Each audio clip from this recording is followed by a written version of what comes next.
Hi, hello, and welcome. Welcome to the stream. It's trophy hunting time in Sonic Generations. Even though the game is not beaten yet, but we're gonna beat it. We're gonna beat it tonight. All right. So we're starting a little late, about 30 minutes late. That would be because dinner making ran a little late, so that's why we're starting a little late. When we last left off, we had just finished Modern Rooftop Run because that's the best one to leave off on. I don't know. I don't know if it's the best stage in Generations. Honestly, I think the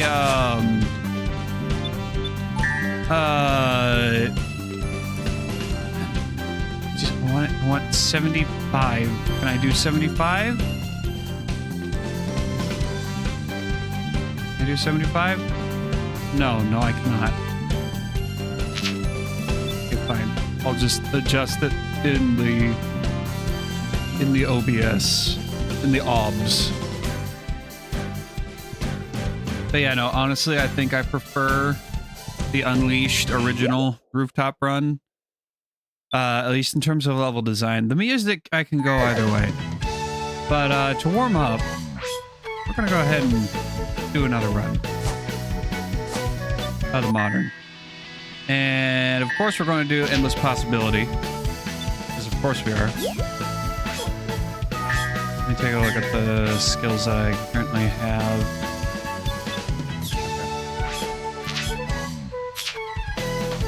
What am I doing? Go.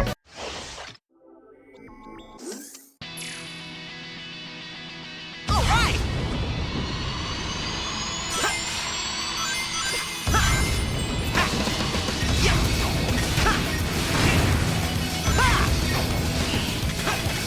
There's gotta be a way to skip this part.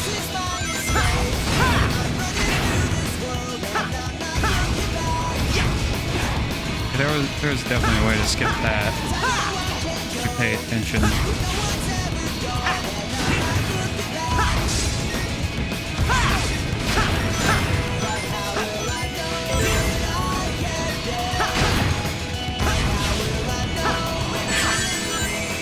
Okay. Can't jump between the... Ow. Can't jump between the axes.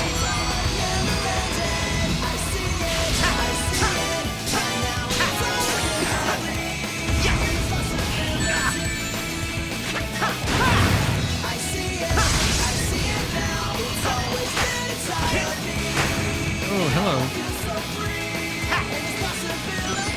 Chow here, I think. I saw Chow. Yep. Chow with a box on his head. Feels a shame. Oh, shit.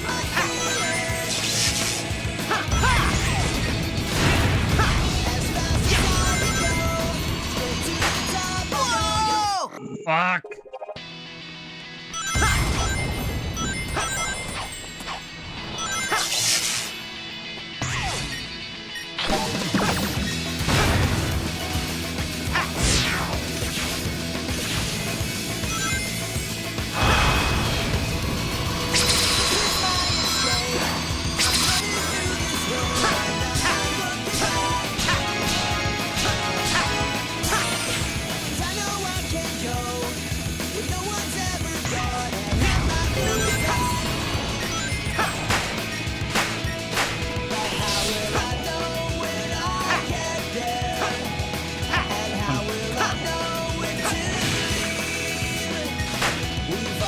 Shit.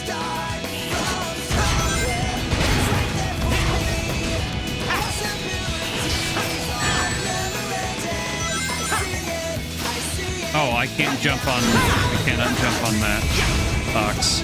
I'm like trying to jump on it and it's not working.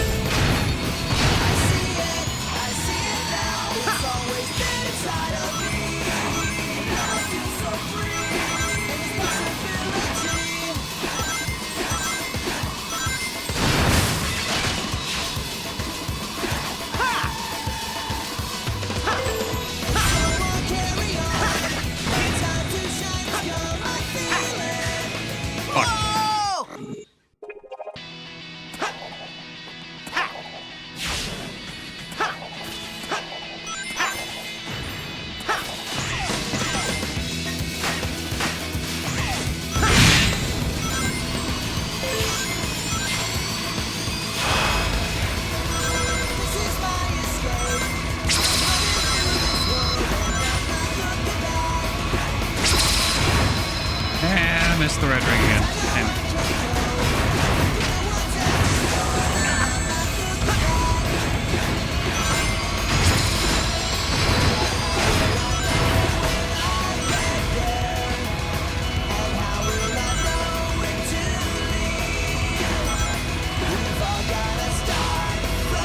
That was terrible.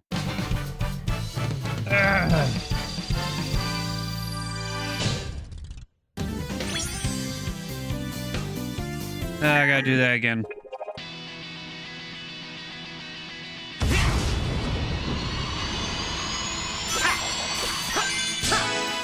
That's how.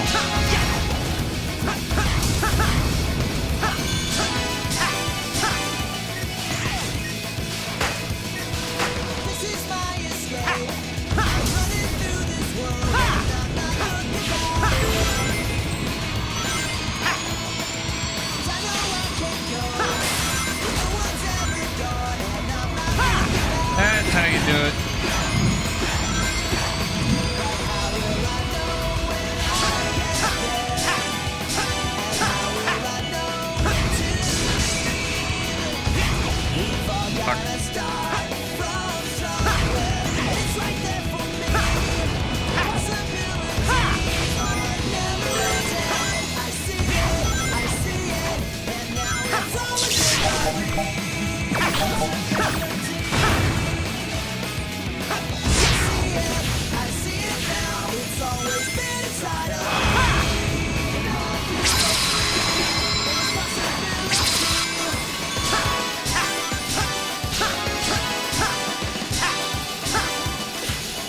Alright, I didn't finish.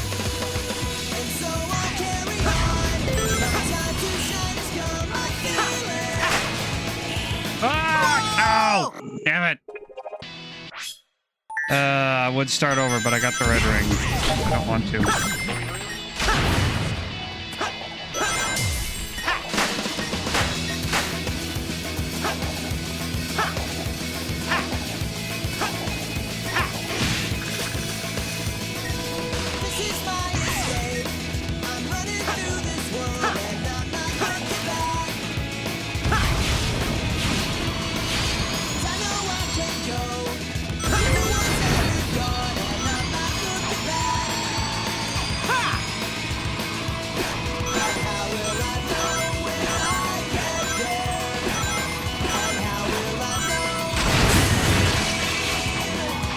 Too early.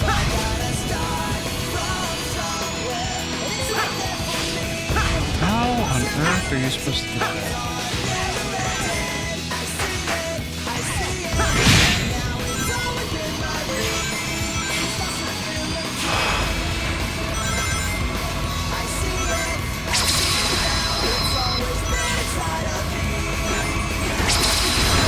Ah, that's the red ring.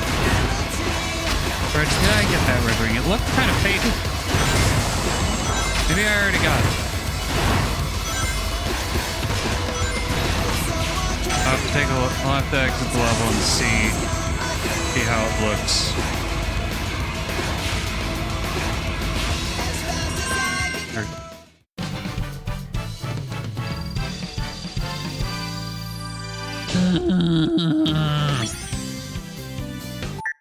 Let's go to the. I was like, yep, that's the only one we're missing.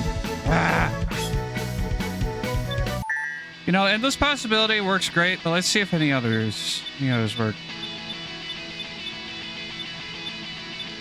Any others that we have.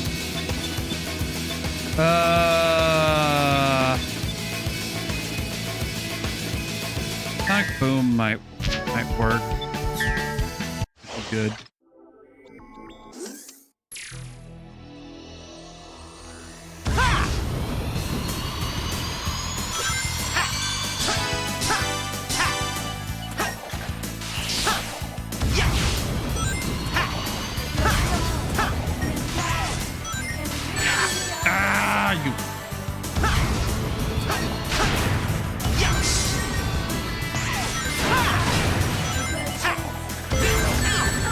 Okay, that was dumb. That was on me.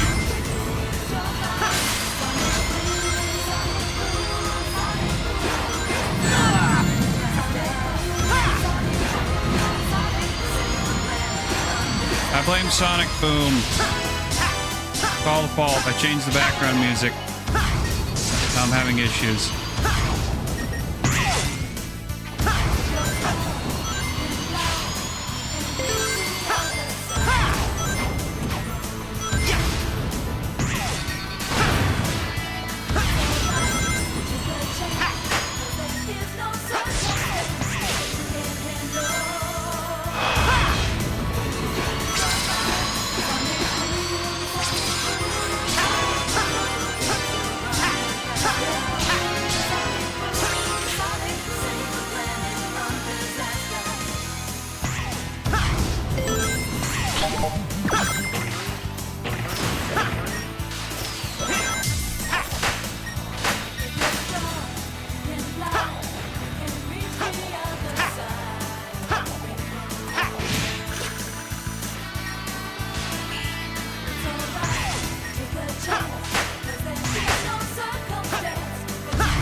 Ah, that part. Ah.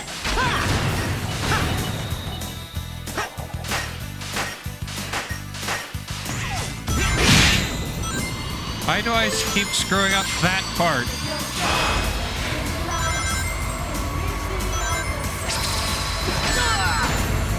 Why did I think that was going to work? Take one. Ah, there we go.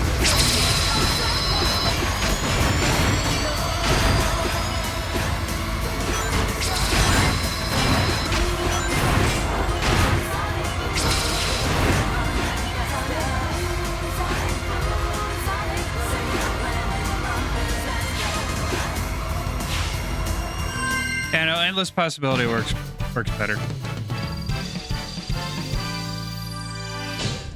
No, Sonic Boom was Sonic CD's theme, at least in America. It works for him. It just doesn't work for Rooftop Run. It'd probably work for Green Hill.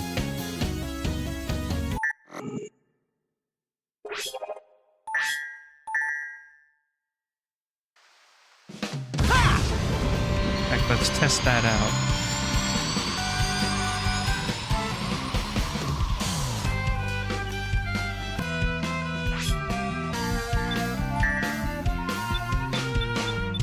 Hey! Hey! Who is it? Cameron, welcome, Cameron. Welcome to the stream, by the way. Just to let you know. Yes, we are in fact streaming.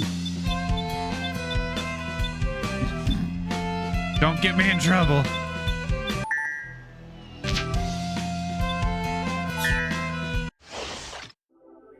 Well, I don't know about the big titty part, but I will take the favorite.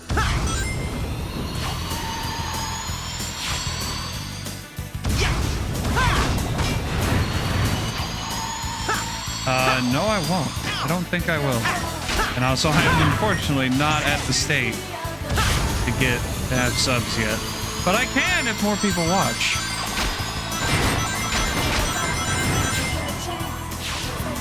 They should, yes. I agree. That's what I keep saying.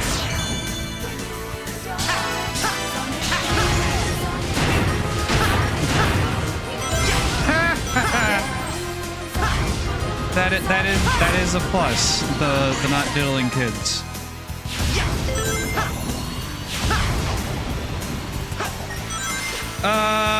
No, I don't believe so. No.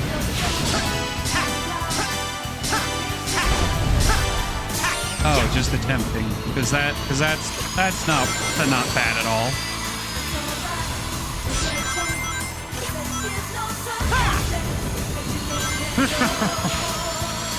Yeah, he was looking to diddle kids, but he didn't actually do it. So at least he's got that going for him.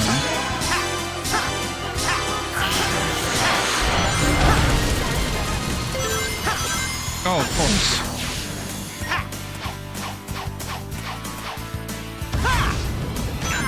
Yep.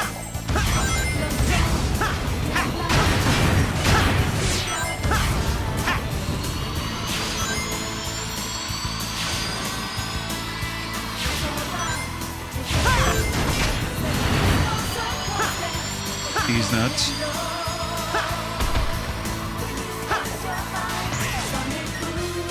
Oh, thank you. That warms the cockles of my heart.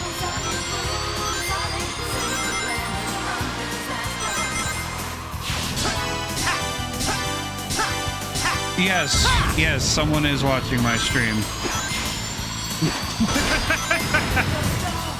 You have exposed yourself. You have exposed yourself, Cameron. And besides, even if no one was watching, well, you know what they say, the internet is forever.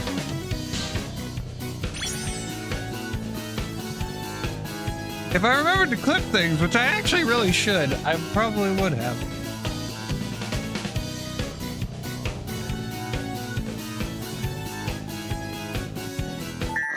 Well, then why don't you come on in here? Yes! You can clip shit. There's your motivation. Oh my god, you just said you would clip things.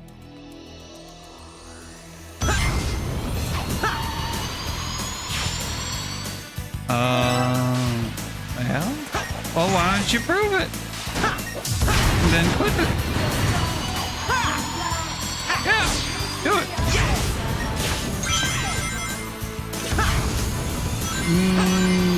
I'll pay. You'll be paid in exposure.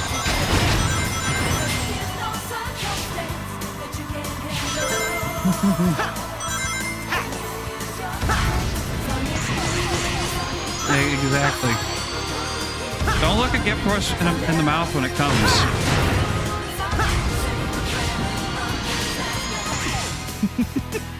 Hey, I was not gonna go there, but you know what? You brought it on yourself, so you have no one to blame but you.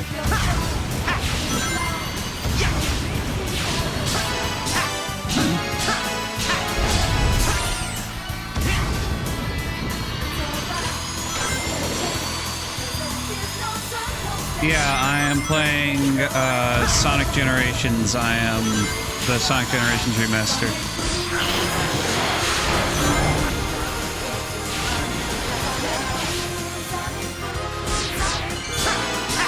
Half of that.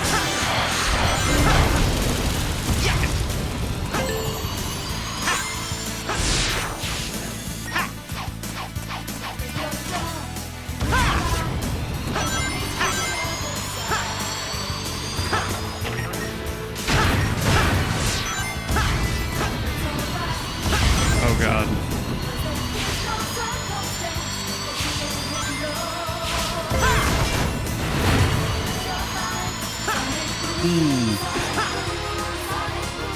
Yeah, because that's always fun.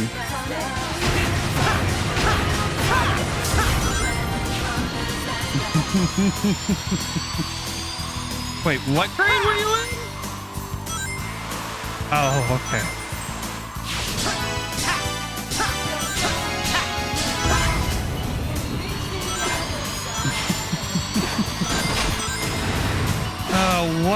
What school did you go to?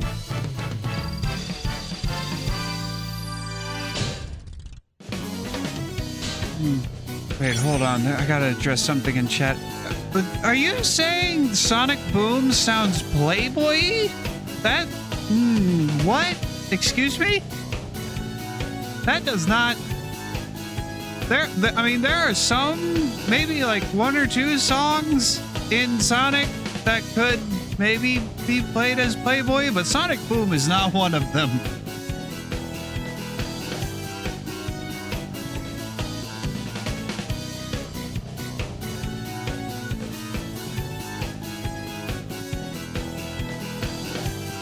Oh, retarded. I've said that on stream multiple times.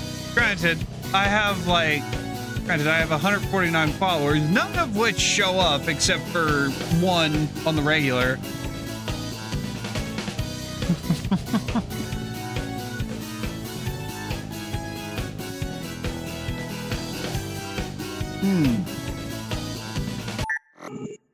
All right.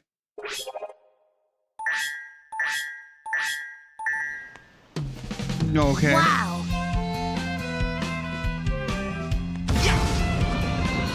Okay, what level do I need to do next?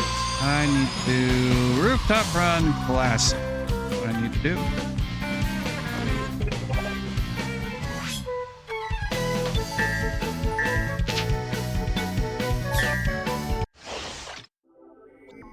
I don't know. I don't know if I'll get any sort of Tom Clancy. I'm not particularly big on shooters. Like the most shooter I've played is Fortnite. That's the shooter that I've had the most playtime with.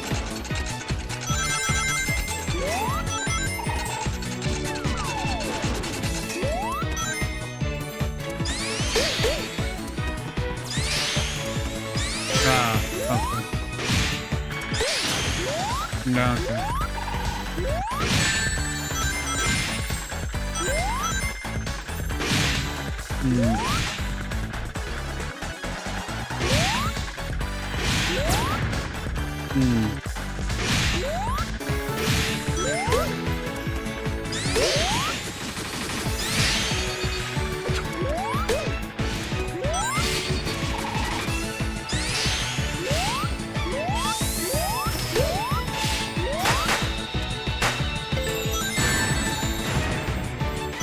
Okay.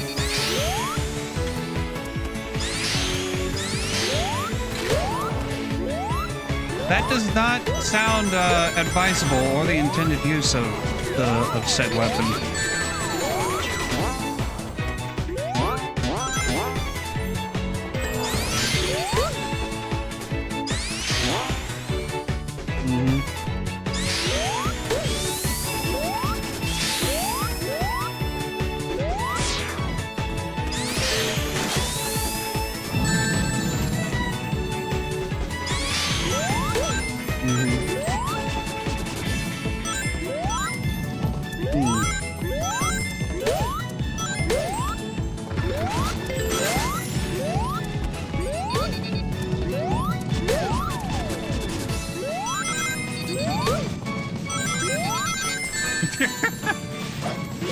I don't think it was God's doing. I think that was man's doing. Oh, it's in the Bible.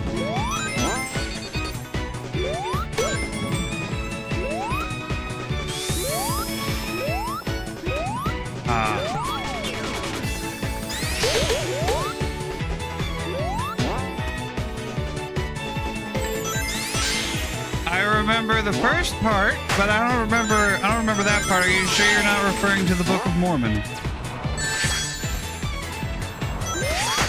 Clearly, yes.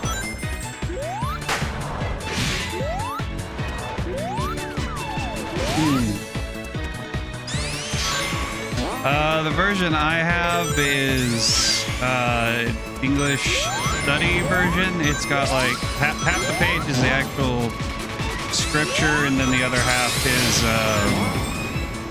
like footnotes and explanations about theology and whatnot.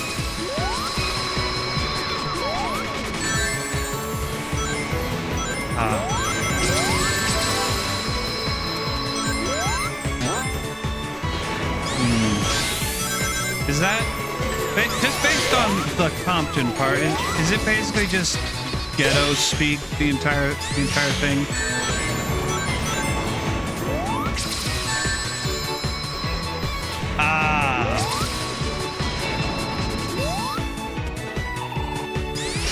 I see.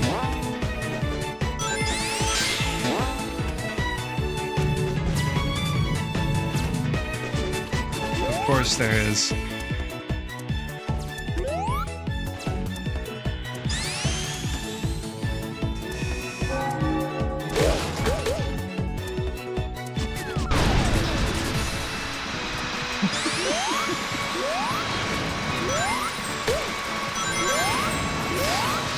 It does sound funny, yes. Oh, yes, without a doubt.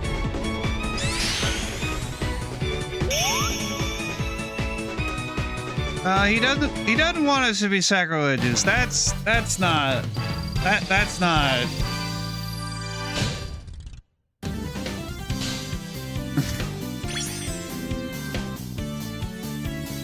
I don't think that's how that works.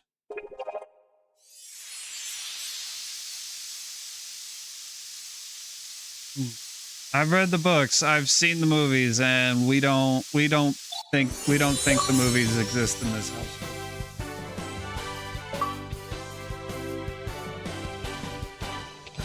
Thanks, Sonic. You know, I got a hunch someone or something is controlling that monster.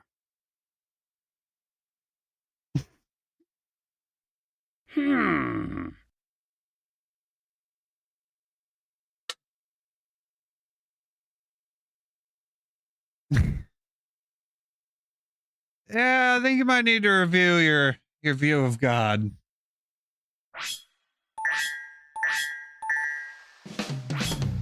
Yeah, you should get that. You should change that.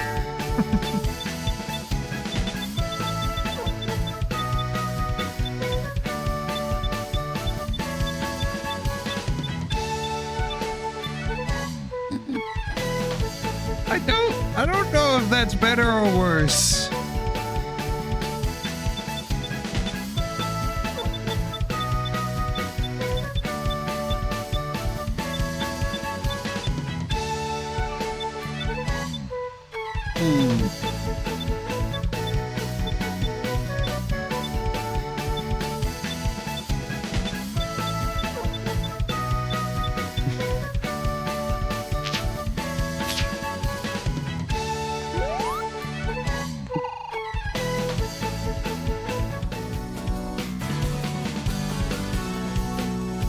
I don't believe you have.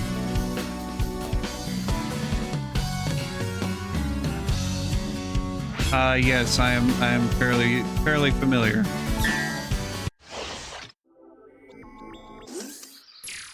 I have been on one end, but not the other. I will not say which one. Yes, you gotta sign up for the Patreon in order to find out which one.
I wouldn't be surprised. That does sound like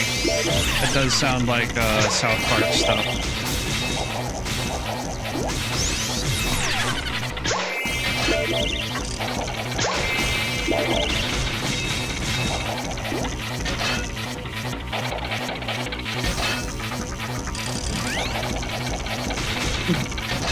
Yes, must have the biblically accurate insults.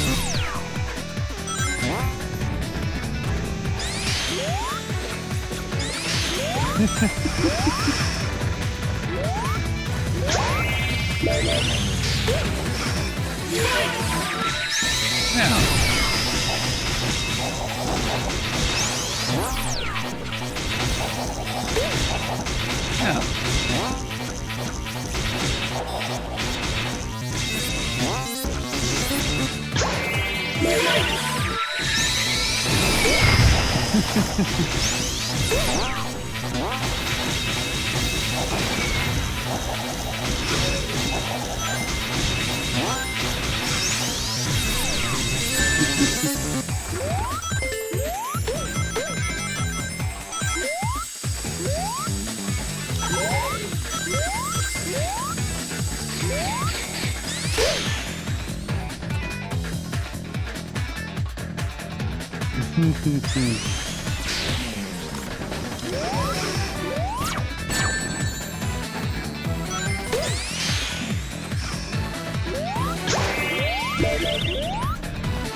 Yep, that's kind of how my own little run-in with the Mormons went. I had a couple door knockers come to my house. It was two guys, and because I was interested in just like hearing what the heck a Mormon is, I agreed to hear them out, and I saw that one of them knew how to speak Japanese, and at that point in time, I was trying to learn the language, and I tried to strike a deal with them, with the Japanese speaker, in exchange for him teaching me about, or at least hearing him out on the Mormon theology. He would teach me Japanese. Well, long story short, we did not. I didn't learn shit. No. Shit, I'm going back. Fuck. Ah, rocket.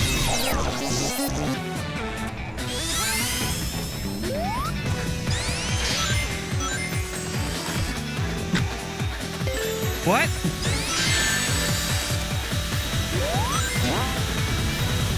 Are they using chastity belts?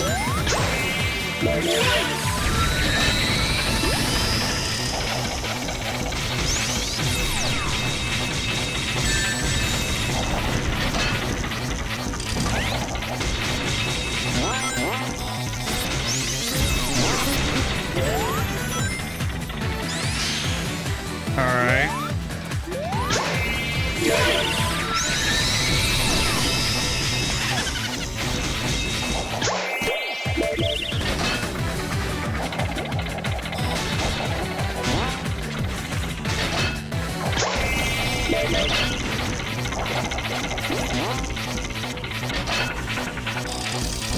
Oh, I can imagine. I believe it or not, I was once a 16-year-old dude as well.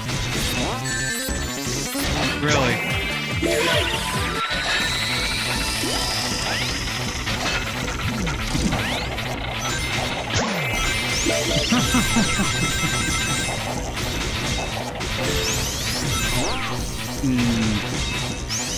What are you doing looking at my hands? You gotta pay for that, dude.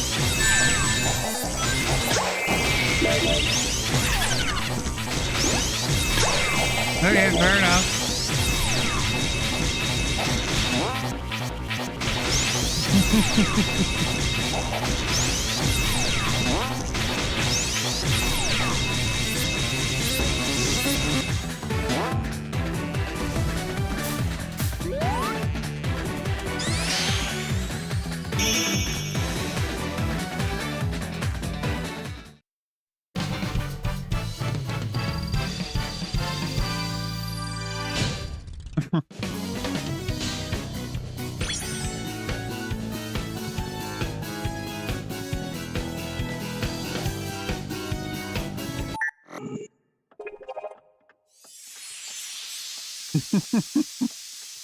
Yeah, I went to I did manage to get one deal with them that went through, and it was if they went to one of my Catholic masses, I would go to one of their Mormon services.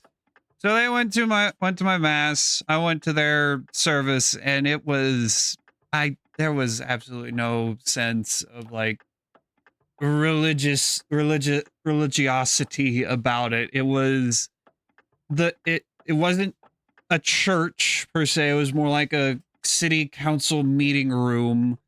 They read like a passage or two from the Book of Mormon, then they handed out a piece of bread and water in those little taste tester cups you get at Costco or a grocery store.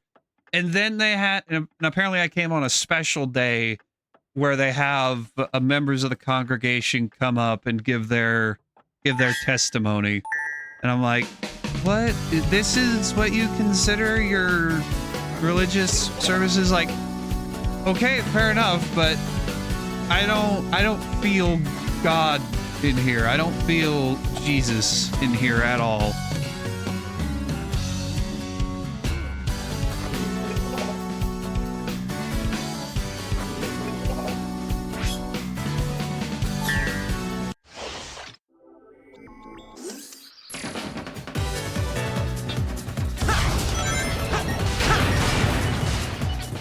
No.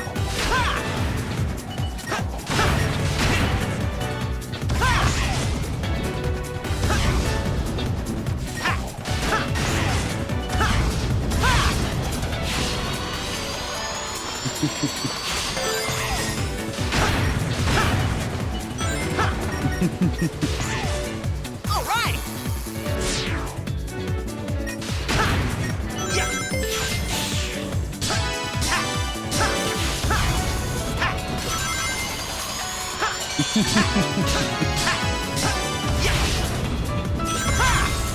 Yeah.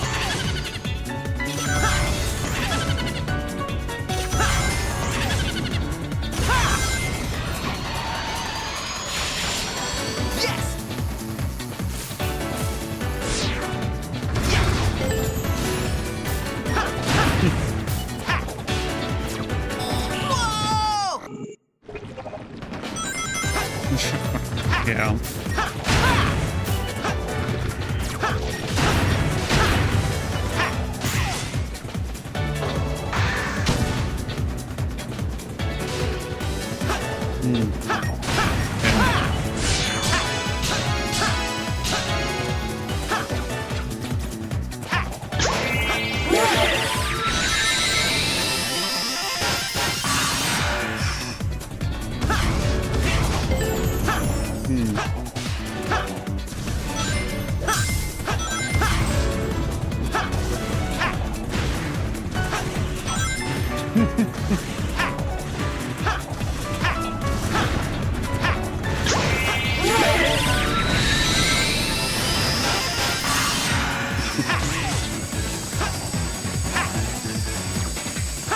Yeah.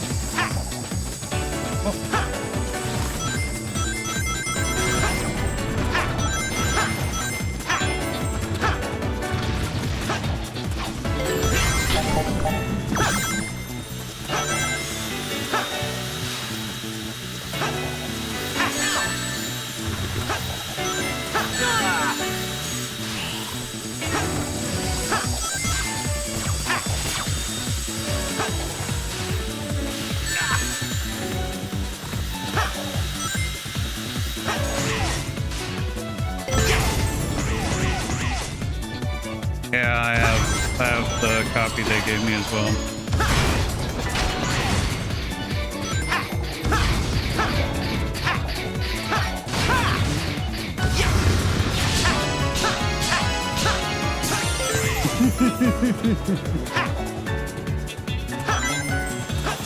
Yeah, that's a bit of a sticking point, isn't it?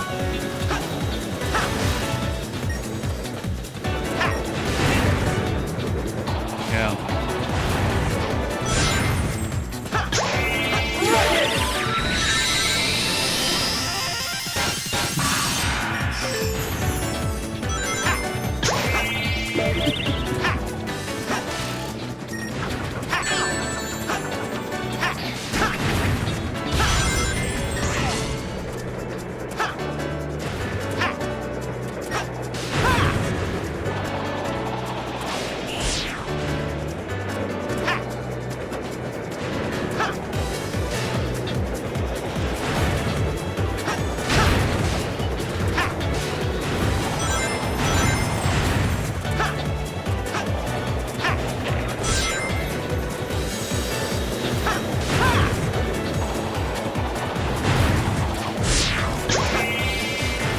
I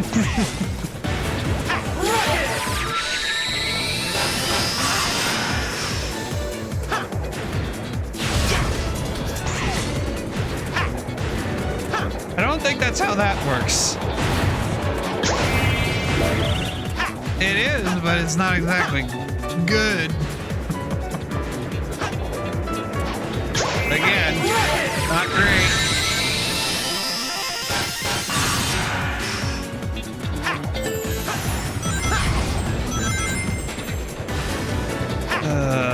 Boy.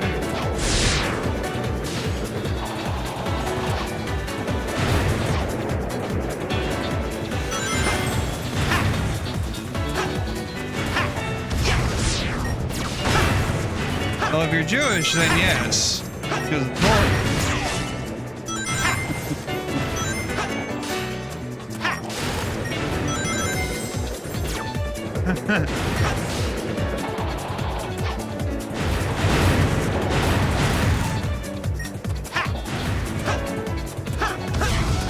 well, I mean,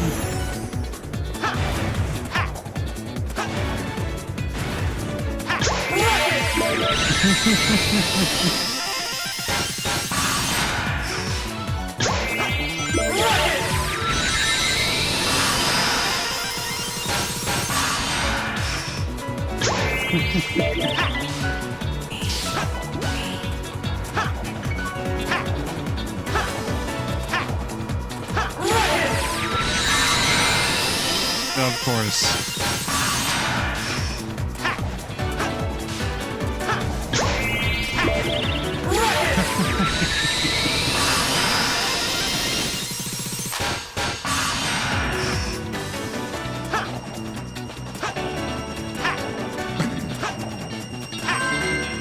I don't think it's the Mormons that have the issues with the inbreds. I don't think so, no. I think you're thinking of the Southern Baptists.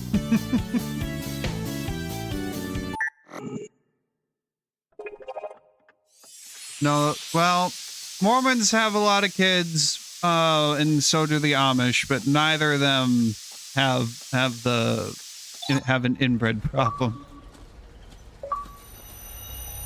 Dude, there's the emerald.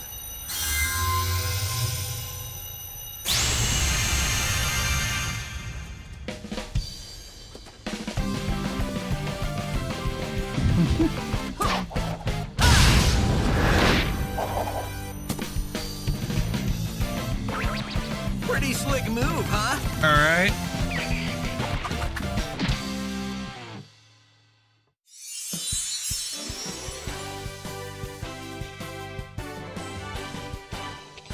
I was scared because somebody took me, but now I'm free.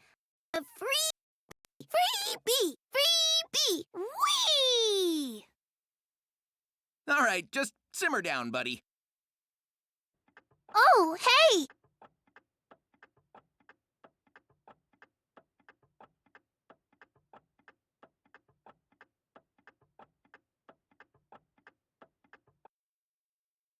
Mm-hmm.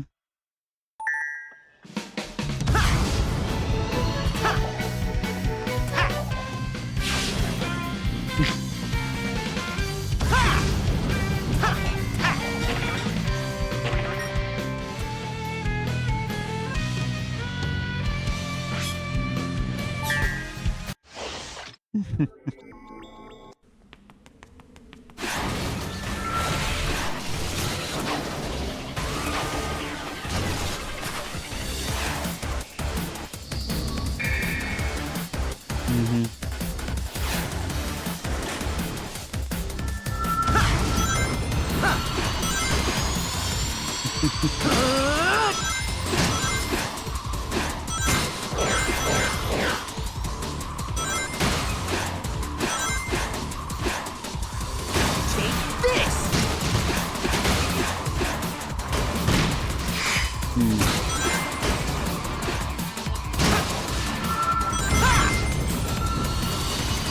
Give up.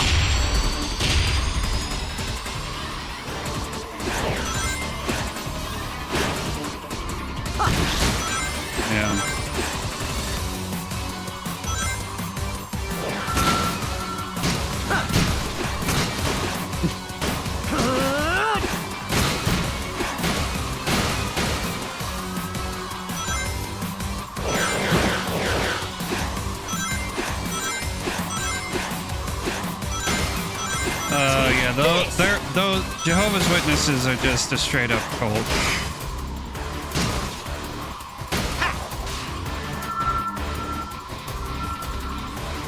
Give up!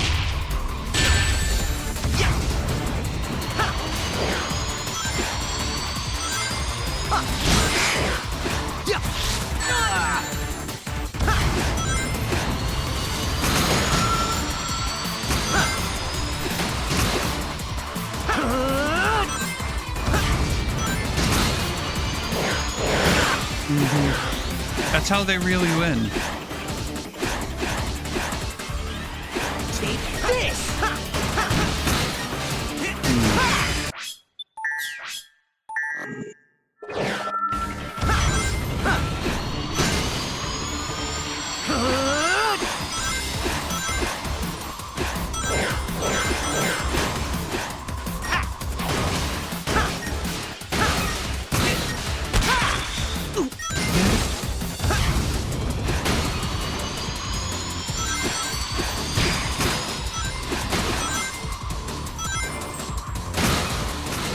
They probably gave up on you because you didn't join them.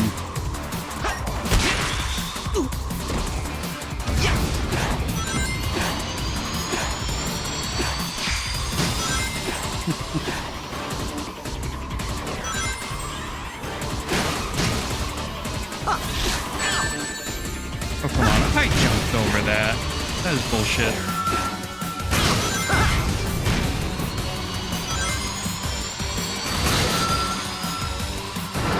Good. Take this!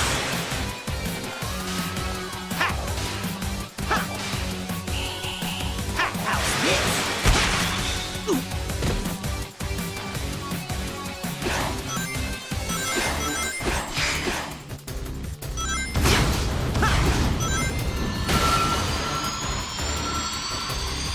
Give up! Yeah. Yeah. I wish I could read. I wish I read more than I do. I used to read like the last hour before or so before I actually like tried going to sleep.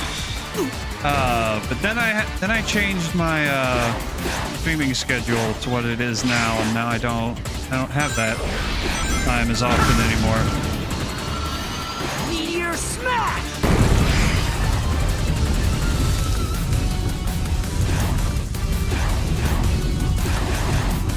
I know. If only I had a big titty goth girl VTuber model.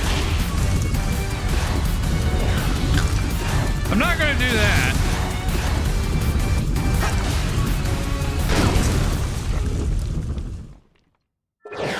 I don't think that's how that works. You know, I'm trying, but I do have standards, believe it or not.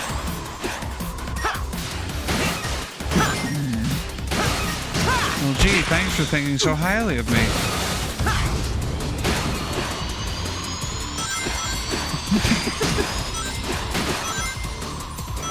Well, we already knew that. That's kind of self-evident. Take this! Yeah, money is money, but is it good money if it's made through bad means?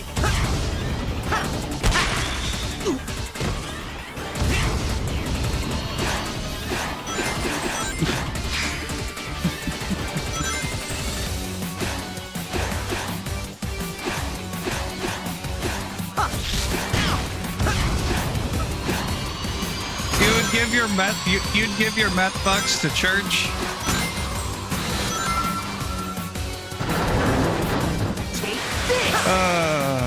Oh boy.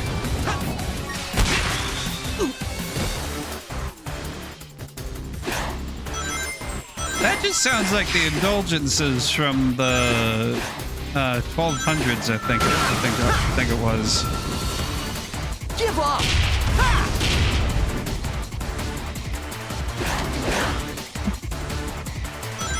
Well, you know what they say about people who don't learn their history? They're doomed to repeat it, I hear.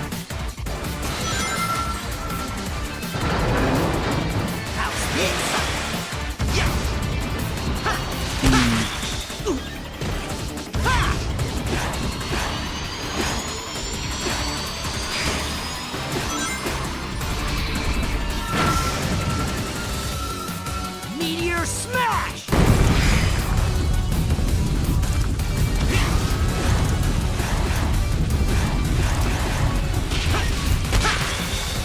Maybe a little.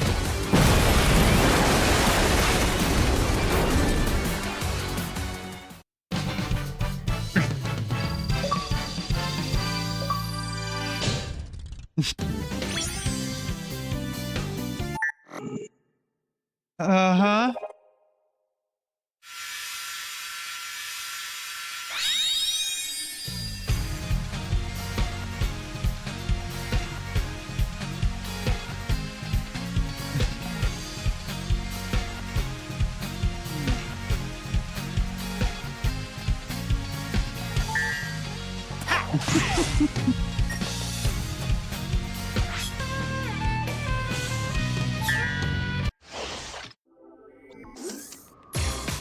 Oh boy.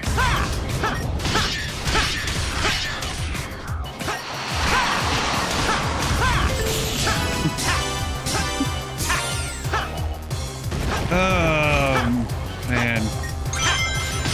Well, at least you're a somewhat smart businessman, I guess.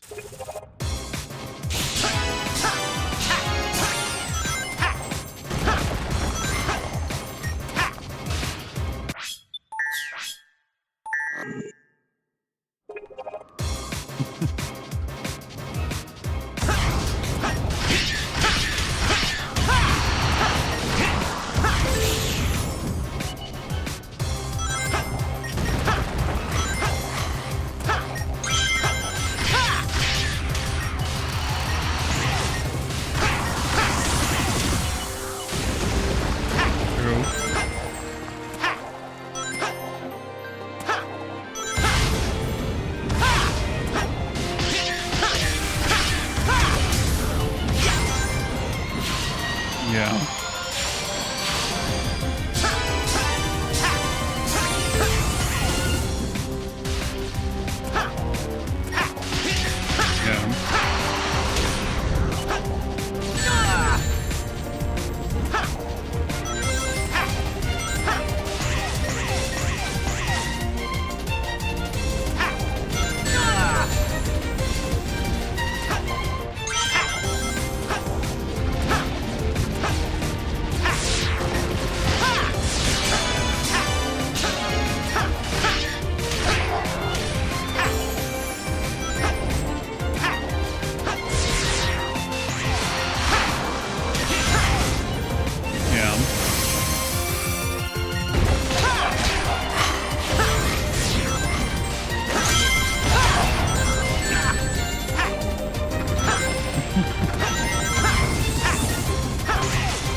What? Excuse me, what? And you want I don't know, women are already crazy. I don't think we need coke vaginas. I don't know if I want to hear the thought process behind that.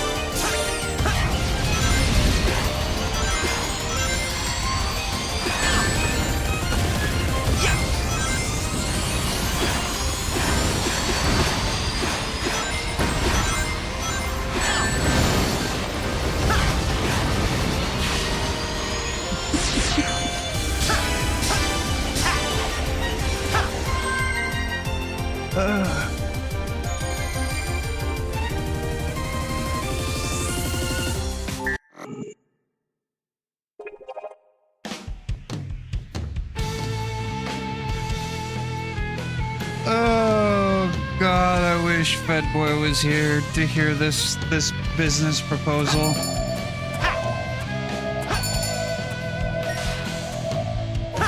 He is.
I've never heard a better assessment.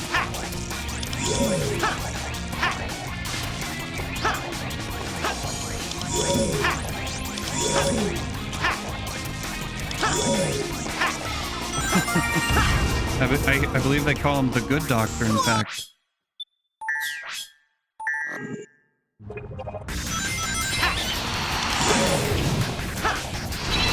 He is?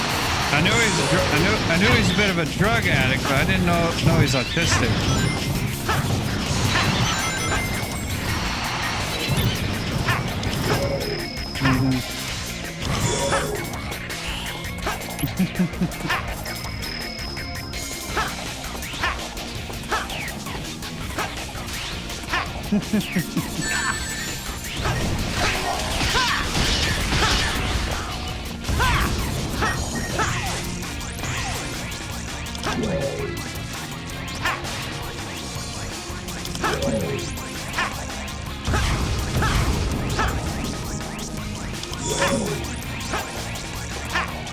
You know, I don't know. I never quite thought about that.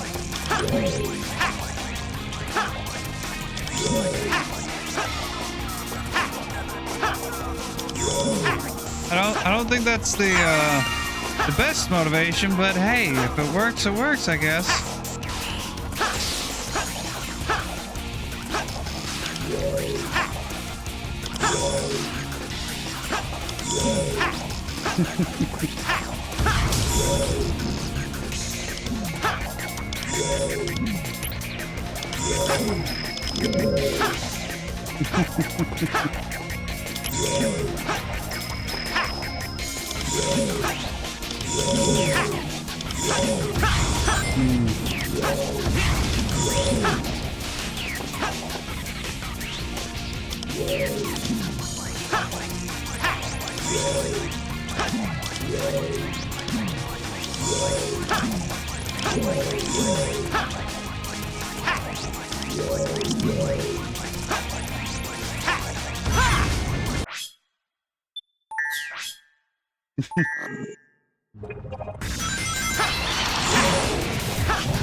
Yeah.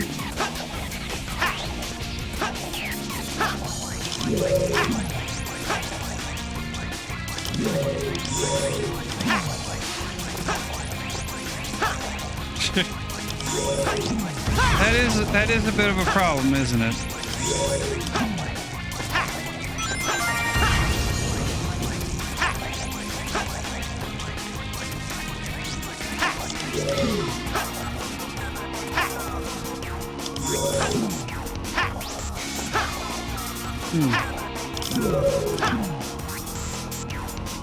No, not at all.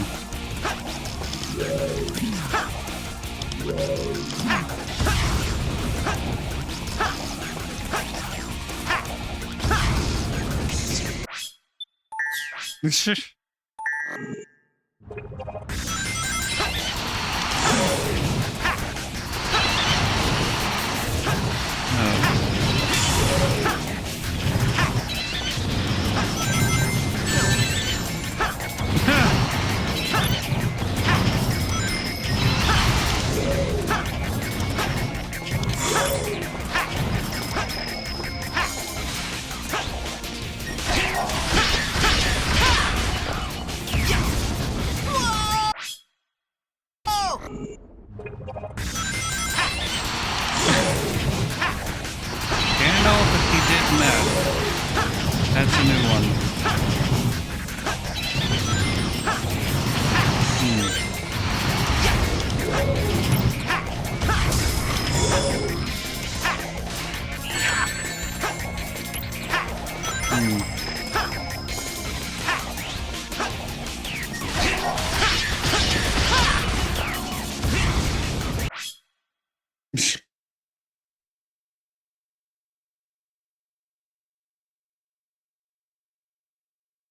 Mm-hmm.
Oh, I'm sure it was.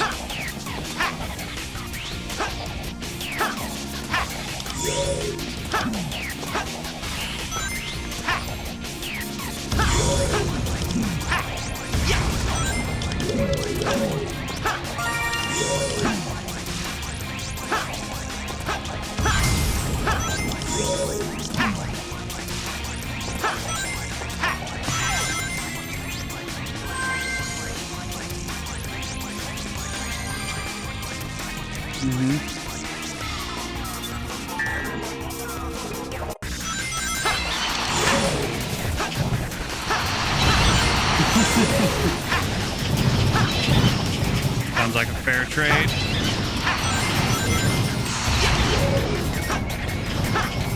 I have not, no.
I'm gonna guess you.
I don't think you're supposed to kill him.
It's not.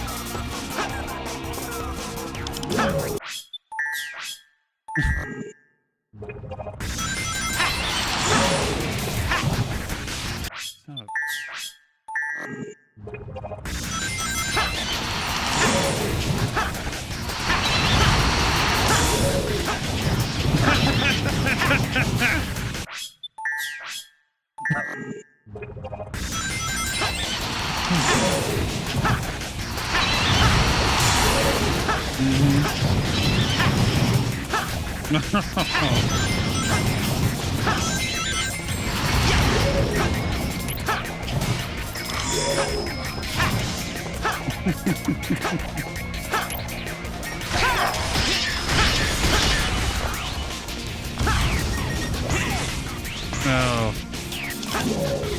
Didn't need to know that.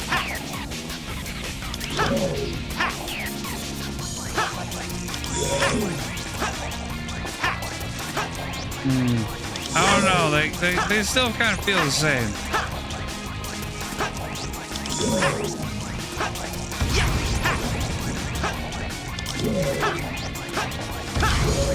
Yeah, you might have a point there.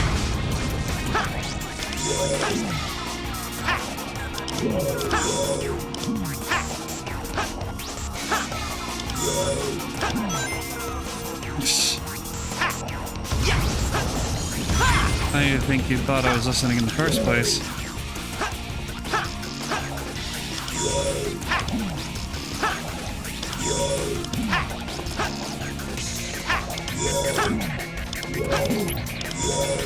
Yeah.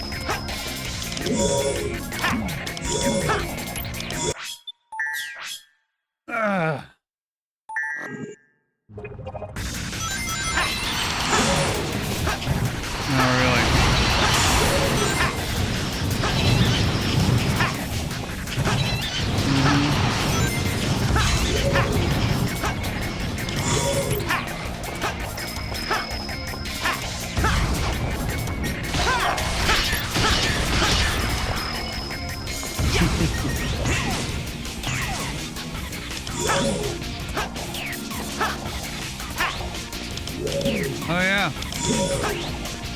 Yeah, they definitely would have.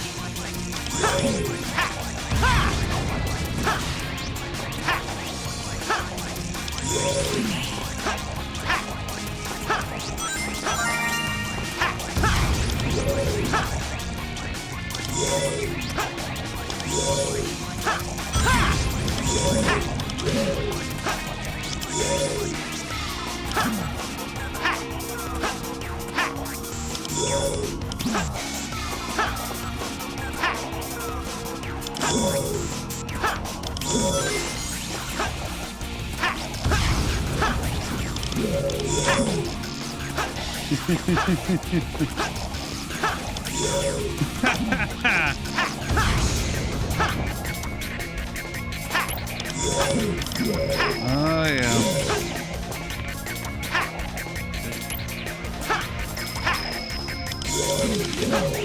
It's already, it's automatically already delayed by 5 seconds. The issue is I would need like a beeper setup, and I don't have one of those.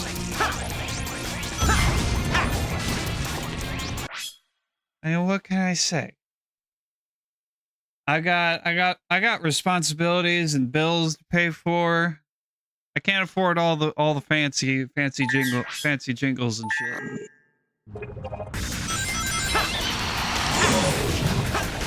Yes.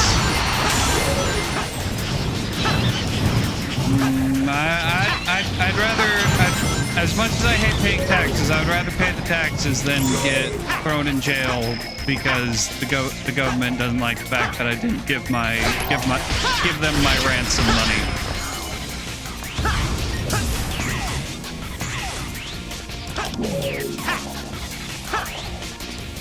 No, and that's that. I want the amendment repealed with the 16th Amendment. I want all taxes to just go bye-bye.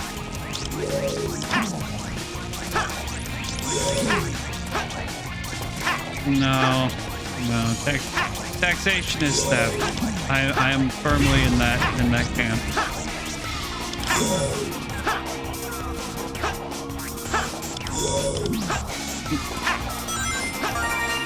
What?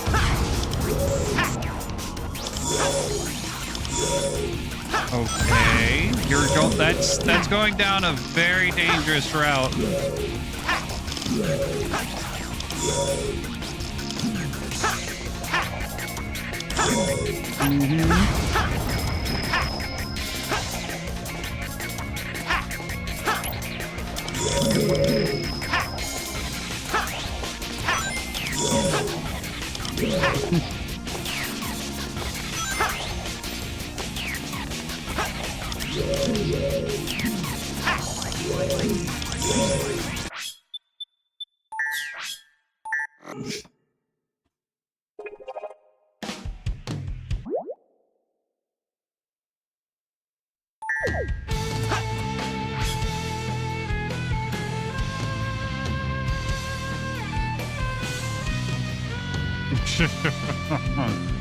I mean, I have people that I would trust. The problem is, based on my hours, they would not be able to come out.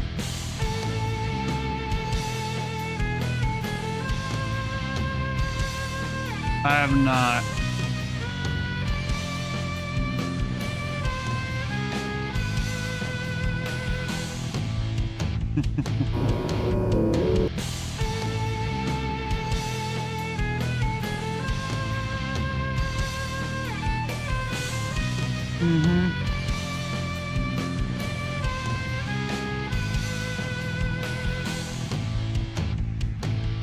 They exist because the streamer wants help, you know, moderating chat, making sure people aren't saying TOS breaking stuff and stuff that would get the streamer in trouble.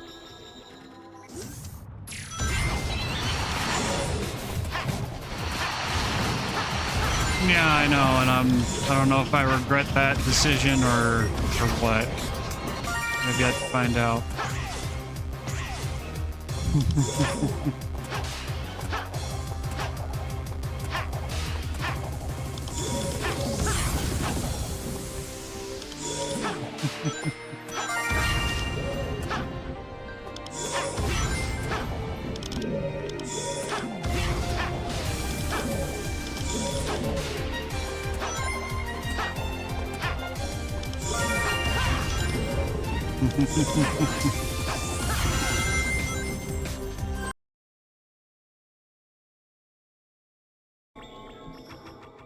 Yes, we must put him in the stockades and throw rotting food at him.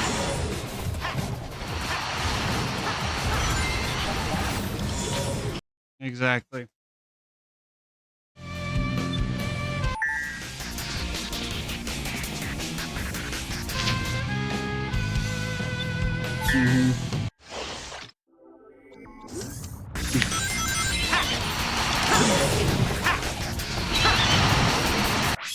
I don't think that's true.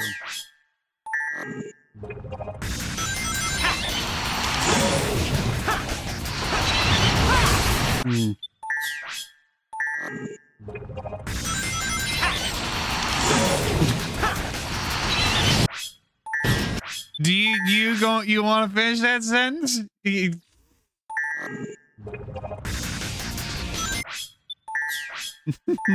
I don't think there is.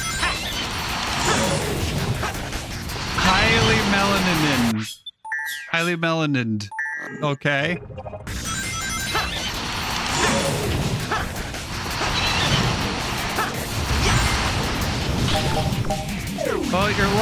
Well, you're lucky that the people who would most likely be offended by that don't know what a melanin is.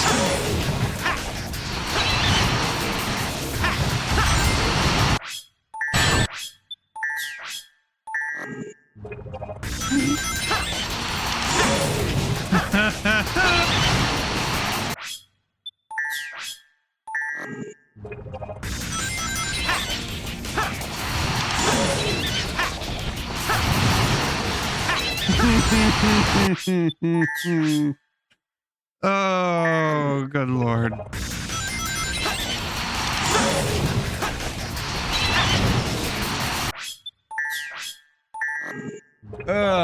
If being ginger if being called ginger gets me out of this, then I'll take it.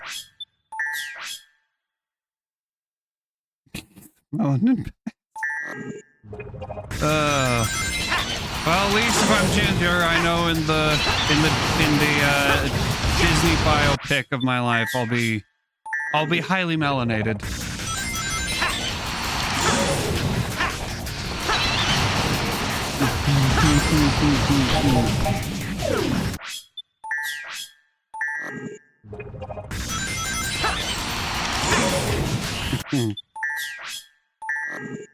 That'd be an interesting documentary.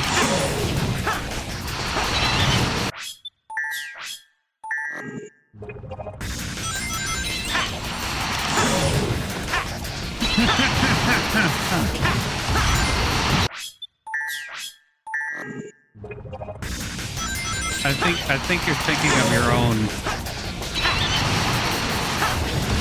Yes. Oh.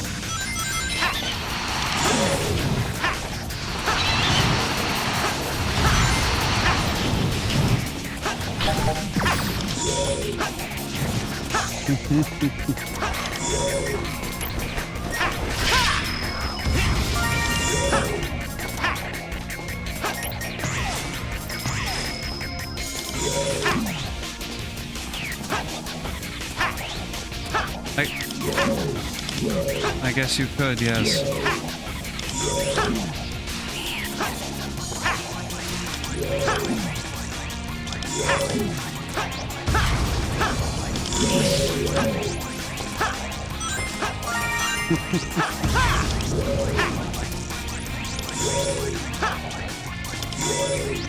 This is slightly true.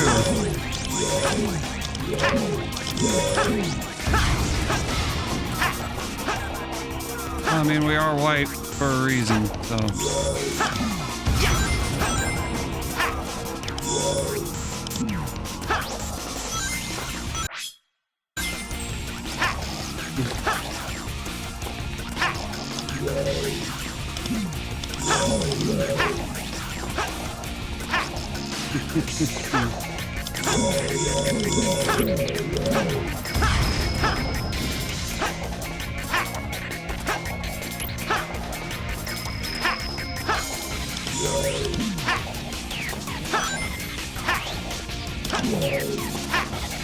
I'd say if you play Fallout at all, what are you doing with your life?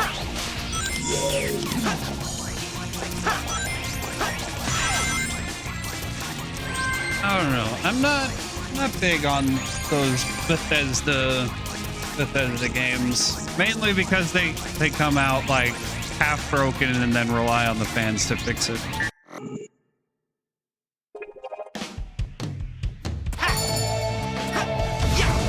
Okay, well, excuse the ill-informed.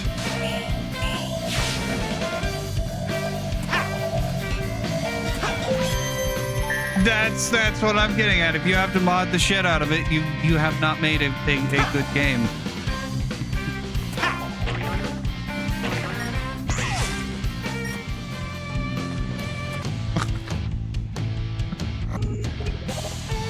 Oh.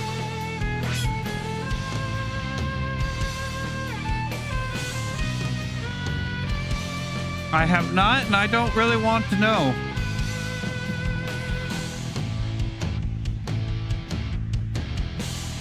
Okay.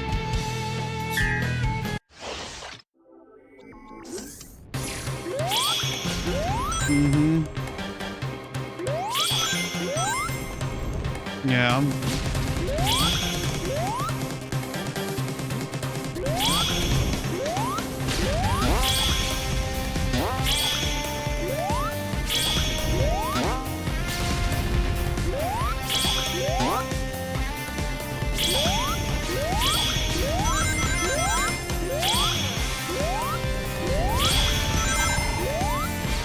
Yeah, I heard it was like super hype, but then everyone in the hype like died down.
Okay.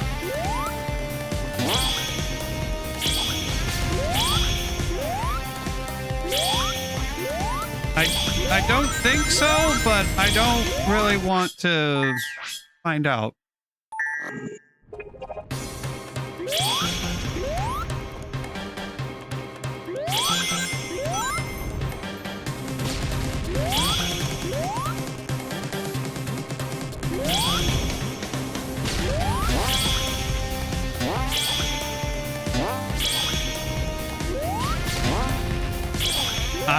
I'm afraid I'm not following. I'm not as racist as you, so I'm sorry. I don't get the racism or sexism, whatever it is you're referring to.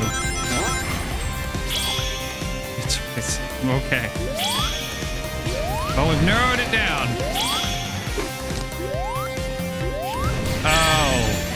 Okay.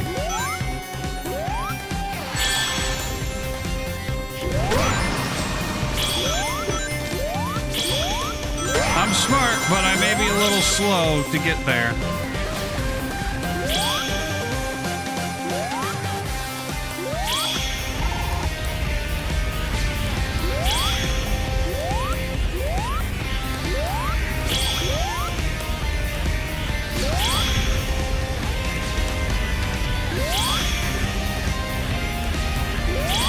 Oh, God.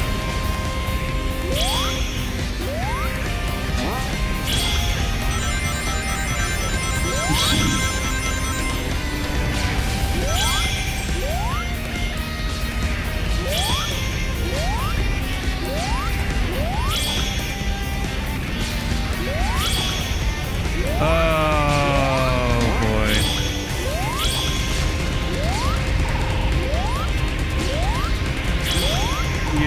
You are a piece of work, and you are... Love is a strong word.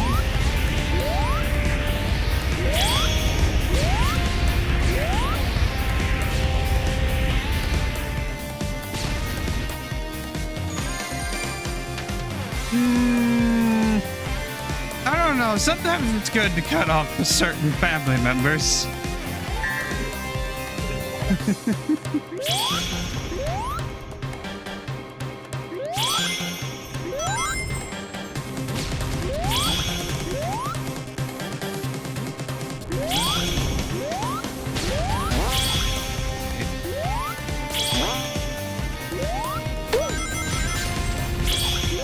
Yeah, you need to get out and talk to people. Touch some grass.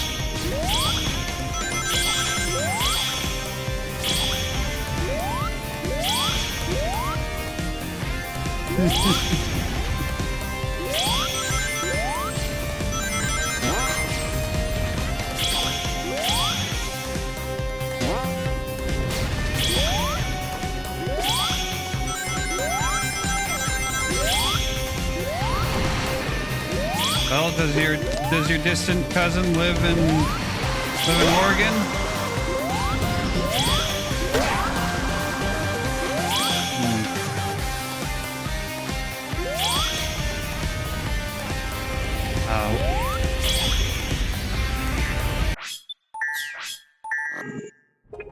Well, I have a feeling my one viewer is not related to you.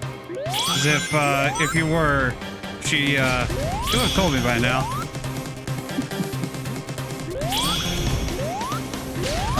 My girlfriend. Yeah. Yes, I have a girlfriend now. Believe it or not.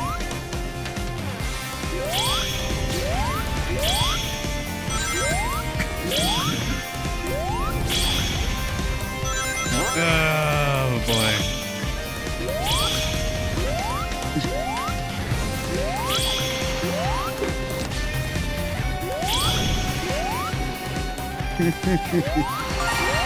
Good.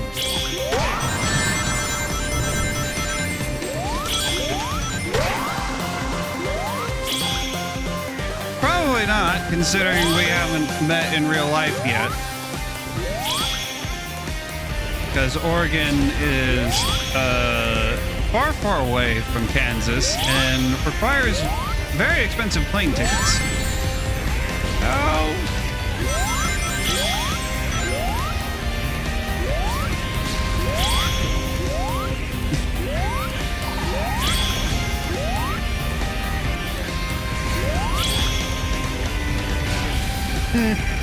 No, because she's not. Because we've had video calls.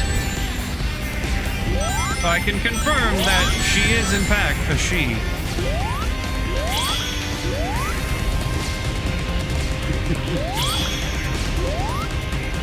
Oh, believe me, I am fairly certain. I have gotten visual confirmation. Not the way you're thinking of, you damn perv.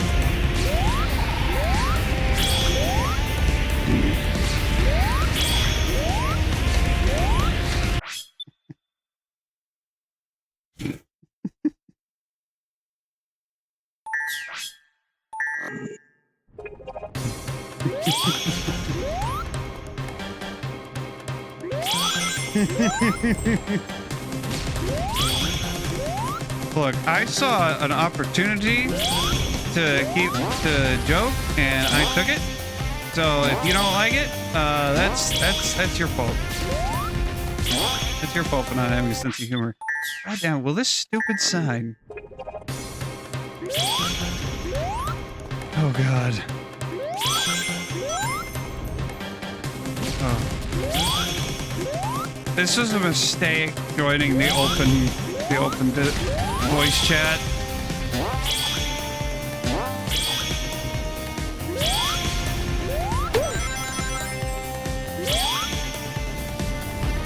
Yeah.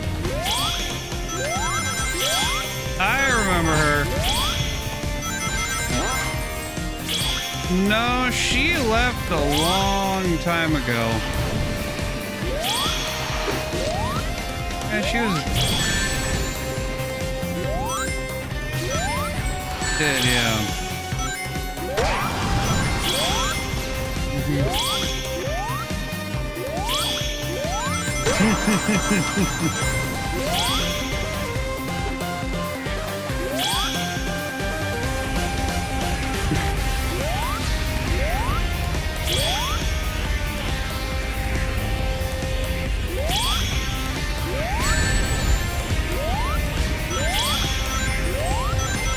I vaguely remember this.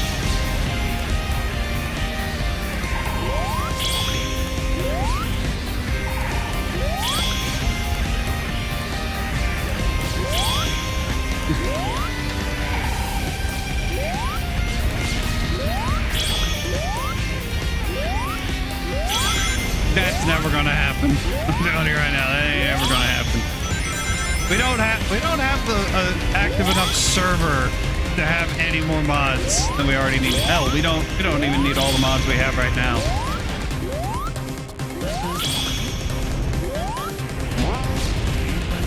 I don't know if I feel comfortable giving you of all people the mod keys.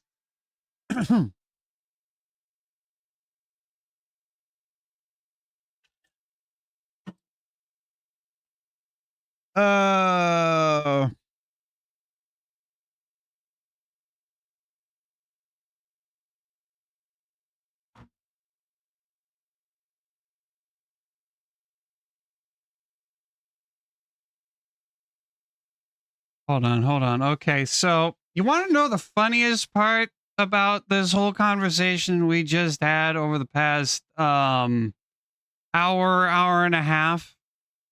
Yeah. I didn't have the audio input to where OBS could pick it up. So for like the past hour and a half, I've been talking to absolutely no one. And there was a very significant chunk, mainly during your football story, where I was just sitting here in silence, playing Sonic Generations, listening to someone no one could hear. Your girlfriend couldn't hear any of the shit I was talking? No, she couldn't, and that may or may not be a good thing.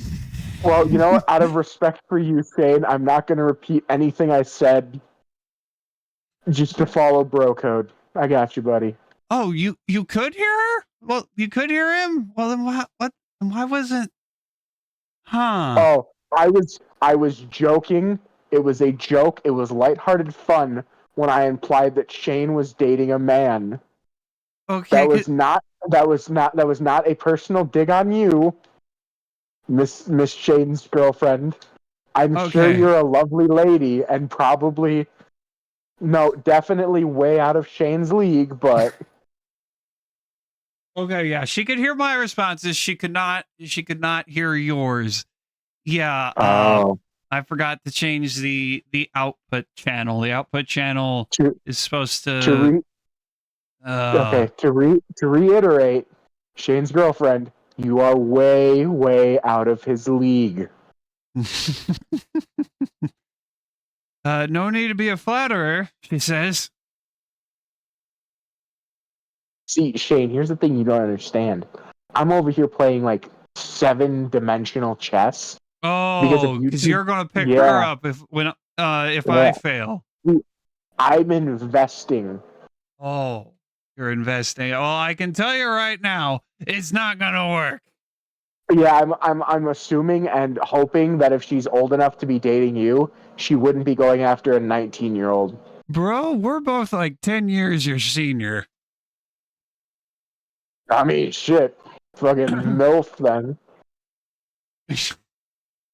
Okay, I know we're pushing the definitions of certain words, but I don't think MILF is the one you can push. Okay. We live in a day and age where girls are getting knocked up at like 14. So yeah, and then they're going to murder them. Yeah, it's true.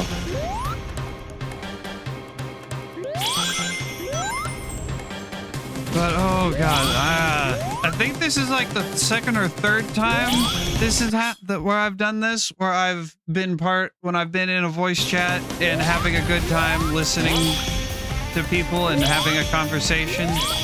But the not Twitch chat, any of the Twitch could not hear it whatsoever. So you're telling me those like 10, 15 amazingly clippable quotes were on deaf ears? Yep. That's exactly what I'm saying. I haven't said this in a hot minute, but Shane, I think I'm gonna kill myself. Oh god. Look, I know that I have large influence over people. But I'm not gonna use it to tell you to not kill yourself. Fucking piece of shit. Look, I gotta make up for all the lost comedy. Yeah, that's true. What's it with airplane peanuts? Oh man. Ooh. A priest and a rabbi walk into a bar, and the priest says, "How's your day going?" The rabbi says, "Oh, I'm doing good." And then the priest says, "Oh, but you're Jewish." Ah, ha, ha, funny. I don't know, man. Now I feel pressured to make comedy now. Good. It's been flowing naturally, and I used up some of my best jokes, and now I can't remember them. Just rehash all the stories you just told. Fuck. That's a lot of work. I barely remember what I said 2 seconds ago. Well, you need to probably get that checked. I don't know if you know this, but I got like a lot of concussions during football. Well, yeah. If only the audience could have heard all those fun football stories.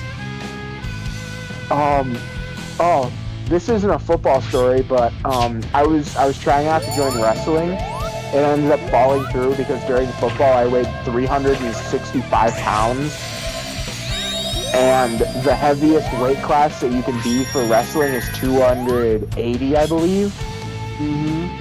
And there was no way I was going to lose like 80 pounds to be a wrestler. Press the button and I'll be in the like 3 weeks between football season and wrestling season. But I still showed up to some of the practices just for the hell of it. There was one guy, like 6'6", probably a bit leaner, but kind of like he was lean, but he had like almost like a beer gut. Let me handle but this. Like, I want to say, yeah, he was like lean, but he was muscly. Like the only bit of fat he had was like he had a little bit of a beer gut. Here I come. And we all thought he was kind of like this weird dude, and he was like a bit odd, just kind of not quiet, but like just wouldn't talk much. Mm-hmm. And he's really weird. My buddy, who was on the wrestling team, Austin Lanky, was talking to me one day about how they have a meet coming up and how it's going to be this kid's first wrestling match since he got back from a concussion. Sonic. And So he's really excited about this guy being back from his concussion because he's apparently a decent wrestler. Well, after the match was over, they got back to the high school and they all showered. And the next morning, there's 12 police cars. So like every cop who was on duty in the small town I live in showed up to the police station the school the next day. And they're taking kids out of class and they're interviewing like a bunch of kids. I come to find out what had happened was that quiet kid that everyone thought was kind of weird pinned a dude up while they were showering up against the wall and started pissing on his leg. And the kid who did it was actually a super senior. Well, sorry, technically he was a super sophomore because he hadn't actually gotten to his being a senior. No, he was a super junior, sorry. 19-year-old junior, and he was pissing on a freshman. Oh.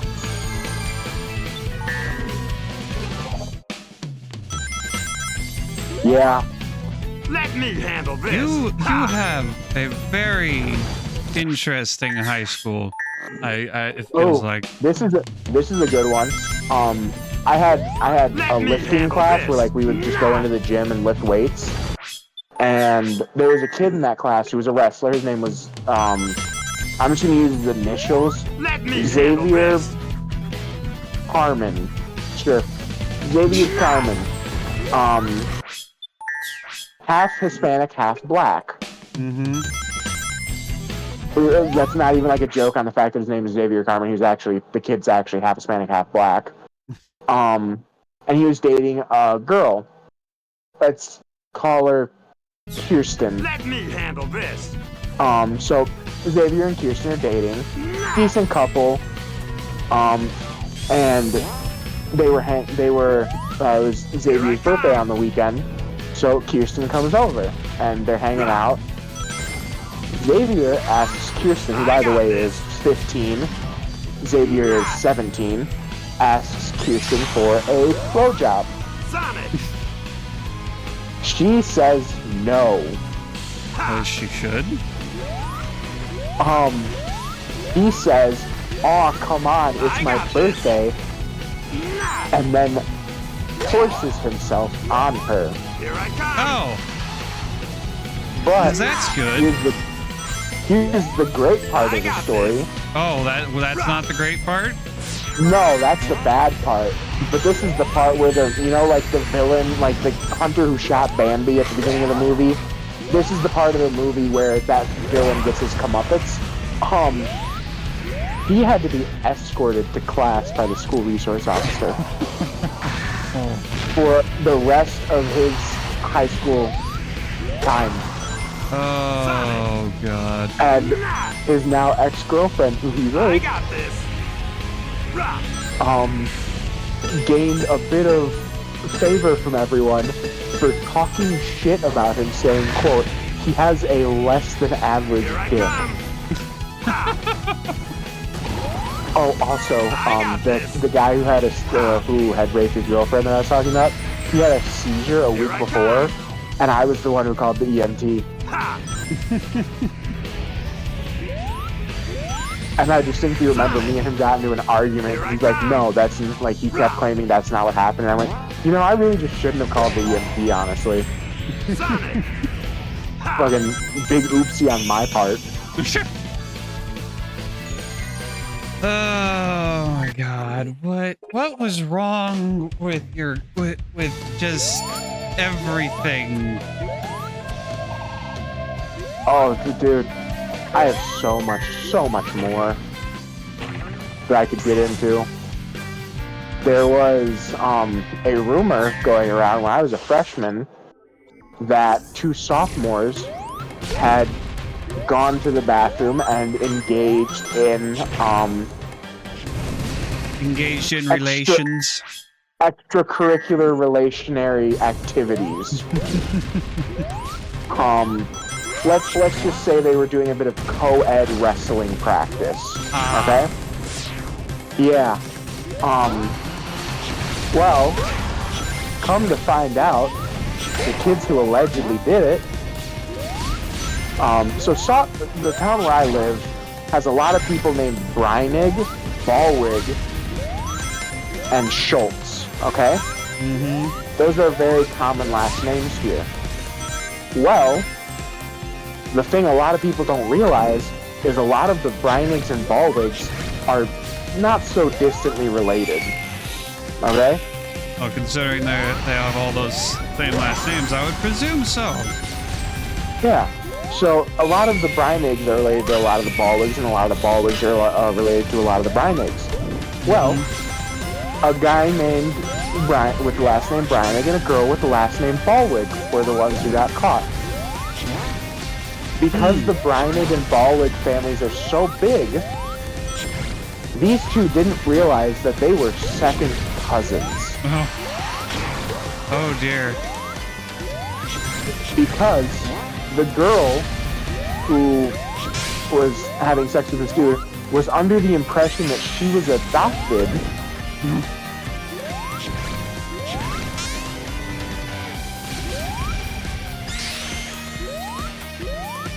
Because her parents didn't tell her that her biological father, not her stepfather, was a Breinig.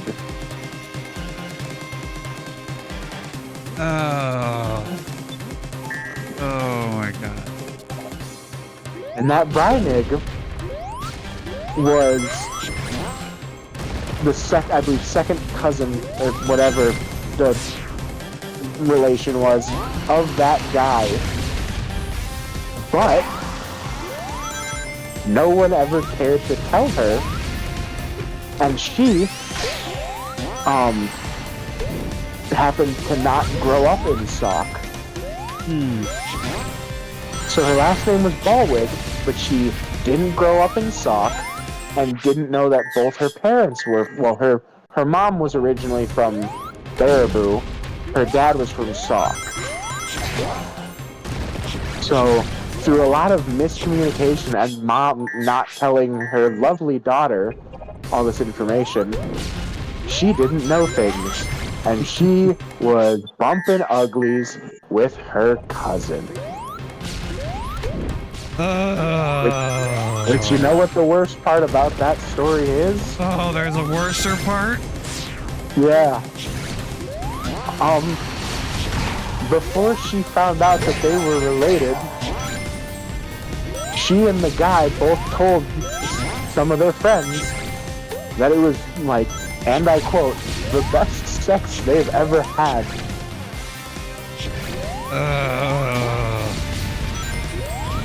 And the even worse part is, the girl was really, really cute. And before I found that out, I had a crush on her. So did two of my buddies. And then we started singing Sweet Home Alabama anytime she walked near any of us. Oh dear. Or I would go with the, I would hum the banjo. Ding ding ding ding ding ding ding.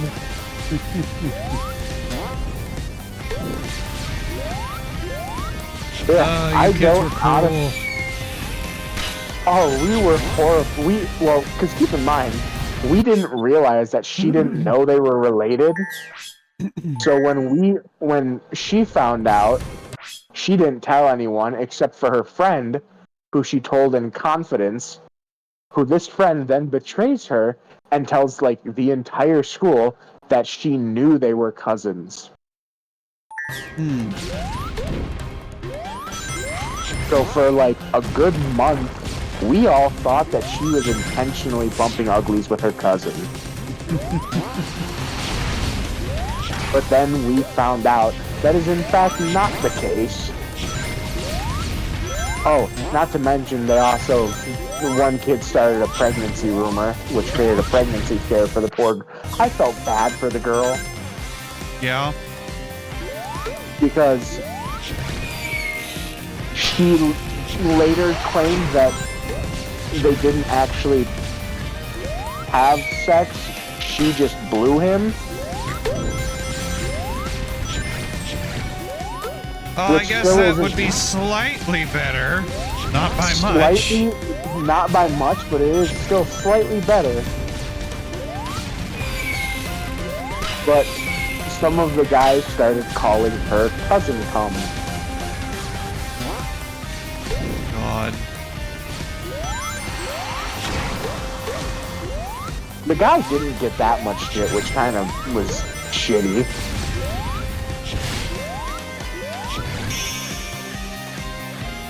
Because, so, sorry, I lied.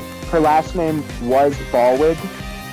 It was not Ballwig when she went to Salk. Because she took her stepfather's name when she was younger. Her mom had her last name changed when she was younger. She changed her name back to Ballwig because she found out who her real dad was. Brian Ballwig. Whatever. Either way. Her mom was a Ballwig, her dad was a Brian. Yeah, so... yeah, we called her Cousin Cum for a while. Oh, God. What is wrong with you? Sucked because she's hot. It was disappointing. Such a waste.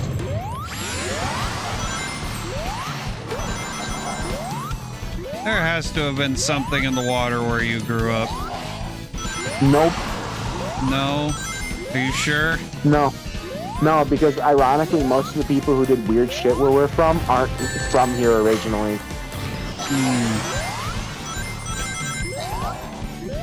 Like the guy who pissed on the dude's leg wasn't born and raised here. He was born and raised in a town like 3 towns over from us.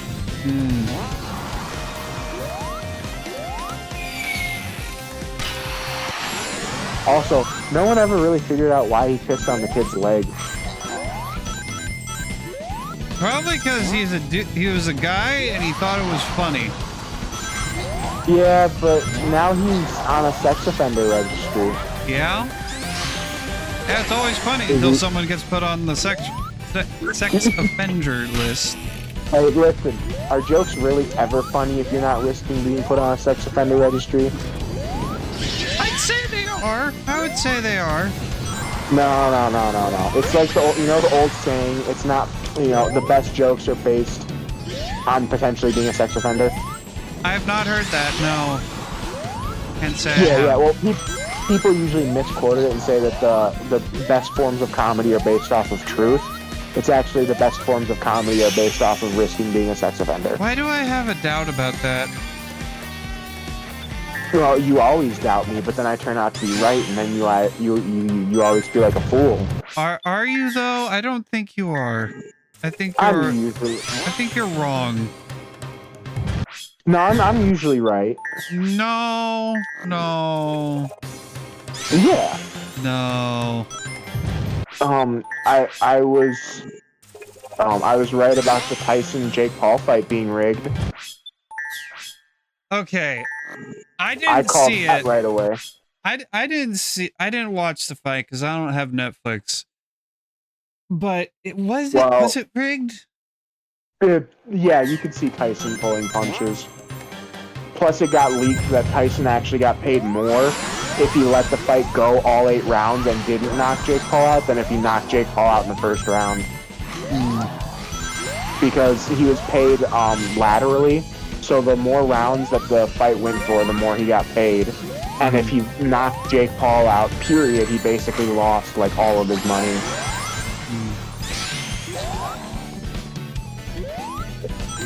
There's a Snapchat short that my buddy sent me, and it was Mike Tyson versus Jake Paul. Mike Tyson's inner monologue. Okay, Tyson, listen here, Mike. All you gotta do is knock Jake Paul out. It's the first round. This kid can't do anything. And then it's a picture of money just going, no. And then Tyson goes, that's right. I need to make that money. 58 years old, it's bullshit. This kid gives me a pigeon, A shitty pigeon? It's not even a good pigeon. Fed that thing to my falcon. But his ears looking really tasty. There was actually like a handful of people who bet on Mike Tyson fighting Jake Paul somewhere. Which is kind of a dumb bet because that was a one-off thing with Tyson. Yeah. But him biting Evander Holyfield's ear is fucking hilarious.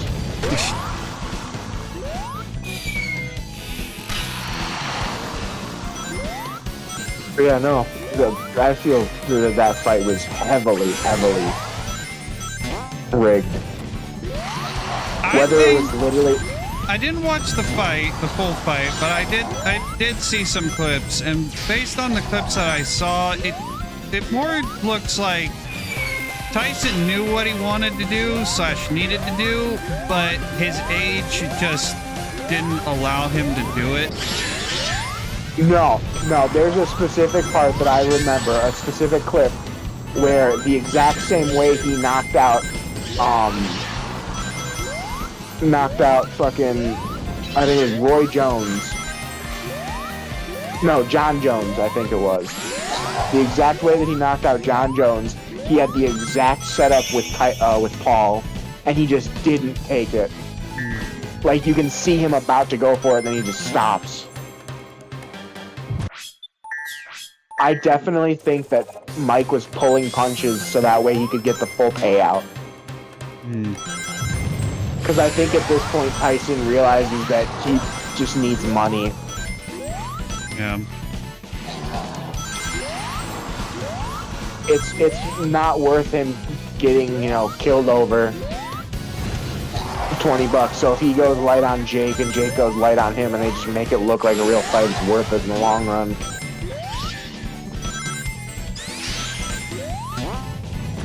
But no, Prime Tyson would have killed the kid. Oh yeah. Prime Mike Tyson would have taken him out first round. One fight that I would have loved to see would have been Muhammad Ali versus Tyson. Yeah, that certainly would have been interesting. That would have been a great fight. Because they're like two totally opposite spectrums of the fighting world. Tyson's just straight sheer power. Sure, he's got a bit of stamina, but he's mainly power. Whereas Muhammad Ali was just absolute cardio and stamina out the wazoo, but he still had pretty decent hitting.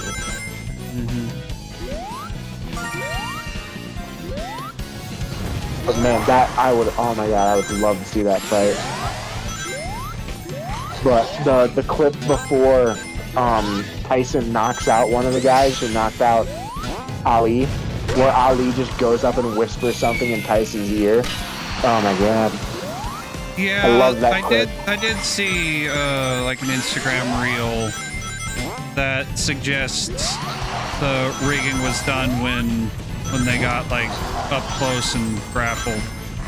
That Logan whispered in his ear, "Hey, don't fight back, or don't knock me out, whatever." Tyson, just take it like a bitch for the next like 5 rounds. I'll pay you 20 grand. Yeah. Not 20 grand. Tyson wouldn't throw a fight for 20 grand. I think it was 20 mil. Yeah, well, that's the worst part is everyone keeps throwing out random numbers. I heard 20 mil, 75 mil, 150 mil. Like, people just threw out random ass numbers, so I don't even know how much the actual fight made Tyson. But anything short of 20 mil, I guarantee you Tyson wouldn't have done the fight. Yeah.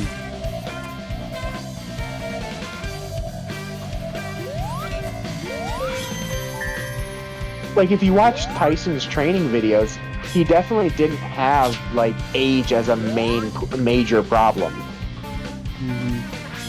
Because, like, he was still pretty damn agile. in all of his training videos. I think whatever like sickness or injury he got that made them postpone the fight, I think that might have also been a factor that kind of messed with him. Oh yeah, definitely, without a doubt. Because that knee brace, you could see he was kind of favoring that knee a little bit. Mm-hmm. But no, it was a boring fight. The women's fight that went on beforehand was actually more interesting. I was kind of upset because the Irish chick ended up losing, and she would have won if she hadn't headbutt the other chick. Which sucks because I like I can't remember the Irish. I remember her name's something Taylor, but man, she's a good boxer. That should have been the main event. That fight was way more interesting than the Tyson fight. Yeah. Because Tyson came out the gate, got a good liver shot on Jake, and Jake was just wheezing the entire match. So I think at the very least, Jake realized, oh, this guy could fucking kill me if he wanted to.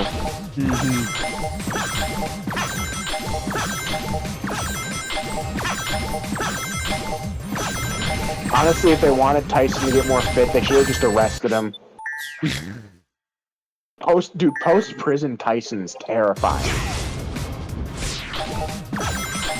Because all he was doing in prison was working out, eating, and just fucking bitches. Well, he talked about during interviews how, like, he's like, yeah, if you're in prison, all you gotta do if you wanna have sex with your girlfriend, have her show up wearing a slip dress, and then have her put it on backwards, so the zip is on the front. Like, he was talking about that, which is hilarious. Oh, are you kidding me?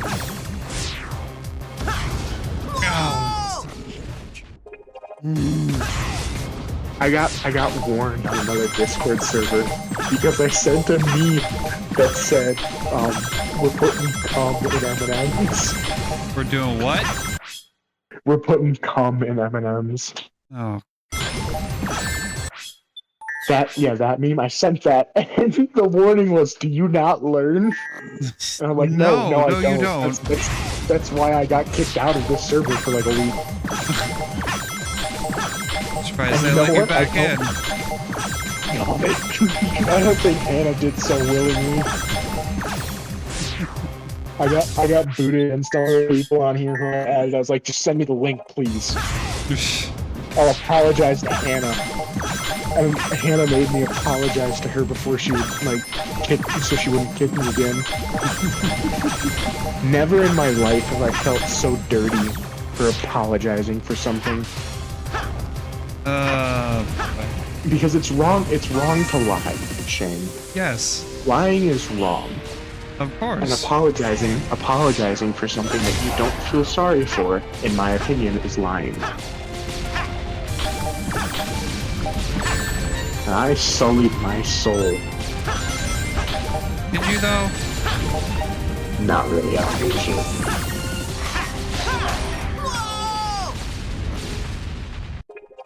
Dude, I apologized to Hannah and she was, okay, let's get off and off. And she's like, what'd you say? What'd you say? And I'm like, nothing.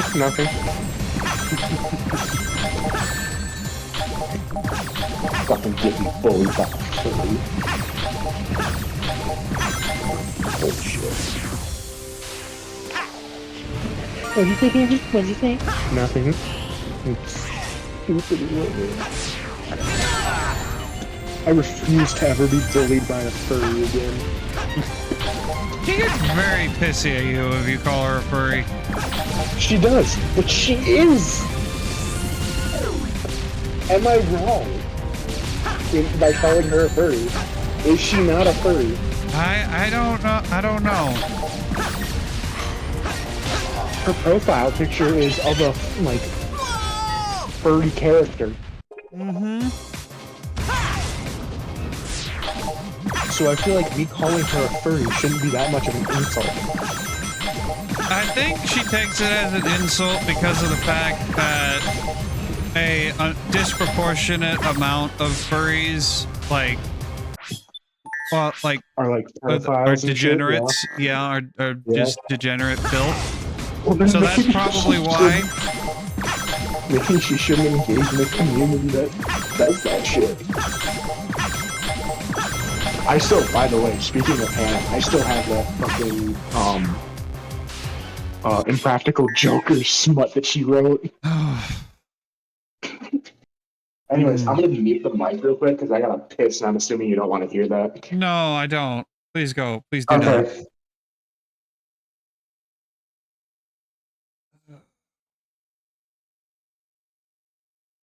Okay, we're gonna mute my microphone on Discord. Jesus Christ, this has been the raunchiest night in a long time. Oh my God, this was a mistake. I don't know if this was a mistake or not. I know. I don't even know if leaving the microphone on the wrong input was wrong. Okie dokie, I'm back. Welcome back. Yeah, it was relieving. It was nice. I certainly hope it was. I've cleansed my soul. Good for you. Anyways, yeah, I still have that Impractical Joker's smut from Hannah. And I think it's absolutely hilarious that I still have that. Because if Hannah ever starts getting lippy, what I'm going to do, I made a copy of it where I made the smut way worse. She's probably going to murder you if you do anything with that. So if she starts getting lippy with me, I'm just gonna go, yeah, you want me to release that smut that you're writing to the entire Discord server? So now I have blackmail on Hannah. That's good. Yeah. I won't use it unless I absolutely this will be my Hail Mary play. That's going to be your one-way ticket out of the server and never to return. That's what I think I'm not gonna use it because I'm not fucking retarded. I don't know. The jury's still out on that. Now, will I sit up late at night and think about doing it? Absolutely. I'm kidding. I haven't spent more than 2 minutes thinking about doing it. And first of all, I'll have you know, this has already been well established in this server that I am not autistic. You're not what? Autistic. Oh no, you're just retarded. No.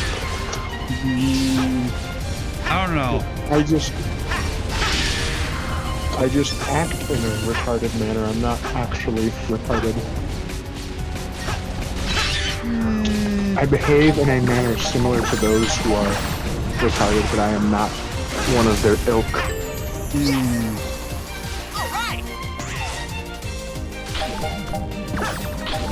I'm a bit of a daywalker myself, one might say.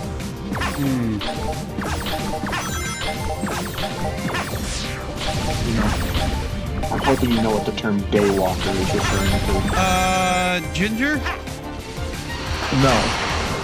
Well then, no. Daywalker, it's like vampires who would be able to come out during the day. So you can't really tell that they're vampires because that's the main way you'd be able to tell if someone's a vampire. You know, so you fit into normal society. Well, I've heard gingers referred to as daywalking vampires. So. Well, no, because vampires had souls at one point before they were turned into vampires. Gingers have never had souls. So that's a bit of an insult to vampires. I'll put out that wall of fire. Not to mention, vampires usually get laid.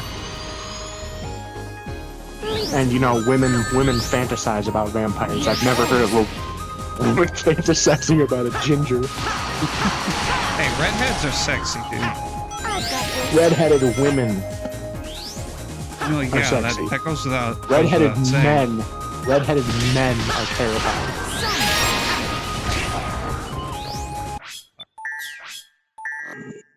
That's why no matter who your girlfriend is, she's way out of your league.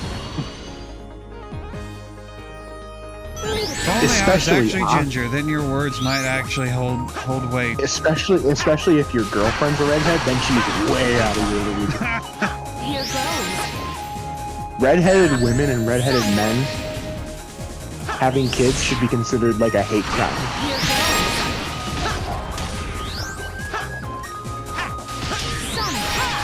We should be. God, I'm getting into a fucking eugenics conversation again. Yeah. I We didn't know I was in a voice chat with Margaret Sanger here. Oh hell yeah. We should be intermingling redheaded women into normal population, and then redheaded men just no one have sex with them. It's too risky.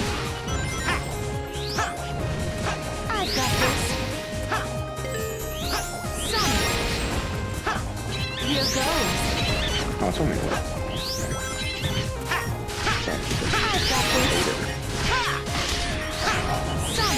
But yeah, next time on Cameron's eugenics theology, should autistic people no, stop it talking. Not finishing that sentence. Yeah. Yeah. It's really nice outside. The weather's lovely. Uh-huh. Yeah. You like weather, don't you? Yeah, I love weather. Weather is my favorite thing to talk about. Am I exposing a side of your personality to your girlfriend that she didn't know about before? Oh no, she is fairly aware of this. Thanks. Okay. I'd feel bad if you're just like sitting there like, fuck, now my girlfriend's gonna leave me because she thinks I'm a piece of shit. Oh no, if I was worried about that, I would never have started. I would never be dating. Oh, yeah, you'd die alone if you were worried about people thinking the people you talk to are degenerates. I mean, the people I talk to are degenerates. I mean, look who I'm talking to right now. Yeah. Oh, to fuck you, first of all. Second of all, I do appreciate that you're one of the, like, 3 people on this server that tolerates me. Blake actually likes me, which is kind of funny. Yeah, that is surprising. I would have pegged you as the kind of person Blake does not like. Blake thinks I'm fucking hilarious.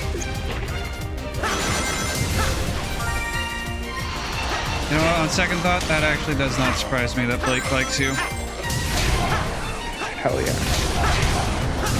Oh, you know, Bucky, yeah? Mm-hmm, I know Bucky. Bucky's still mad at me. I am not surprised. Because we talk, like we text each other on Discord decently often. She completely stopped texting me. She unadded me as a friend on Discord. She's very, pissed. Yeah. I'm too chicken shit to be like, hey, are you okay? And like text her in the fucking, this group, this Discord server. Cause I'm afraid she's gonna be like, no, fuck you in front of everyone. I'm like, okay, I'm gonna go fucking kill myself. Oh, I made a mistake. Oop. I do feel bad because I was kind of a dick, so I do understand why she's upset with me. Mm-hmm. But I feel bad. Is this what remorse is? I believe so, yes. Oh, believe it God. or not, you can actually feel human emotions. Oh, I don't like that. Well, Too late now. Your emotions have been awoken. Ew, no. I feel icky. There are ways to get around that whole emotion thing. It's usually found at the bottom of a whiskey bottle. So I can become a Democrat. Or that works too. But I can't find the bottom of the whiskey bottle because there's no whiskey in the house. Is there a story behind that? I feel like knowing you, there's a story behind that. Not one that I care to share with your girlfriend. Oh, God. Oh, boy. Because I don't think she wants to hear the story about me being a depressed alcoholic. Probably not. If she responds in Twitch chat saying she does, let me know, because I will tell it. If she wants to know. It's kind of a funny story. Plus, there's probably going to be some absolutely immaculate clips coming out of it. Oh, would you look at that? I forgot to change the audio course again. Are you fucking kidding me? No.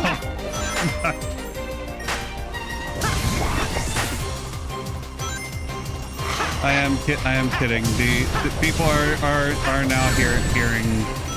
Unfortunately, they are in fact hearing you now. Oh, I feel bad for them.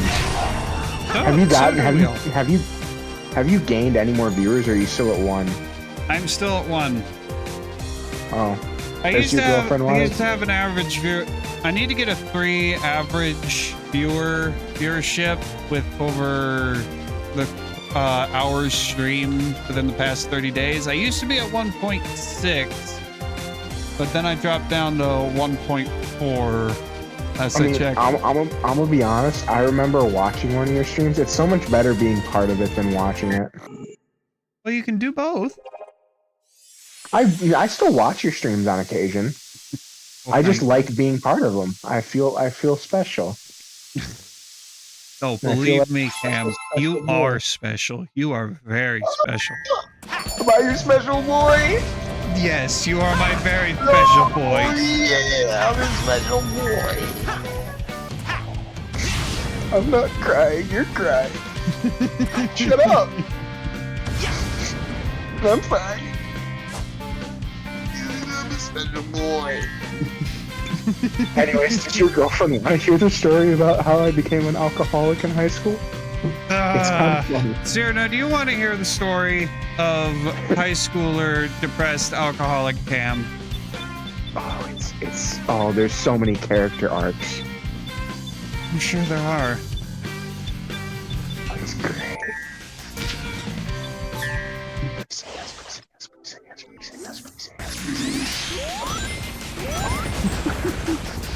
Too black.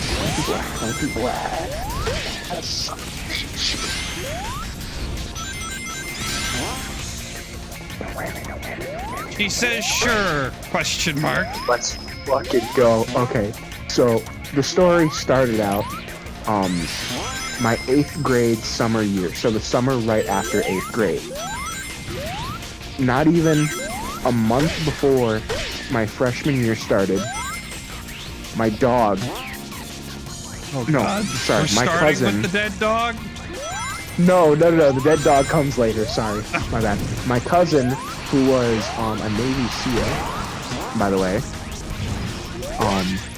who was not retired, who had not decided to re-enlist again, so he was now a civilian, had killed himself. Okay. Then, right after my cousin killed himself, my grandpa died from complications of smoking. And then a week into my freshman year, my dog died. Oh. While I was home alone. So that's 3 traumatic deaths all happening within like a month of each other. You know, I can see how the start of darkness I can see the start of darkness. Yeah. And this was right when COVID had started, so all of my classes were online for the first 2 trimesters of my freshman year. So all I was doing at home was sitting home alone. Because my dad was at work, my sister was at work, and my sister was at college, and my mom was at work. So I was home alone all day. So I finally, I had a sip of a beer before because my dad let me try it, but I had found some beer in the fridge from last year's 4th of July party, which no one had drank at that, but my dad had invited a couple extra friends, so we had 2 30 racks. It took me 3 days to finish those 2 30 racks. That's a problem. Yeah. Well, keep in mind, I was extremely sad at this point in time, and I was... Yeah. So then, after that, I started finding my dad's and mom's liquor that they had in the house. Because my parents don't drink a whole lot. So anytime they buy liquor for anything, whether it's cooking or parties, if it doesn't get drank at that event, it sits in the bar room and just collects dust. So, then I started drinking more and more and more and more. And then, eventually, 3rd trimester of my freshman year comes along, and we start doing every other day.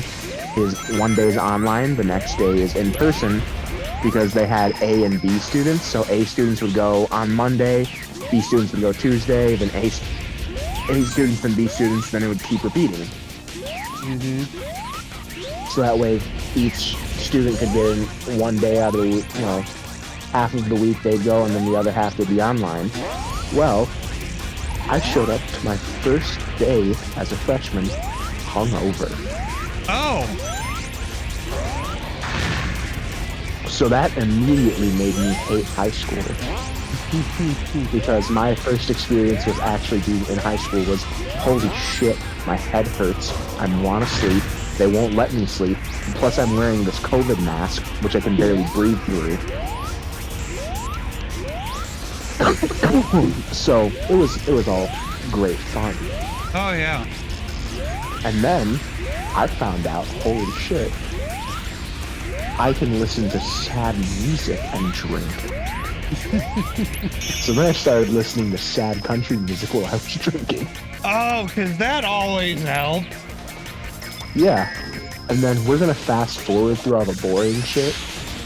My junior year, I had this big black lab named Bandit. The first dog who died was a Yorkshire Terrier named Willie. Junior year, my dog Bandit, who I loved, dies. And then, right at the end of my senior year, not even a week after I graduated, my grandpa's brother, my great uncle, also dies from complications of smoking. So I started out my high school career a depressed alcoholic. Started getting better junior year. I started drinking less and, kind of actually repairing myself. And then, boom, dog dies. That's kind of sad, start falling back into bad habits. But quickly, start getting better. And then, boom, great uncle dies. So then, I just started drinking more. But now I'm fine. That's good. Yeah. During this time, there are certain parts of that story I glossed over for personal reasons. Actually, fuck it, I don't care. This isn't... Who cares? I highly doubt you're gonna make fun of me for this. My first experience with drinking with other people was when I was hanging out at a girl's house. She was 5 years my senior. She was 19 when I was a freshman. and she had given me a cocktail. This was the first cocktail I'd ever had. I thought it was just like juice, like soda or juice or something. I went, this is really good. Can I have another glass? She goes, yeah. She didn't tell me there was alcohol in it. I had like, I ate her in these. I was fucking obliterated. Me and her had a physical interaction. And then she didn't talk to me for 5 months. So not only, keep in mind, she wasn't drinking, so she was sober. So as I've been told by others, I was apparently the victim of a date rape situation. Yeah, that would qualify as date rape. Which I didn't realize until like I was a senior in high school. I just thought, oh, that's I can't be raped. I'm a guy. No, it is Anyway. It is in fact possible for dudes to get raped. Yeah, so that was fun. And she didn't talk to me for 5 months. Cause she completely ghosted me, and finally she texted me back. I'm like, hey, are you fucking pregnant? And she goes, no, why? I'm like, you didn't talk to me for 5 months. And she goes, yeah, no, I'm on birth control. I went, that would have been nice to fucking know.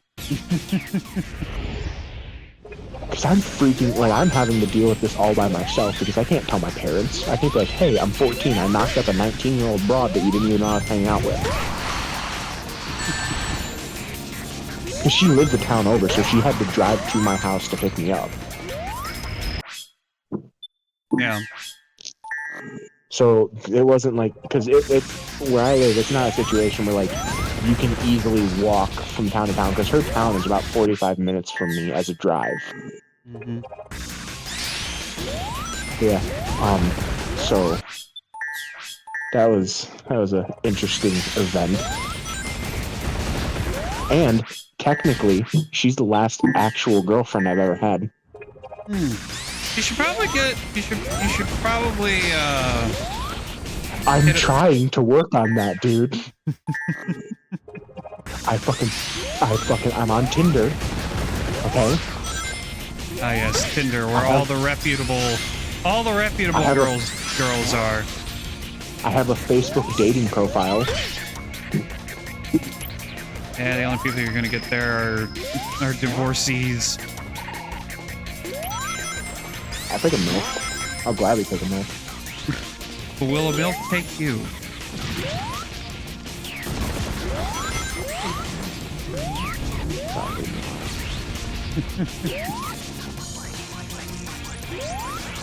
Also, completely forgot to add this.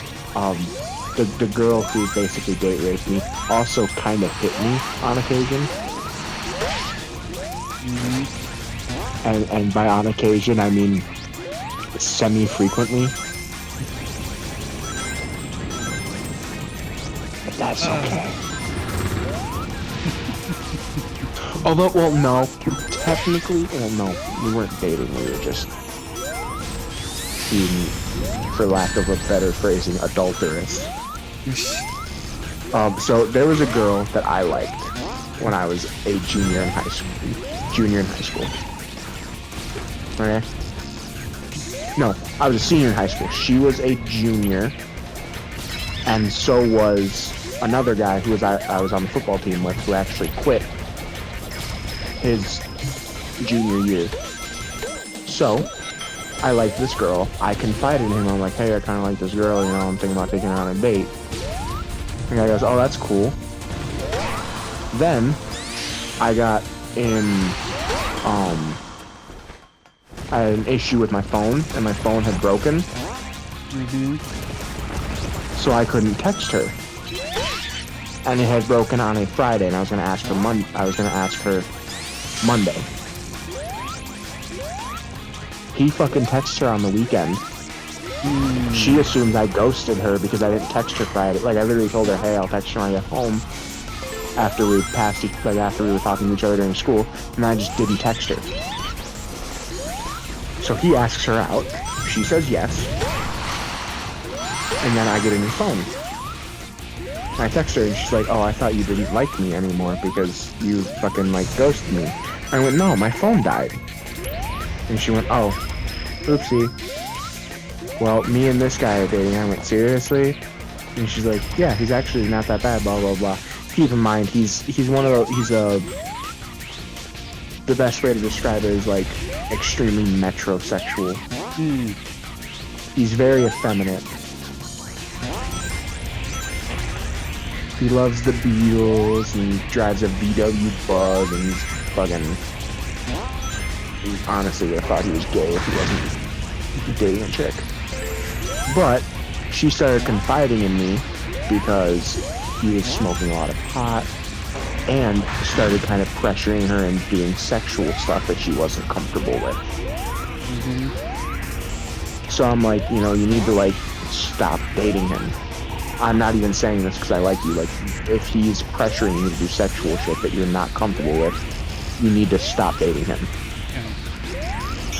That's like a standard evaluation of a situation. And she goes, I don't know, he's really nice, blah, blah, blah. I'm like, no, honey. If he is making you do sexual shit that you don't want to do and guilt tripping you into doing it, that is abusive behavior, and it's only going to get worse. So then she invites me to her house to have a campfire. I assume, okay, it's probably going to be me, her boyfriend, a couple of her friends. Nope. It's me and her. That's it. Sonic? And then one thing leads to another. We're cuddling, watching a movie. One thing leads to another. We're making out. And then my parents come and pick me up. Because they had dropped me off, because at this point in time I didn't have my license. So my mom was fucking peeking through the door, because they had a front door, and the front door had like that artisanal glass that you can like barely see through. She looks through it and just barely sees us kissing. And the second I sit in the car, she goes, so, how was your date? I went, Mom, it wasn't a date. We had a campfire and then we watched a movie. And she's like, oh, well, usually two mutual friends hanging out doesn't usually end with their tongues down each other's throats. I go, huh? What? And she goes, yeah, I saw you kissing her family. I went, oh.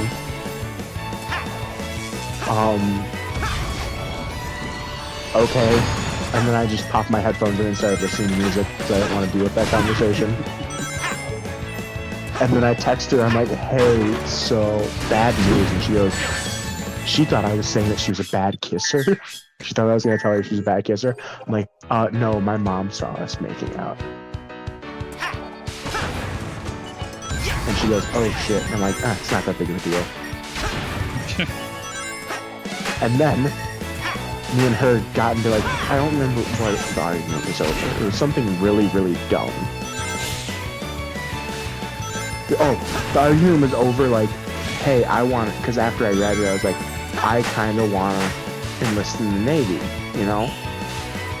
And she goes, I don't think you should enlist in the military. And I go, why? And she's like, because you already are drinking, and I don't think that enlisting in the military is going to help with that issue. And I go, yeah, it is, because I'm going to have structure in my life finally.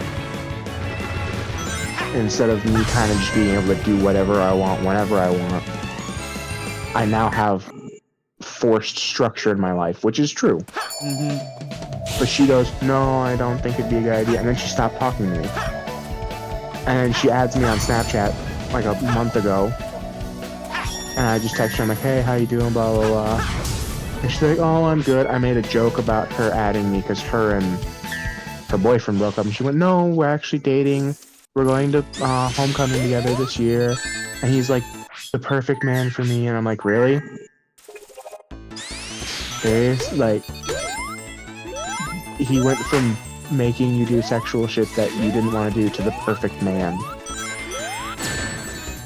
Which I highly doubt. But Then I went, fine, I tried to help you. You didn't want to listen to me.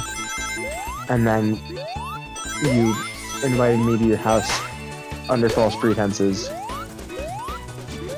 Well, whatever. Your fault now if something bad comes of this. I'm wiping my hands clean. And before she got mad at me, I went, just so you know, just so I can say that it's not my fault if anything bad happens, I don't think you should be dating him. And the last thing she says is, no, I love him, he's the man of my dreams. And I go, oh, okay. So you know you got a match for life. Yeah. Hey, I will say one thing about that guy. At least he knows how to keep his bitches in place. He somehow skipped the entire section of the level and didn't even realize it. Got a boy, you're speedrunning without even trying. No, I am the master. You're just that good. Exactly. But yeah, no. So yeah, that was nice. Oh, I will add that was not the only time I went over to her house. That was the first time. I went over to her house maybe like 3 or 4 times. Until I went to her house a week before Christmas. Her parents got me Christmas presents. They didn't even give her boyfriend Christmas presents. And then she has the audacity to stop talking to me because I'm enlisting in the Navy after high school. I remember the conversation now. Her exact words were, I don't think you should enlist in the Navy, especially with the job you say you want to do, because I don't think it'll be good for your mental health. I think you should go to college. Oh, because college is the place you want to go if you want to get away from excessive drinking. Yeah. I told her, I looked her in the eyes, I'm like, you do know for, like, I will say this for a matter of fact. The only way I will ever go to college or any more schooling of any kind is if they give me a scholarship and it's free for me, or if I get to play football while I'm doing it. There was a college that literally, like, UW-Madison, which is near where my town is, they offered to let me join their rowing team. And I went, oh, what's the scholarship application program for that like? And the lady who was at reception, she goes, oh, we don't have scholarships. We're a club sport. We're not a school affiliated sport. And I go, so basically what you're telling me is you want me to join a sport that won't in any way positively affect my academics, and I'm technically excused from class, but still expected to do the work. I can't get any scholarship for it, and I'm expected to show up to all of these practices and training regiments and stuff, and if I don't show up, I'm kicked off the team? Yes. And she goes, yes. And she goes, yeah, kind of, that's not how I would word it, but if that's how you want to look at it, yeah.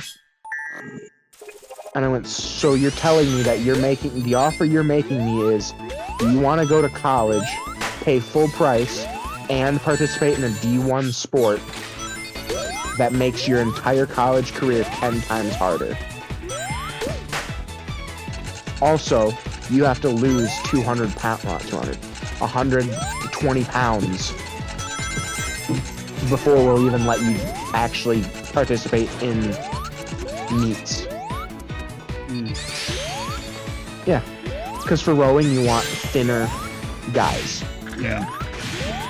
The only problem with their theory was when they put us in the rowing machine that they had, I was rowing at about twice the overall speed and distance as the other guys. Because for that machine measured how hard you pull, how fast you pull, and stuff like that. I may not have been pulling as fast as they were, but I also had maxed out the settings on mine for weight. So I was about maybe a quarter of a row slower than them, but they were all on like the lowest or second lowest setting for weight. I maxed out the weight because when I was pulling it before, on the weight they set it at, I was lifting the front half of the machine up. To the point where the coach goes, yeah, I think we're gonna kick yours up a couple notches. Kicks it up. I'm still getting it off the ground pretty regularly. He goes, do you think you can do it on max weight? And I went, yep, probably. He puts it on max weight. Now, instead of it being every stroke, it was maybe every like 20 strokes I was lifting it off the ground.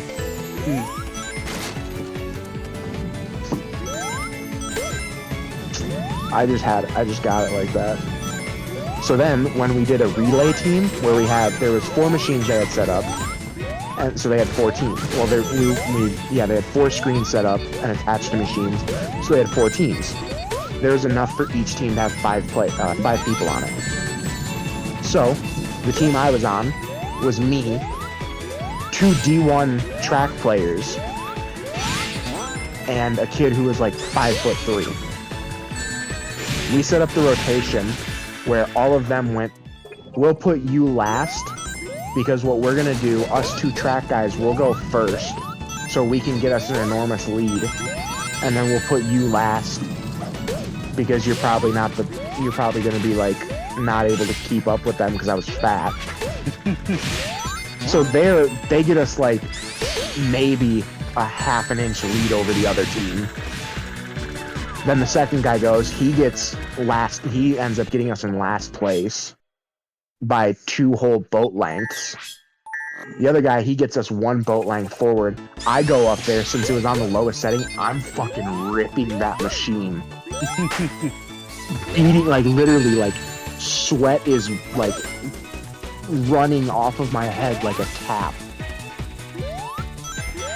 And I'm fucking yanking that machine as hard as I physically can to get as much speed as possible. I was like 3 miles per hour off of setting a new record for that machine, and I was pissed that I couldn't get past that.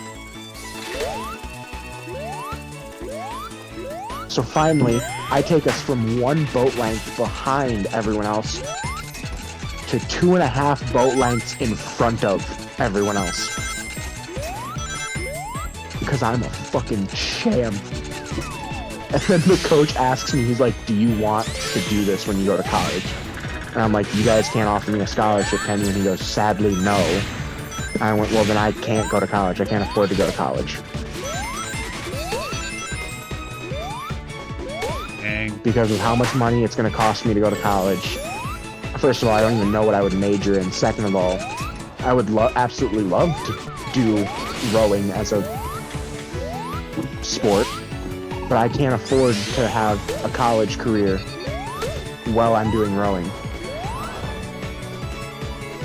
I did tell them that if in the next 3 years, if their sport gets considered an official sport of the high school instead of just being able to use their mascot, if they are able to give me a scholarship, to call me. Because if they can give me a full ride scholarship, I will gladly do it. You got some possibility to look forward to? Yeah. You know, I was an amazing rower.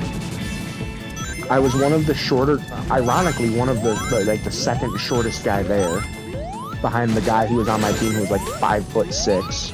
I think he was between like 5'4" and 5'8", something around that. So when I said he was 5'2", I was exaggerating. But my point still stands. He was much shorter than everyone else there. But I was actually the second shortest, because the guys who recruit for rowing won't even send you a letter if you're below 6 feet. I don't know how the 5-foot guy got in, but he did. He apparently got a letter. Either way, I loved going there because they showed us the entire facility, and they let us fill up the water bottles that they gave us with with a Gatorade that they had, because they had a Gatorade like soda fountain. And whoever on the team was there before us, was dumb enough to leave one of the drawers open that had all of their beef jerky in it. They had those like Jackling single serve snack jerky pieces, if you know what I'm talking about. And they left that drawer just cracked open enough that I was able to spy that. So I gently closed it so no one else saw it. I let everyone else go before me. I was like, oh no, I insist. You go first. I'll probably drink all the Gatorade. Wouldn't want to do that. I'll leave you guys some Gatorade. I fill it up with grape, the only flavor no one else got. And then since everyone else was gone at this point, I open up that fucking drawer, and they gave us a drawstring bag that had like the bottle and the t-shirt and the hat in it. I filled that thing with every single thing of beef jerky they had. And then we went up and did the rowing. We got to leave our bags down in the general area, and I put my hoodie over it because I left my phone in there as well. So I was like, okay, cool. It just looks like I'm covering my phone up. Not a big deal. And as I'm leaving, one of the guys who's walking behind me goes, what do you have in your bag? And I'm like, what are you talking about? He's like, your bag is like full of shit. What do you have in there? And I open it, I hand him like a handful, I'm like, don't tell anyone. And he's like, I didn't see shit, man. I see nothing. And this kid we part ways and we never talked again. we didn't exchange information. I haven't seen this kid since. But man, that was an absolute, I think that's a highlight moment of me doing any sort of college visits. Because I walked away with almost a gallon of free grape Gatorade and like a month's worth of beef jerky. And I had no regrets. None.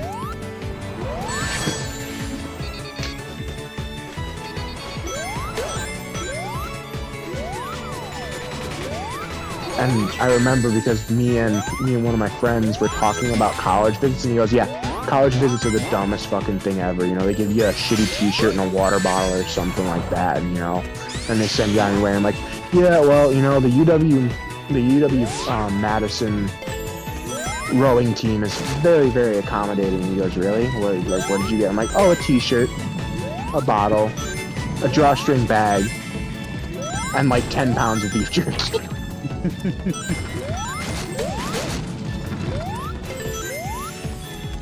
Man, I love that.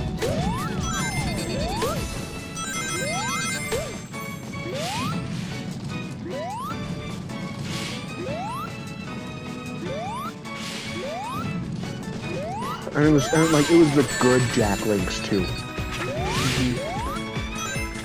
It was none of the crappy flavors.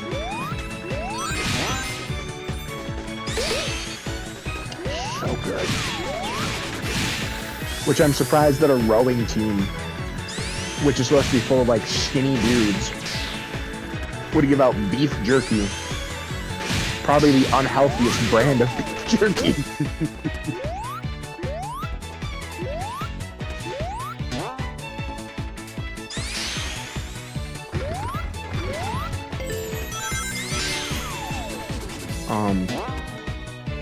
Another good one. Ooh, at my high school, there is I'm assuming to this day, unless one of the janitors found it, a perfectly good bottle of Kraken rum sitting in the ceiling of one of the bathrooms. Yeah. Well, because I think it was sophomore year, I joined choir.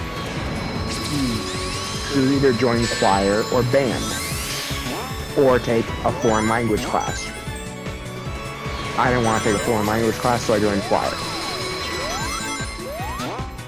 And they had a madrigal dinner, The only problem was we weren't supposed to bring our backpacks because it was so far after it had started. The show started at 7, and school got out at like 3:25.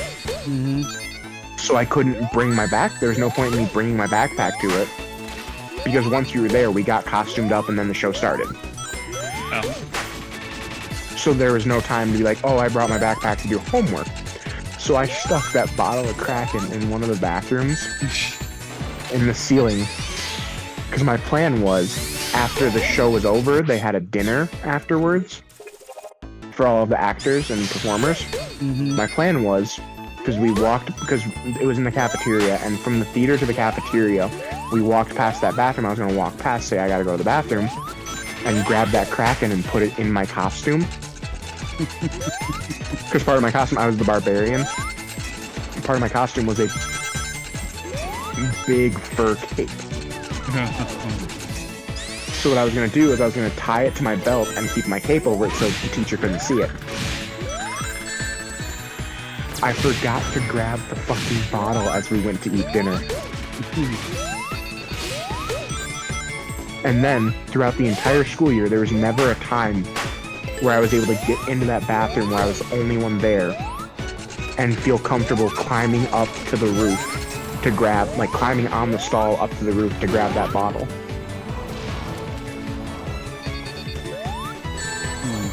So that bottle I think it's still there. Because I forgot, halfway through sophomore year, I forgot it was there. And then I just remembered that now that it's still there. I should see if I can visit my high school, see if I can steal that bottle. Okay, so what are you doing here? What are you here for? Nothing, just gonna pick up a bottle of rum I left here in when I was in sophomore year.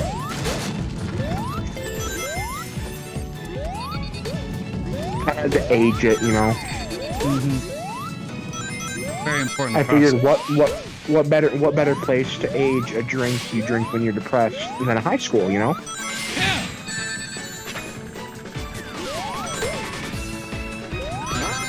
I'm actually, it's like what is it, like association therapy, where like that's how you get people to like stop being afraid of clowns, and you just like have them be around stuff with clowns all the time.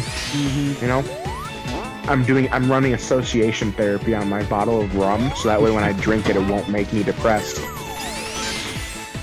Yeah, because that's how that works. Yeah.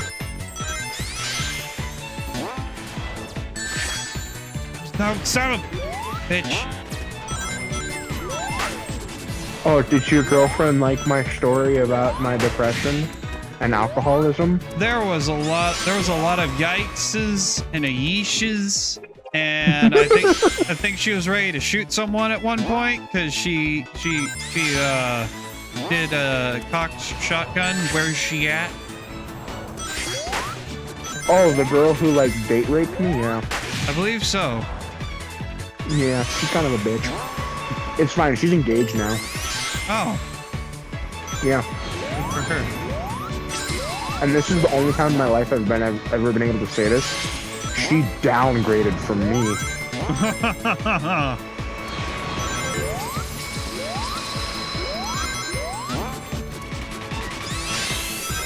Your boyfriend's a meth head.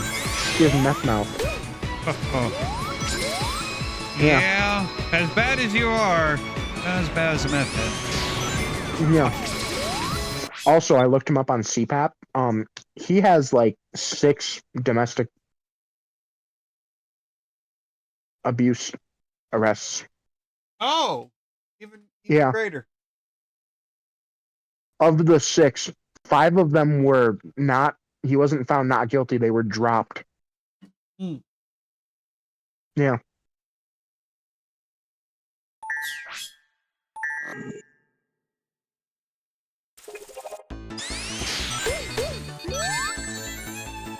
Shit, he's a real doll. Oh yeah, sounds like it. Yeah. That's the only time in my life I can say an ex-girlfriend of mine downgraded from me.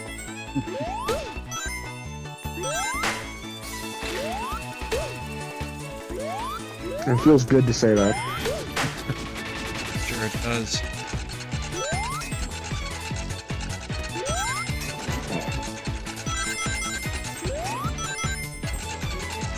Yeah. And I think it's ironic that she was banging a like freshman in high school when she was 19, and now she works with kids. Oh. Oh dear. Yeah, she's a teacher's aide at an elementary school. It would be a shame if someone made an anonymous tip. It would be, yes. That would be such a shame.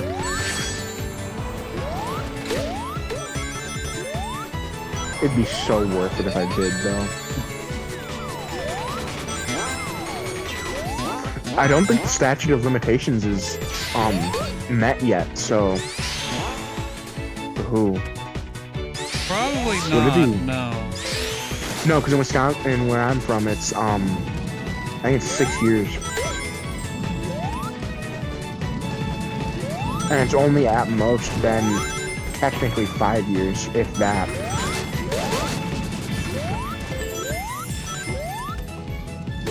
Man, ooh.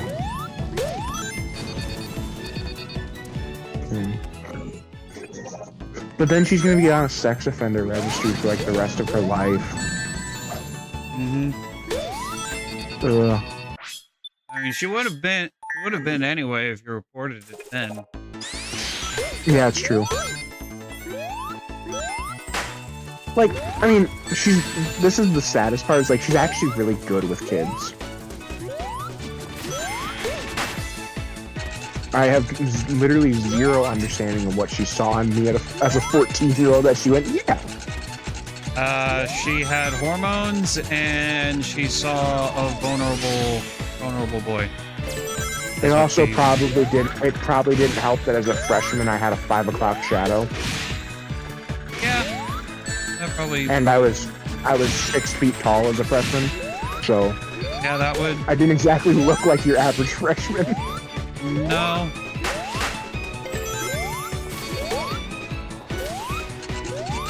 Yeah. She was the redhead, ironically. Yeah. Well, now we found out where your soul went. No, I didn't have one, trust me. I sold that for a penny and a fiddle of gold a long time ago.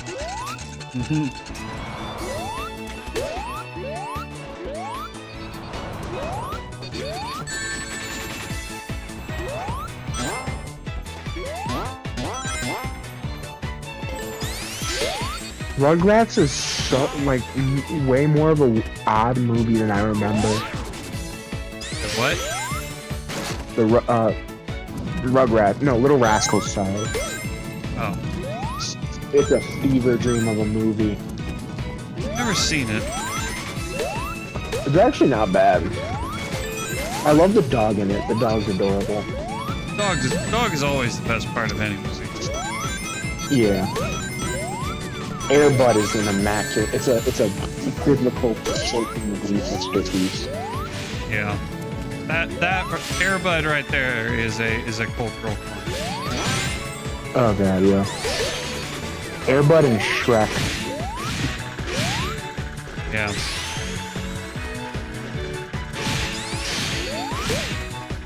I am telling you right now, the day when I have kids, if I have kids, I'm raising them on the cartoons I grew up with. Same here. They're not Same getting here. any of that Coco Melon bullshit. Yeah. I swear to God, if like my wife goes, oh, we need to show them Coco Melon, I'm gonna go, fuck no. No. Get the fuck out of my house. You ever say the words Coco and melon in the same sentence again? I swear to God. Great divorce court. Yeah. And I will beg the judge for full custody. And the second I say you want to have the kid watching Coco Melon, he'll go, oh God, no, I can't let a child live in an abusive household. And he'll understand. Yeah. Testament, the story of Moses. Ooh, that's on Netflix. And it's rated TV 14. Ooh.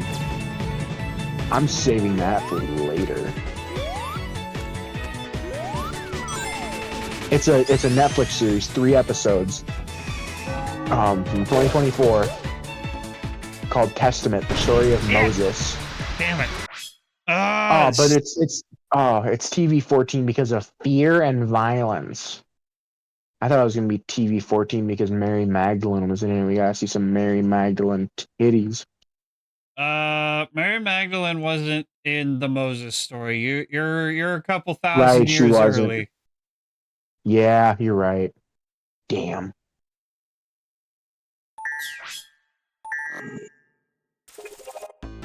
Although, isn't it kind of ironic that I'm hoping that I get to see Mary Magdalene's tits, considering her problem and her big flaw when she was in the Bible was that she was a whore? A little bit, yeah, a little bit. And the whole point of her redemption was the fact that she turned away from that life. Mm-hmm.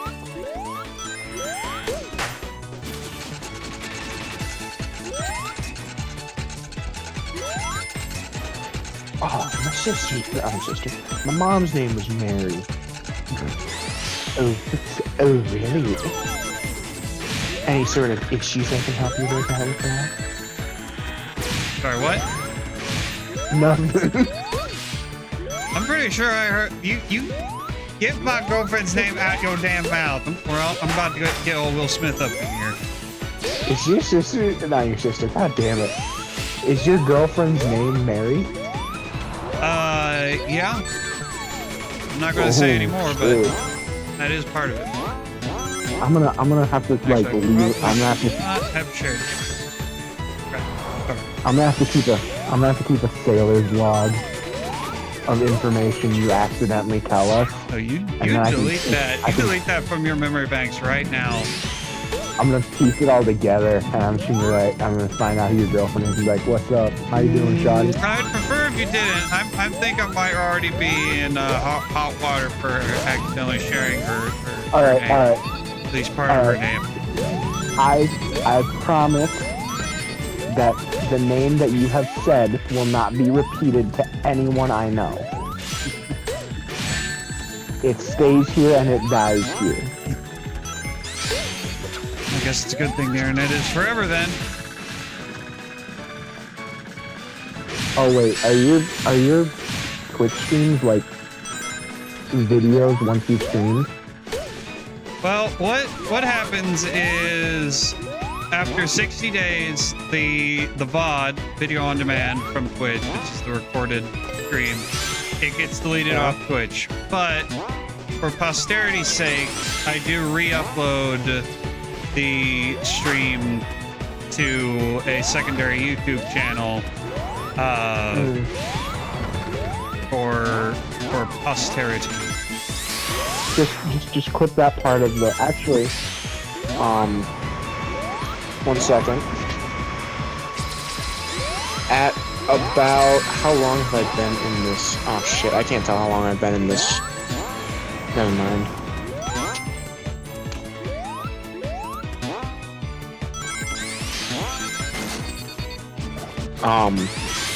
I was gonna try to find like a timestamp so I could be like, hey, you know, just clip out, just like watch this part of the episode and then clip it out.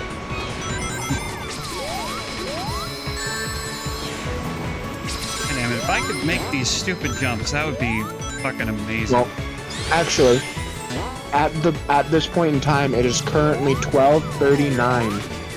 So, future Shane, whatever time this video started at, do the math in your brain, figure out how long into the video it takes to get to 12:39 at night, and then you should be able to go back like 5-6 minutes and be able to clip out that whole section.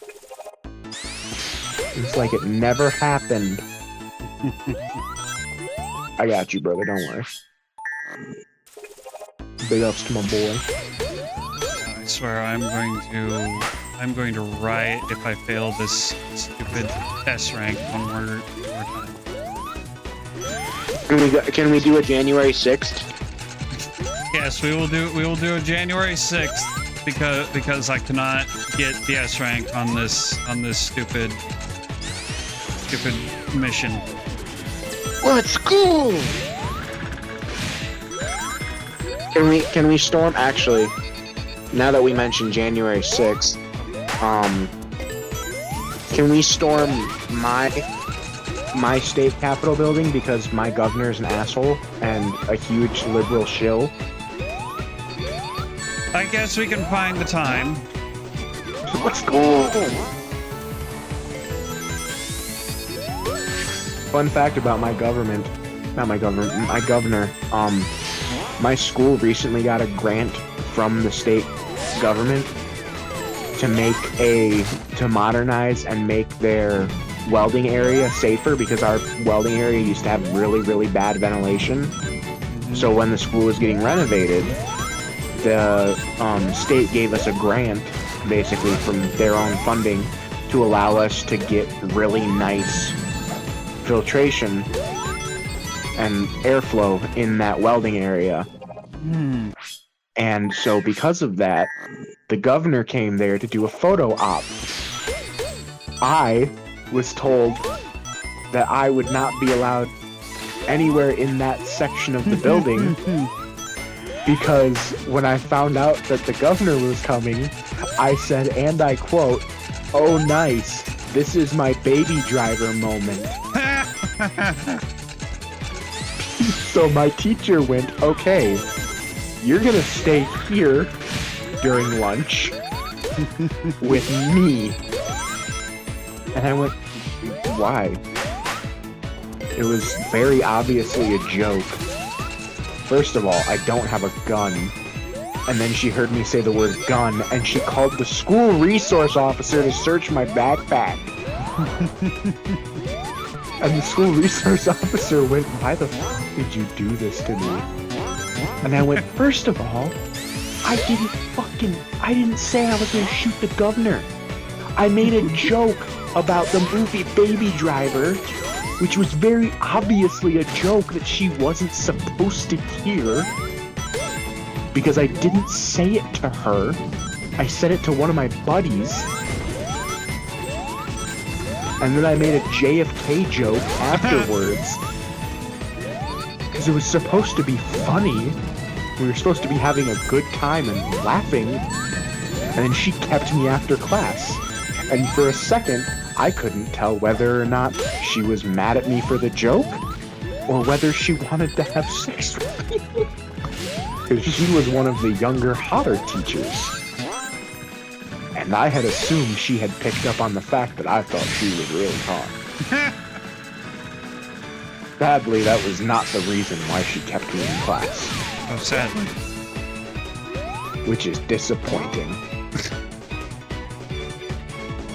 Because despite people saying, "Oh, that's not good, you can't, teachers having sex with their students is bad," I would gladly be the victim in that scenario.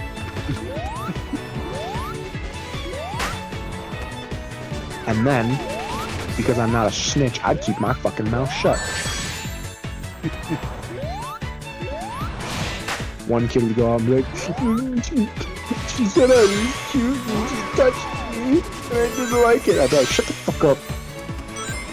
We had a great thing going. Shut the fuck up. Just shh. Shut up. Shut the fuck up, man.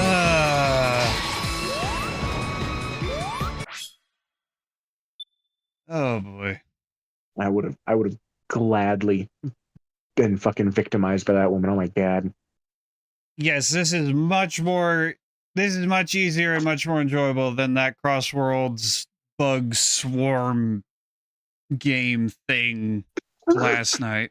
I love how you're just changing the fucking subject because you don't want to hear about me hitting on my teacher anymore. Hey, I have a chat, but I do technically need to respond to at some point. I mean, yeah, that's true. I will say, though, that teacher, she had a voluptuous rear end. She had a nice ass. I feel like I should be playing GTA 5 with this conversation instead of Sonic Generations. And she was wearing she always wore mom jeans. Like high-waisted mom jeans. And I was not complaining. Of course not. I will say that is the only time in my life I can remember anything from math class. I was locked in for that math class, let's say.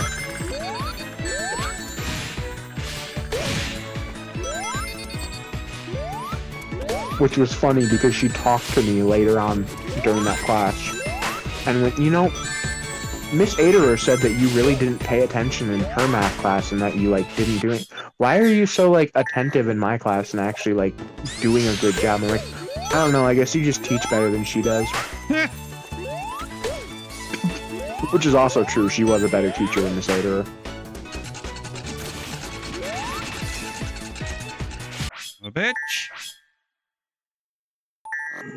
I have a Miss Aderer math teacher story from school. So, I was in 5th hour math class with a teacher who was called Miss Aderer.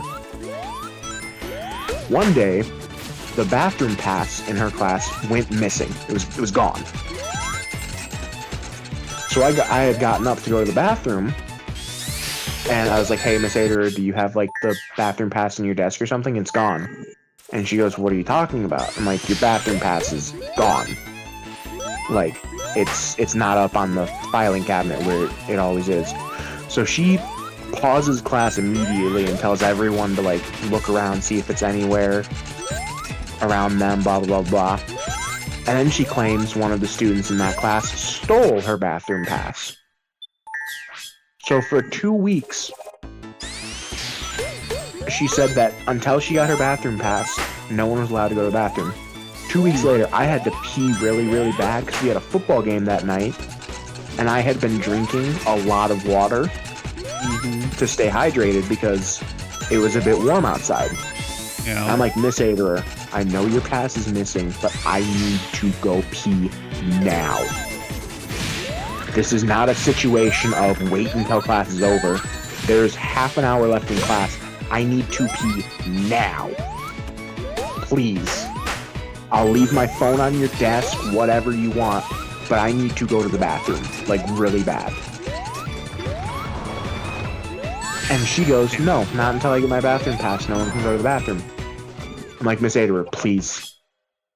I'm done with all of my math work that you've assigned for today. You know, like, just please, just let me go to the bathroom.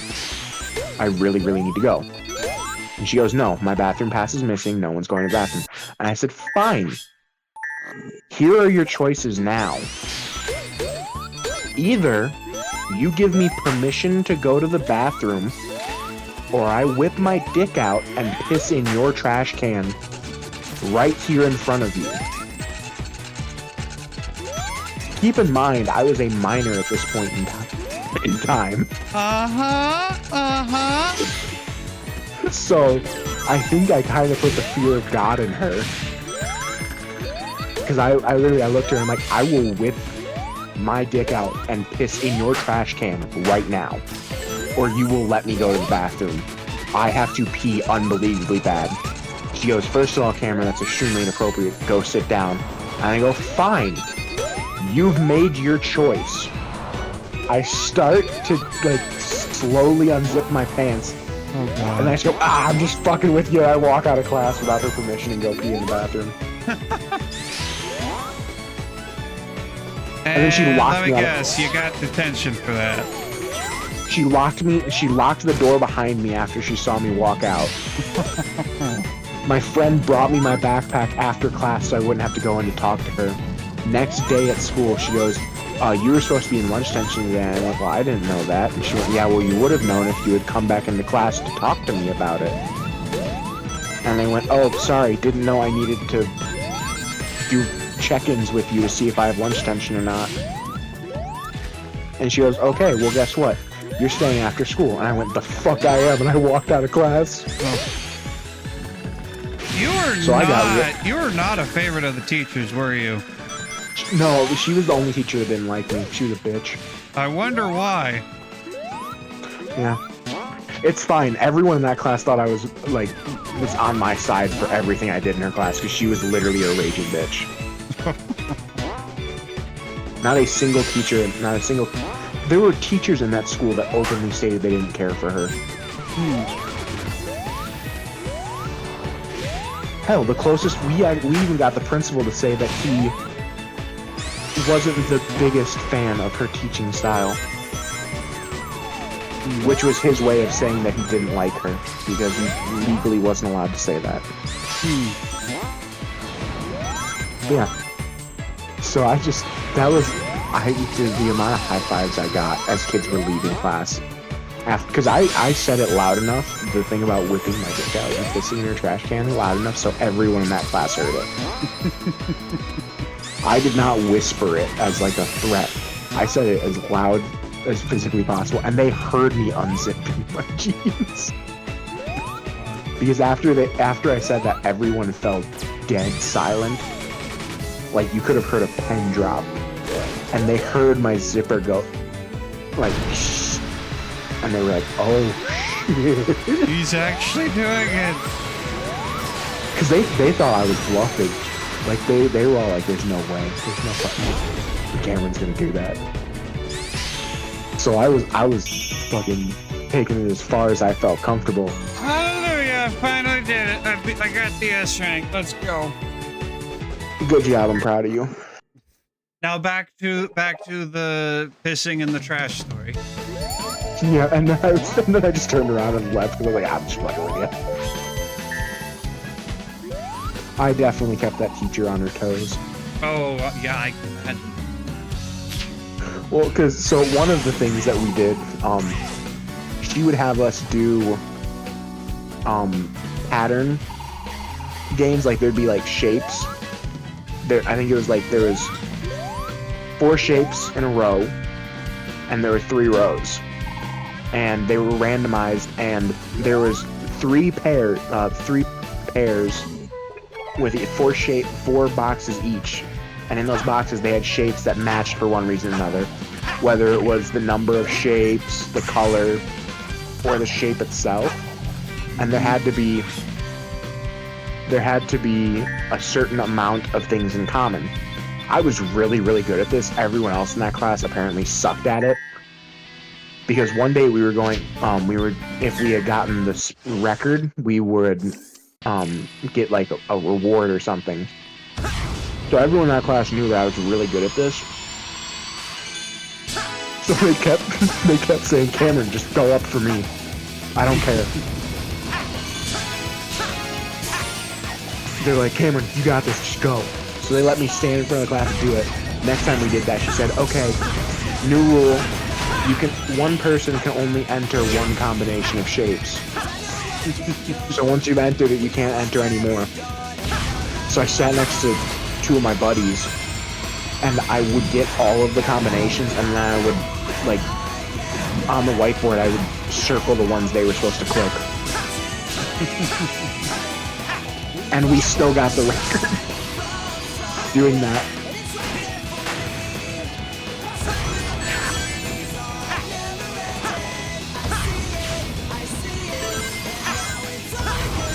She also got really mad at me one time because she would do these like word pun things, and I would come up with the dirtiest answer that physically worked.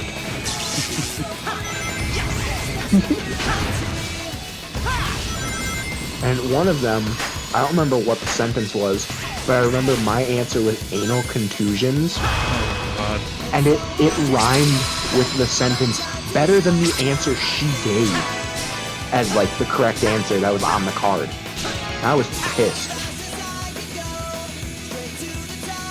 Because everyone sitting around me went, no, anal contusion sounds way better. It rhymes. And it makes enough sense that it fits. And I went, exactly. That was my best one yet. I shouldn't fucking care. She didn't even send me to the principal's office for that one. I was pissed. Because I think she started realizing that I was, like, doing shit I knew I wasn't supposed to just to get out of her class. Because she'd send me to the principal's office and then I'd just finish the rest of my work in the principal's office. So I think she genuinely realized that I was just getting kicked out of her class just so I could, like, not deal with her. And her ultimate revenge for that was, fine, you can get away with murder in my class. I don't care. You're staying. And that was worse than serving lunch detentions. I fucking hated lunch detentions. Yeah. But no, this is a very big love-hate relationship between me and that woman. I loved pissing her off. She hated my guts.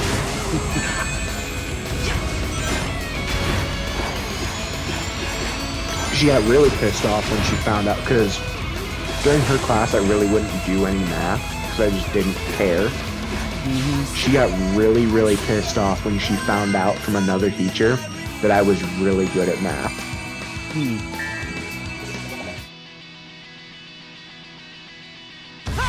Because she genuinely just thought, like, I sucked at math, or I just, like, wasn't trying. Yeah. And I just, like, didn't understand it. And then fucking I went to another teacher's class and I'm just absolutely knocking out math work. Because how one of the math teachers worked was she planned out all of every assignment we were going to do the entire trimester by the beginning of the year. So she already knew all of the work that we were going to do. The only thing she had to worry about was, she had all the stuff planned out for a month, and there was only like 5 months in a trimester. So you could pretty much get all of the stuff right away if you really wanted to. Either way, I got the first month's stuff done in 2 weeks. Then I got the next 2 months done in 2.5 weeks. By the end of the second month, I had all of the schoolwork done for that trimester. And the lowest grade I got on any of it was, I think, a B. Nice. So I was very clearly capable of doing that. And during one of the teacher conference days, when what's the word I'm looking for like,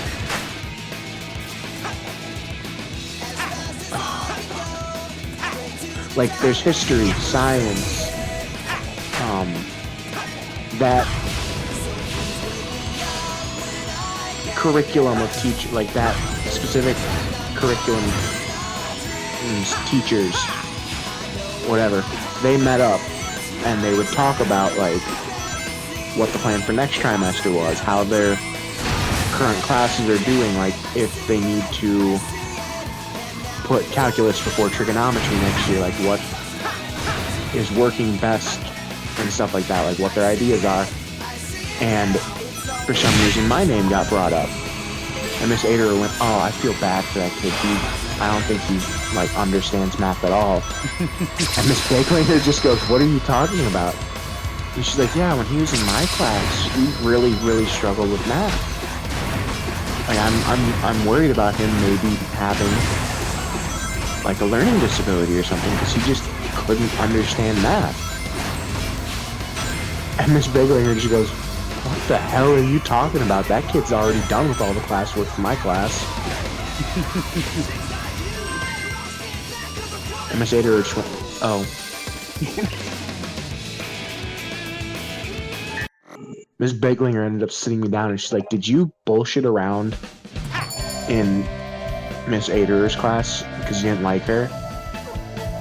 And I went, yeah, I thought she was a bitch, so I just really didn't give a shit. And Miss Baglinger went, well, she thought you were learning disabled. And I went, seriously? That's sick. And she's like, no, Cameron. That's not good. And I went, no, this is pretty fucking sick if she thought I was learning disabled. because I hated her class so much. That's amazing.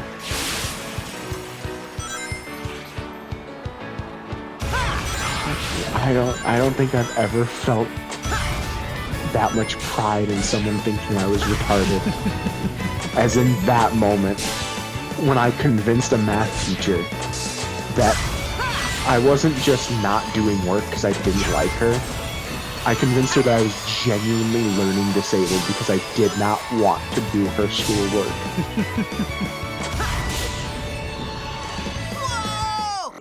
Man. That's not even the best con I've pulled in high school. I think hands down, the absolute, without a doubt, best con was convincing the school system that I had undiagnosed ADHD. So I got to go to a special classroom to take tests where the teacher would sit with another student who was actually learning disabled and, like, for lack of a better term, actually retarded, and would basically give him the answers.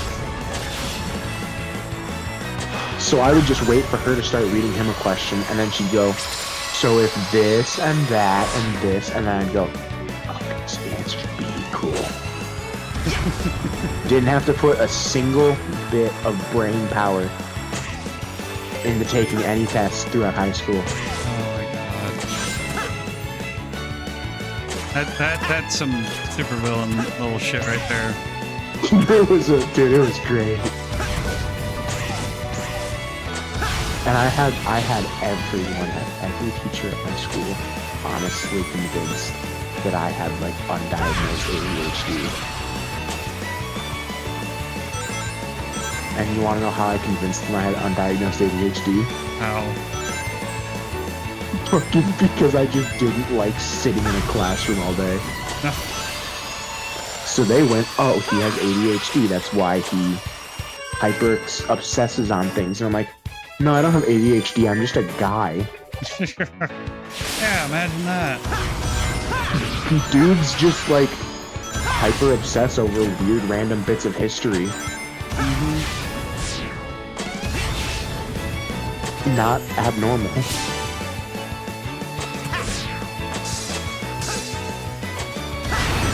Oh, and because I convinced them I had ADHD and was possibly on the spectrum, I got to sit through social emotional learning, which was a class where they taught us what certain social cues mean, which meant that I could get away, because they thought I was special, I could get away with saying some pretty off-base shit.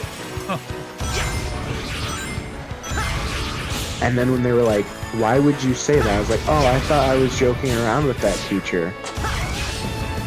I thought that teacher was, you know, we were having, like, a peer kind of conversation and we were joking. That's also how I got away. During American government with, what was it? There's something with a girl who was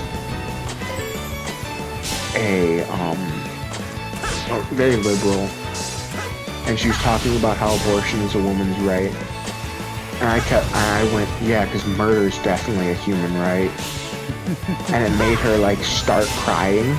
Oh god. And I went, damn, I didn't know I'm that funny. And she started crying even more. I had to go to the principal's office and like, you know, you made her cry. I was like, oh, I thought she was, like, crying laughing. That's my bad. Oopsie. And then not even 2 days later during social emotional learning, we learned about the difference between laughing until you cry, crying because you're happy, and crying because you're sad or someone made you uncomfortable.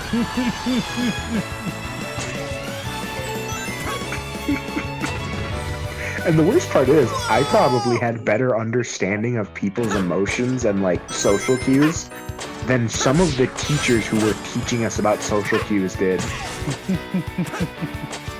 So I knew exactly what I was doing, I just didn't care.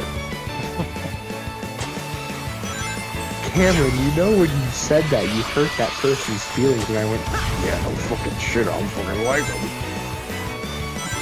You guys an asshole.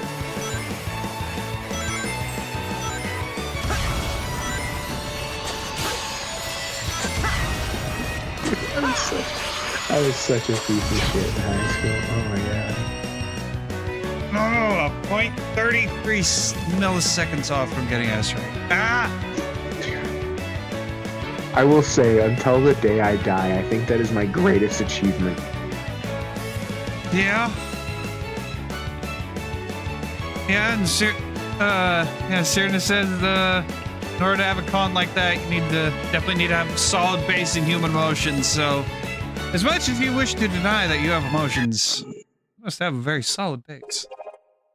Oh yeah, I'm very good at human emotions.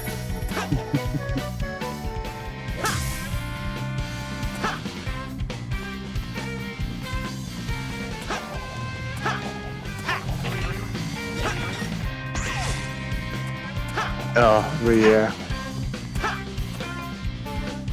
That's why, like, if you watch my interactions with, what's her name in the Wolfpack server? Sarah G.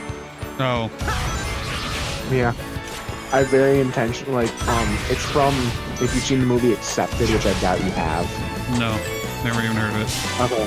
Well, there's a scene where a guy, the main character, is talking to a frat guy, and he goes, oh, my name's, Troy, I think it was. Not Floyd, I think it is. And then the guy, Bartleby, who's the main character, goes, oh, Troy, no, sorry, Trevor. And, like, lists off, like, basic frat guy names. Mm-hmm. And I did that to her after I misspelled her name. Because it's Sarah without an H at the end. I spelled it Sarah with an H at the end, which was accidental. I believe that was autocorrect on my phone.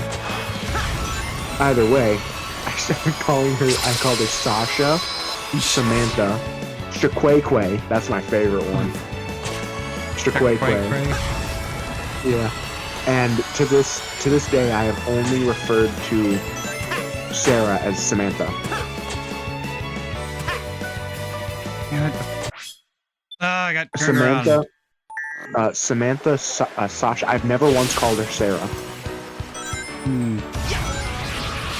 After that incident, because it's funny. Well, that's not true. I called her Sarah when I was on a voice chat with just Blake. So there's no way Sarah would have known. Yeah, that's the thing that pisses me off, is I'm very, like, socially skilled. I just don't care enough to put effort into socializing properly.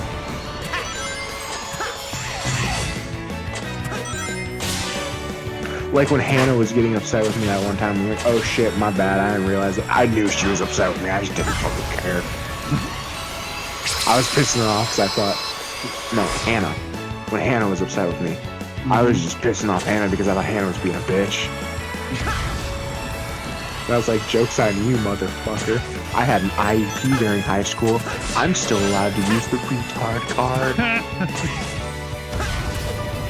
Get fucked. And there's nothing you can do about it. And the best part is, Shane, if you tell anyone I said any of this, I will deny it vehemently. I'm sure you will. Although you have me on a Twitch stream, so you can clip it. I have video proof. But you wouldn't sell me out like that, because that'd be a dick move.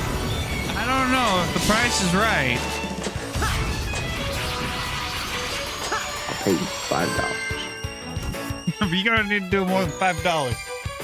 If you can get enough people to come out and watch my stream for long enough for me to get to affiliate, then I would consider There's blocking. no way.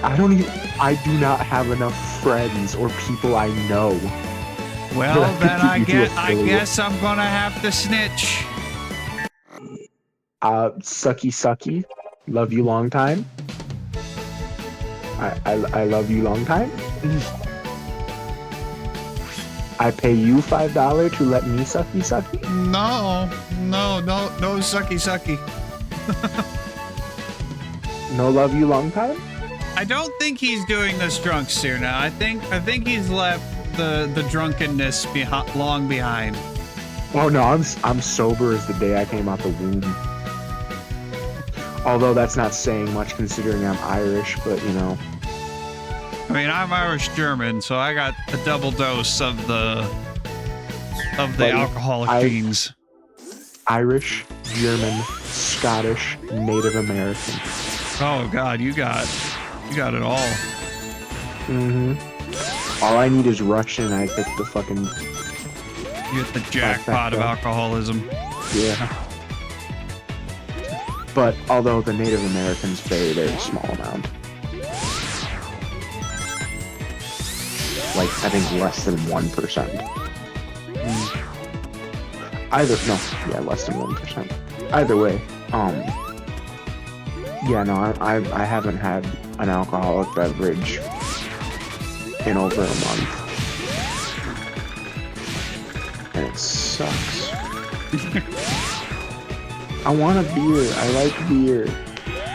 It tastes yummy. Yeah, it does, but remember how much trouble it caused you. But in the famous words of Brett Kavanaugh, I liked beer, I still like beer. God damn it, I could use a beer right now. Dude, there's nothing better than, you know, mowing the front lawn on a hot day. Sitting on the porch and cracking open a Coors Banquet. Yeah? That, or hanging out with your boys at the farm, whipping absolute shitters and redlining a Polaris, and then cracking open a couple of cold ones from inside a little lunchbox freezer that you have, a little Playmate cooler.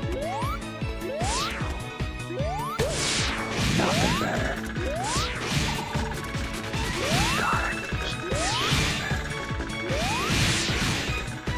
You good there, buddy? I would strangle a small African child for a beer those round. Oh dear.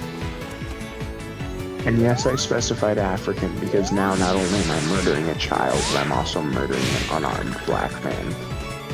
You're committing both a racist and what would the term be?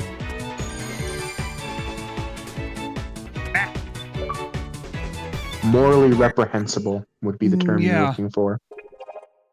Yeah.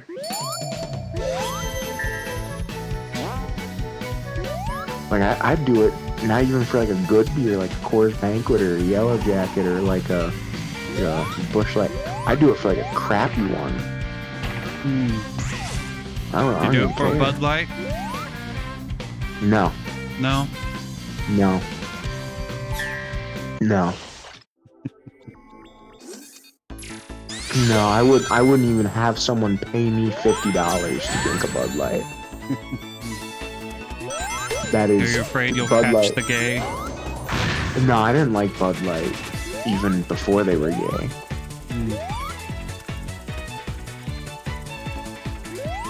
You know, I never cared for Bud Light, and then they did the whole thing with What's His Nuts.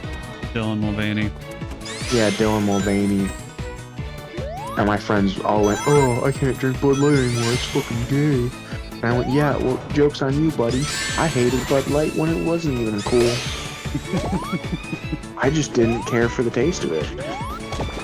And then I fucked with my buddy when I told him that Busch Light was owned by the same company as Bud Light.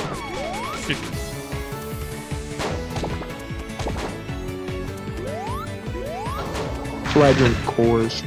I think Coors they are, actually. I think they're both owned by AB and Bev. They are. That's why I drink Coors. You wanna know why? Why? Because Coors did a commercial with John Wayne and Gunnery Sergeant Hartman from Full Metal Jacket, Arlie Ermey. And in that commercial, Arlie Ermey is playing a drill sergeant who's yelling at people, at his privates, because he found beer in their barracks.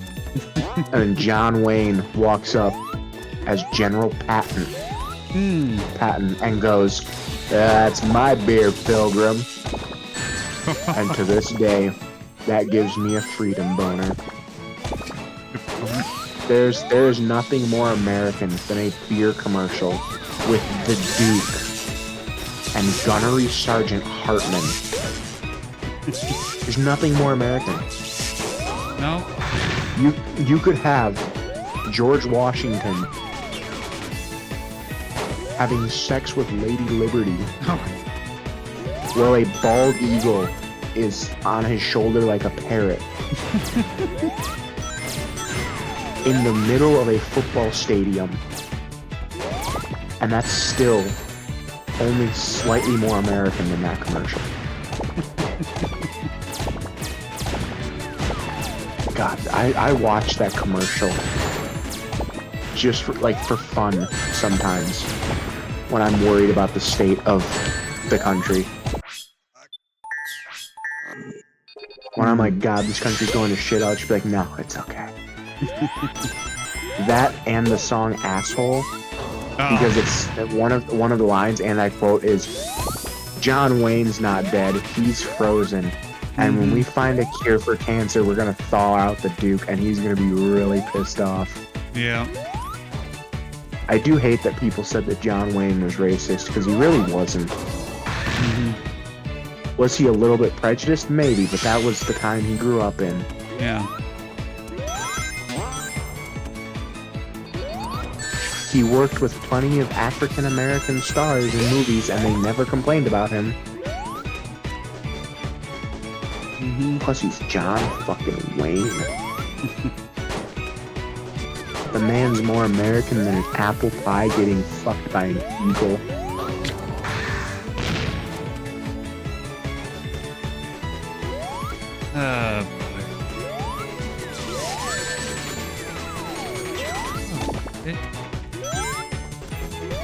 More American than a gay George Washington smoking a joint and skull fucking the corpse of a British guy. Alright. That is not a sentence I thought I'd be hearing today. I'm probably the first man to ever say that sentence. You probably are, yes.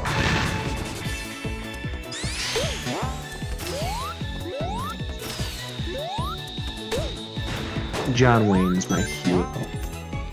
I get the feeling. If I could be any man, be John Wayne.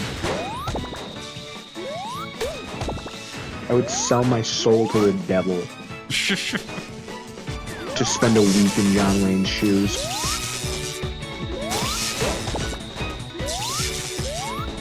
And then I would pray on my deathbed to God that he would forgive me and that he would understand. And I'm sure God would sit there and go, I mean, he's pretty good in The Man Who Shot Liberty Valance, I get it. The Man Who Shot Liberty Valance, by the way, is an immaculate movie. The fact that movie is not more watched is a sin.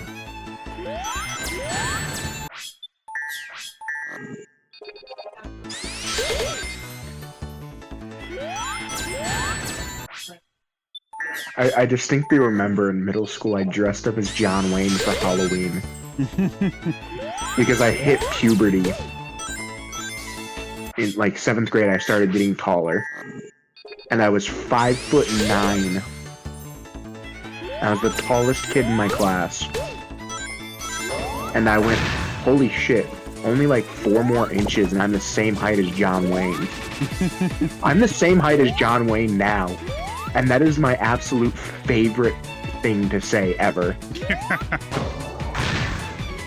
Like, my buddy flexes, he's like, I can bench press this amount. I'm like, I don't care, I'm the same height as John Wayne. I would absolutely kill, I would commit war crimes and mass genocide to get a pair of, like, one of John Wayne's costumes from one of his westerns, just to be able to wear that as, like, my daily attire. Because that man made those clothing items look immaculate. And I could only hope and pray that some of his absolute godlike amazingness would seep into my veins and let me be half the man he was. Oh, Pilgrim. What are you doing? You're gonna shoot your eye out with that, Pilgrim.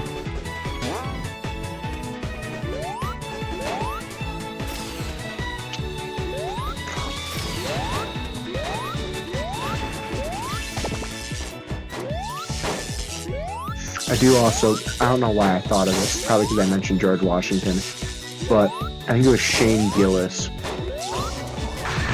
who said, imagine how terrifying it must have been to fight George Washington, a 6'2", red-headed, retarded guy, who's with horse teeth, who's standing in, like, the woods, just grunting and yelling about taxes.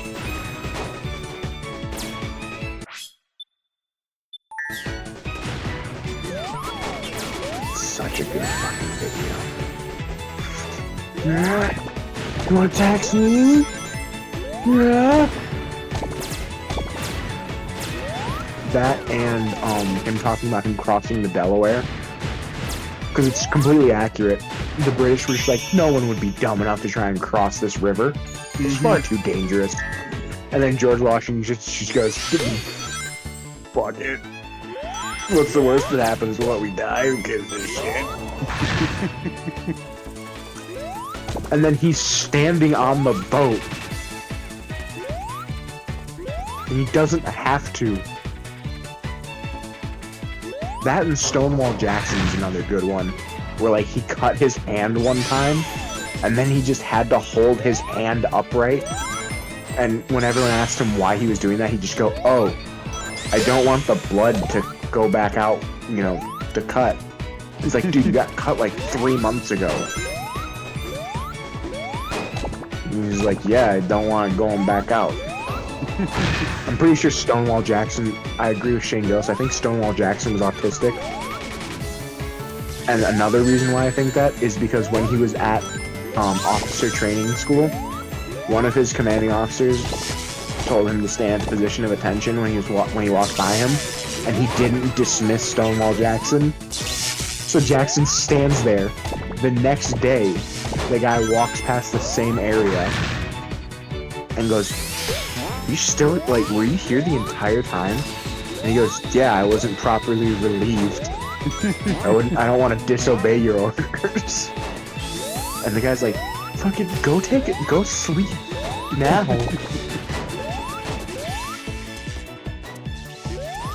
And when he got shot at, I think his exact quote was, I can't die unless God wants me to. So during battle, they'd shoot cannonballs at him and he'd just stand there. That's why they called him Stonewall Jackson. Because he was literally like, yeah, unless God wants me dead, I can't die. So he'd just stand there and just be like, yeah, whatever. Fucking love Stonewall Jackson. Plus, if you look at like the portraits and pictures of him, the dude looks like he's probably autistic.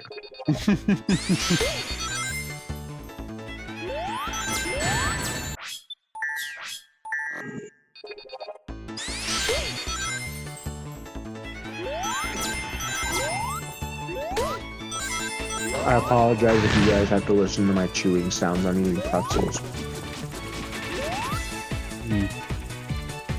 They're not really coming through all that much. Oh, I can make sure they do. Please don't.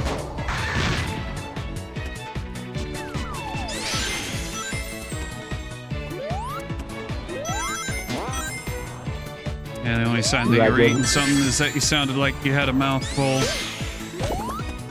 Oh, you couldn't hear it then? No, and we don't need to hear it. Damn. I stood there and I shoved like 3 pretzels in my mouth and just started chewing as loud as I could right next to the microphone. No. At least where I think the microphone is. I could have been completely wrong. I was probably wrong because I'm not exactly smart. That's okay. I'm still Shane Spencer, boy! Whatever helps you sleep at night. It's like the Austin Powers clip where Dr. is like, special little boy! He's so special!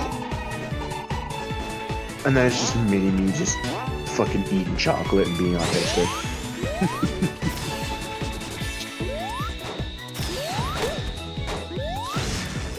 Man, I hate that other Discord servers aren't as cool as this one.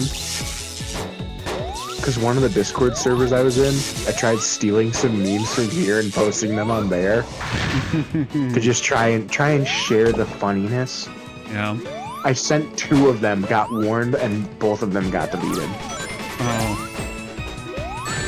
One of them was the dildo of consequences often arrives unlubed. And the other one was we're putting cum in M&M's. On a cock? Boy. There's a place in Canada called On a Cock. Mm-hmm. There's a place in Pennsylvania called Intercourse. Well, I already knew that. But I assumed Canada was gay, but yeah, you're talking about being on a cock? It's kind of weird.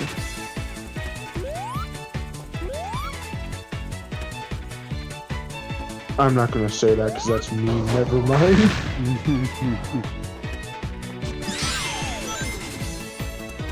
And I don't know your girlfriend well enough to say mean things like that, so I'm just gonna stop talking about it. I'm not gonna say that. But I will tell you this. Not talking in general is always a good thing. Eat every inch of my fucking cock, you prick. And then after you're done with that, you can kiss my fat Irish ass. No, I'm not gay. But thanks for the offer.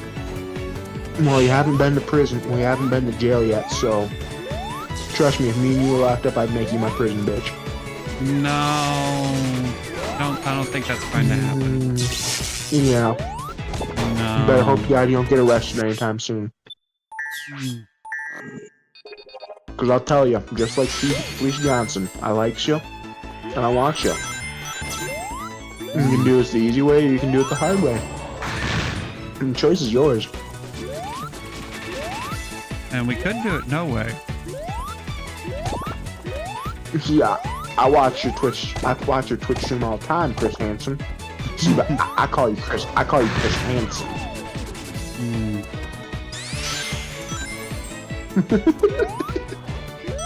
I love the Boondocks. Did you know the actual Felice Johnson, who that's based off of, hated being called the Booty Warrior after that episode came out? I did not. Like there was a prison guard who called him the Booty Warrior, and Felice Johnson tried to shank him to death. It took 6 guards to stop that fight. And Fleece, legitimately hated being called the Booty Warrior. or any reference to the like you couldn't even mention the word boondocks around him without him getting upset.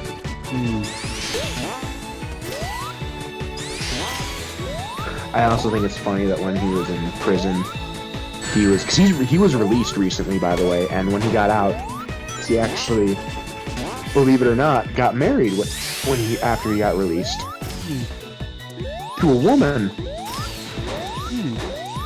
Yeah. But when he was in prison, he was trying to find himself a prison wife. And well, he was following the guy around, thought he was cute, followed him back to his cell. You know, probably about, I'd say like 5 minutes behind the guy, so, you know, he waited for him to leave the yard, and then he followed him back to his cell, and finally he arrived at his cell. And he walked in on his soon-to-be prison fiance getting absolutely just pounded by another dude, by his cellie. Also, there's a specific story that Fleece told about a guy who had just gotten arrested. It was like his first day in prison. He was talking about how he doesn't like the fucking homo atmosphere in prison, blah blah blah. Anyone tries to touch him, he's gonna fucking kick their asses, and he's not gonna do any of that gay shit no matter what, blah blah. Not even 20 minutes later, Fleece finds him getting absolutely railed by a black dude. Yeah. And the worst part, not the worst part, the funniest part about this whole thing is, the reason no one, other than like people who were currently in prison, knew who Fleece Johnson was because after people got out of prison, they didn't want to talk about Fleece Johnson. Because after you get out of prison, the first thing you're going to do is not go up to your buddies and say, hey, when I was in prison, there was a dude who was really, really good at convincing you to let him fuck you in the ass. Yeah, I can't imagine that being on the top 10 list of things to do after getting out. No. CIA waterboarding torture couldn't get that out of me. You could have a gun to my head and be like currently duct taping a meat grinder to my dick, and I still wouldn't utter a word. Speaking of waterboarding, did I ever tell you guys this? I told Blake I know this in his in the Wolfpack server. I told him the story about how I willingly got waterboarded one night. You have not told this story, no. Oh, this is great. So it was when I was a depressed alcoholic. So when I was drinking. Back to that. But this is a good story. This is a happy story. I was at a buddy's house. Me and him were drinking, and another one of my friends was there. So it was the three of us. We were all drinking, having a good time, listening to not sad country music, actually happy country music. Like Boot Scoop Boogie, Big X the Plug, Texas, you know, pretty standard stuff. And Delta Dawn. Delta Dawn's one of my favorite drinking songs. Never heard it. Delta Dawn, what's that flower on? Anyways, so after we kind of got bored of some of the music because it kept some songs played a couple, like once or twice. So we decided to start watching a movie. And the start of this movie, I don't even remember what the movie is, but I distinctly remember the start of this movie starts on a guy being waterboarded. So I look at my buddy Michael, and I go, I could take that. That doesn't look nearly that bad. So me, absolutely hammered, piss drunk. Like, piss drunk. Looking at my buddy, my two buddies, we go to the bathroom. They put the, like, piano bench stool thingy that they had, the two of the legs on the inside of the shower, and the other two are just on the ground. They have me lay down on the bench, and then they handcuff my hands behind my back, and they start waterboarding me with like those milk jug gallons of water. So I think I got in total like 4 gallons of water dumped on my face. And I don't remember most of that, But what my friend Michael said, because he drank the least out of all of us, he said that I was, quote, laughing my ass off at the end of it. So apparently I not only enjoyed being waterboarded, but was laughing hysterically by the end of it. Which is nice to know. Yeah?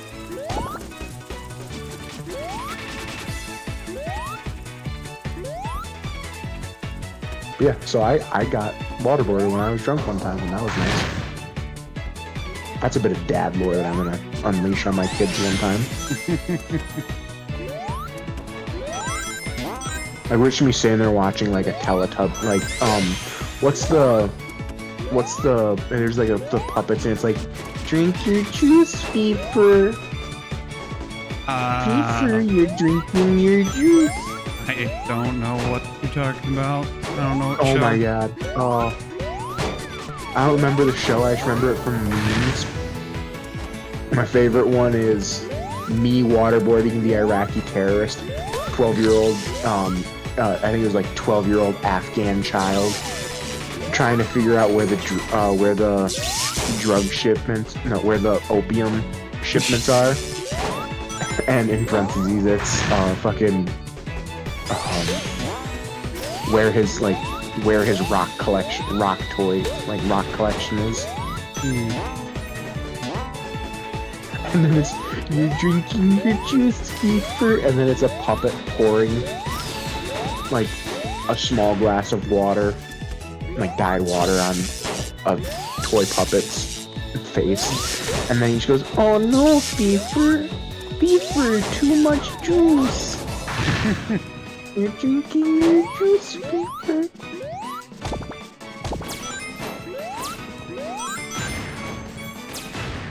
It's like my kids are gonna be watching that. It's like, you're drinking your juice, Beeper. I'm like, I was waterboarded once. What happened, Dad? Were you like in a war? No. I got pissed drunk on Twisted Teas and dared my buddies to do it. That dad lore is gonna go hard. See, Shane, how you have to live your life, you have to look at every situation as a potential dad lore as a man. If your buddies say, hey, let's go hang out and do this tonight, and you say no, that's potential dad lore you're losing out on. Okay?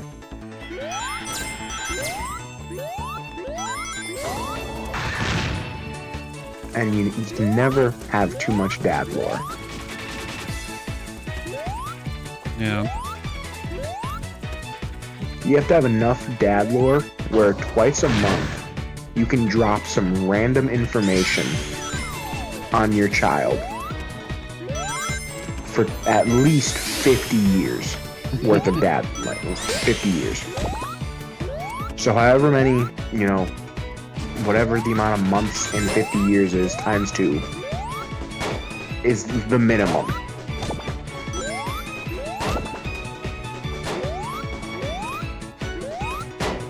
Man, I got some goofy dad lore. Are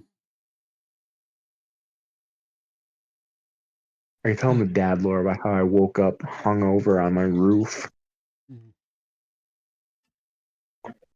Did that actually happen? Yes. Oh boy. For context, my bedroom is right next to my garage, which is an attached garage. Single-story garage. My bedroom's on the second floor, so my window, if you open it, you get access to the first floor's roof. I somehow, well inebriated, not only got out onto that roof, but then used that roof to climb up onto the second-story roof, and I woke up absolutely hungover as shit on the second-story roof, trying to figure out how the fuck I got up there. And the worst part is, it wasn't like I had my phone on me. So I didn't record myself doing it, which sucks. Because I've recorded myself sitting there laughing for like 25 minutes.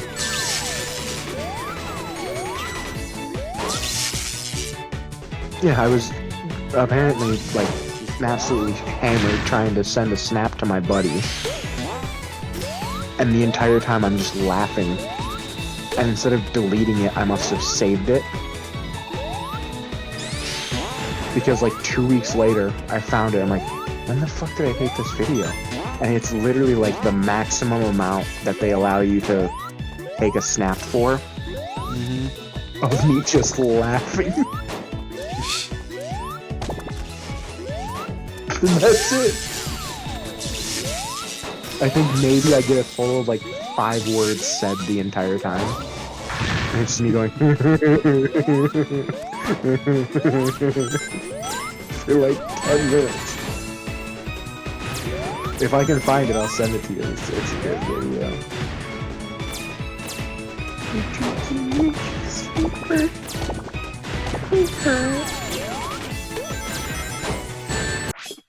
God damn it. How are you supposed to get S rank on this stupid stage? You're just not as good as you think you are, Shane. Apparently not.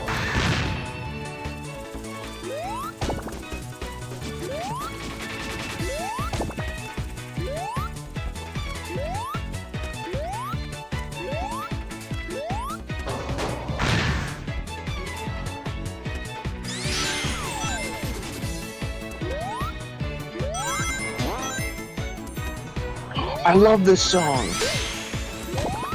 What song? Do you know who Baby No Money is? Disappointing. That one of them rap songs? Yeah. Yeah, no, I don't. But I don't know. he's not like fucking like a SoundCloud thug rapper. He's a white dude who makes like meme rap. Like if you ever heard the did I really just forget that melody? Na na na na na na na. When I popped off, then your girl gave me just a little bit of lockjaw. Can't say If I'm you familiar. ever heard. Oh, either way, he made a song called Edamame, and it's so good. I don't even like rap, but I love Baby No Money. When I popped off, then your girl gave me just a little bit of lockjaw.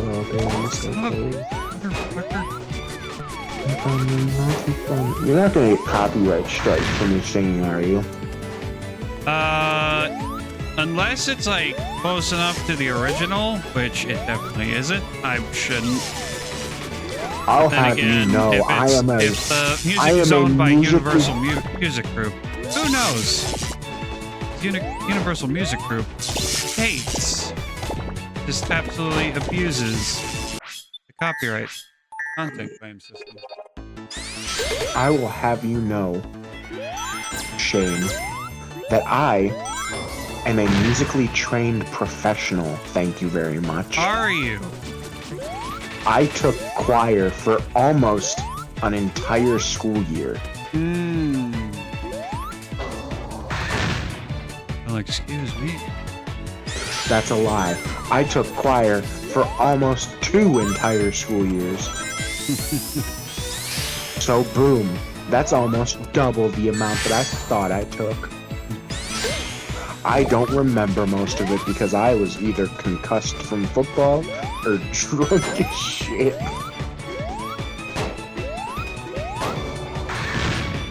But me being in choir did lead to me joining the school play, which was the Laramie Project, which meant that I got to dress up as baritone. Oh, bass.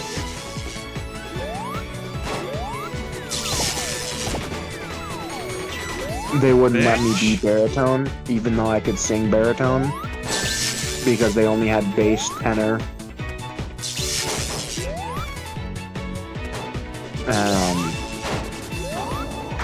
what's the 2 that chicks sing?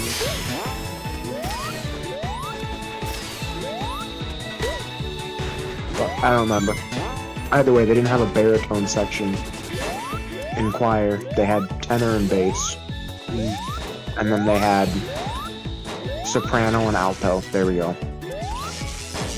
That was it. So I got to sing bass instead of baritone, which is what I really was. Anyways, I ended up doing the school music. I'm guessing your girlfriend asked that. That's why you asked. Yeah. Okay. I assumed you didn't give a shit, so I assumed she was actually caring enough to ask. No. Anyways, we did the school play, which was the Laramie Project. The Laramie Project is about a gay kid who got beaten up and tied to a fence post and died. I'm familiar with it. But in the Laramie Project play, there's a homophobic pastor. You'll never guess out of a bunch of gay kids who was the one who got to play the homophobic pastor. You. It was me. And I did a really, really good job. Oh, I wonder why. I wonder how.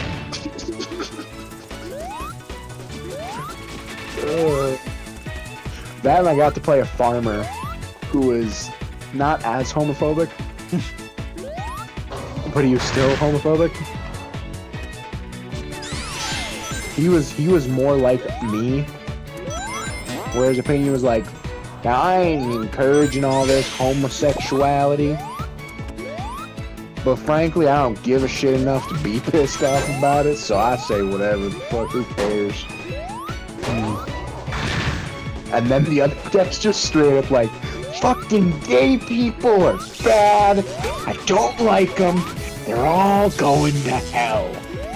Any Twitch mods who see that, that's me satirically quoting the character. That is not an opinion that I hold personally. And the best part is, even if it was an opinion I had, I still wouldn't tell them. So joke's on them. Either way, yeah, I got to play a homophobic pastor, and I was really, really good at it. Because I had a good preacher voice. Plus, I was apparently, oddly, for some reason, really good and really articulate when I said slurs. Well, I'm sure you had practice. No, I would never use slurs, especially in a derogatory manner. Oh, never. Not once. Not even once. I definitely didn't grow up playing video games where we would call each other slurs. Nope. I definitely, when I was playing Minecraft with my friends, it's like a middle schooler. Fine. Calling them. That's right. Oh my god. I am never touching that mission ever again.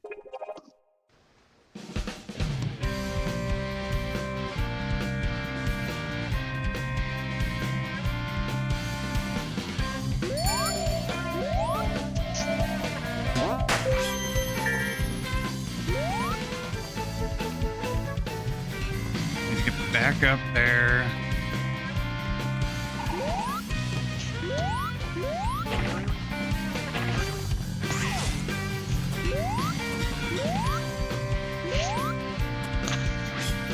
Back with the bubble. I got lots of pranks up my sleeve. Yeah.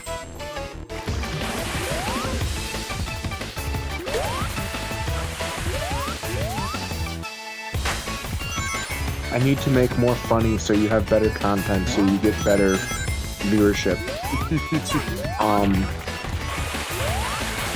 What's funny now? What's the comedy go-to?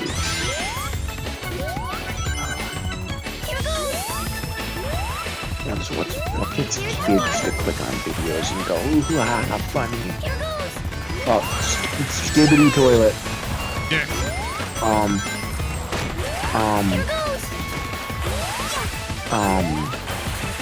Phantom Tax Ohio with the Rizzler.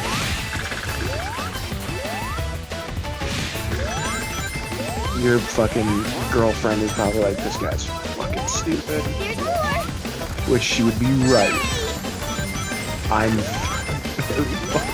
Shane will vehemently agree. I'm very dumb. Yeah.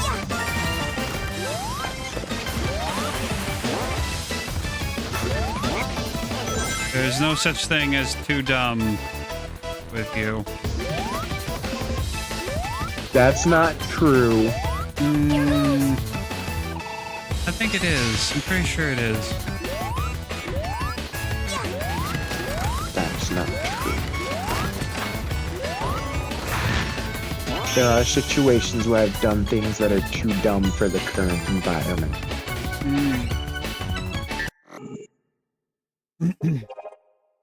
So it's not technically too dumb for me, it's too dumb for the current situation, which is me most of the time.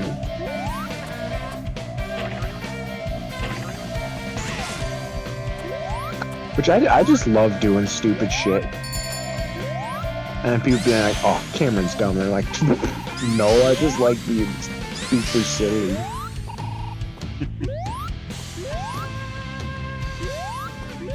I think it was Hannah who was genuinely surprised when I was able to articulately explain, like, a college level.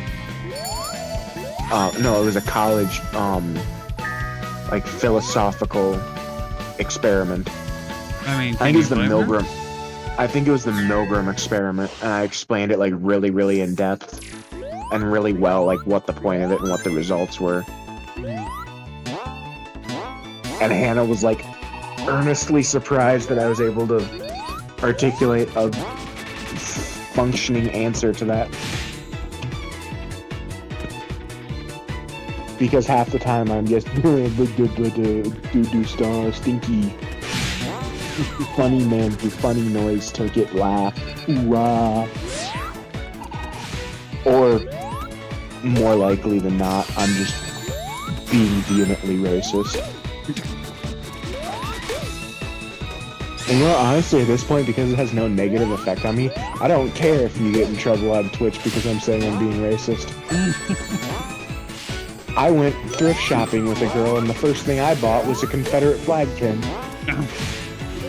And, just to show how racist I am, I can tell you this. The typical Confederate flag that everyone sees, which is the red background with the blue X and the white stars, was not the Confederate flag. That, in fact, was a Tennessee battle flag. The real Confederacy flag was known as the Stars and Bars. It was a red line, white line, red line, and a blue square with a circle of stars. Yep. The Tennessee battle flag was used by a pretty much single Confederate regiment, and then was later popularized by being used by segregationists during the 1950s and 60s. Fucking right. Mic drop. Fucking mic drop, baby.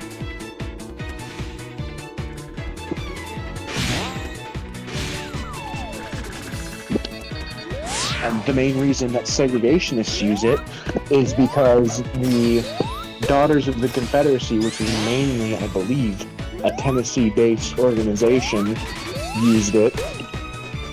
And because some veterans of the Civil War, who I believe were still alive during the Civil Rights Movement, because they were very, very young during during the Civil War, also liked that flag. And then it got popular. See, most people, like people in COD lobbies, are what I like to call casual racists. I'm a competitive racist. You compete in ranked racism tournaments? Yes.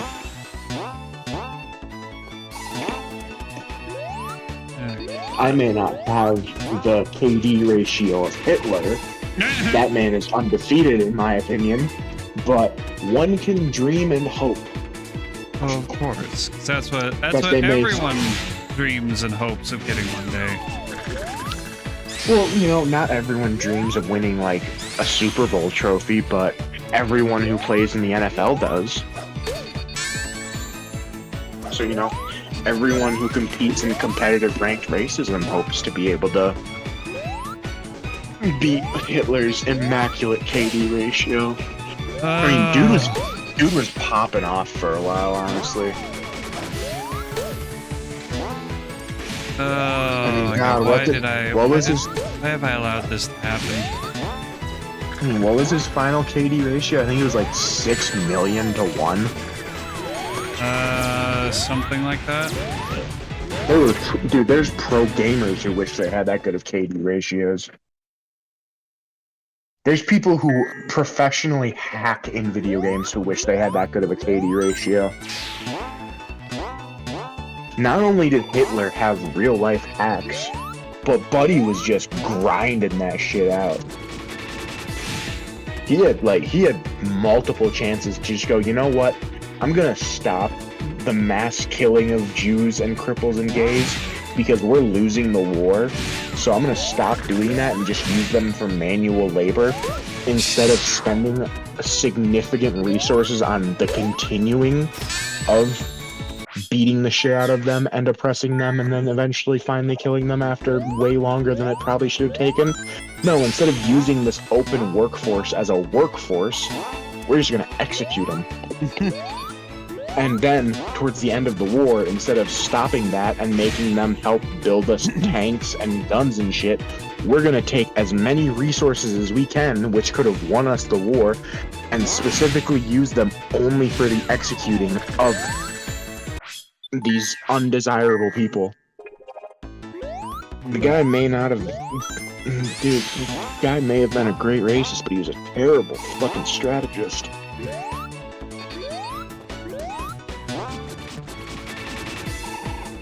Well, the only reason I can think of him wanting to do that is he didn't care whether he won the war. He just wanted to kill as many Jewish people and undesirable people as possible, as quick as possible. It's like the age-old pissing in the soup analogy, you know? If you think of the German bloodline as a soup, and you feel that someone's pissing in that soup, what do? Do you devote effort into finishing making the soup, or do you devote your effort into stopping them from pissing and then fixing the soup? Obviously, it's the second one. So Hitler's goal was not to finish making the soup perfect and then stop the guy who's pissing in it. His goal was stop the dude pissing in it and then deal with fixing the soup later.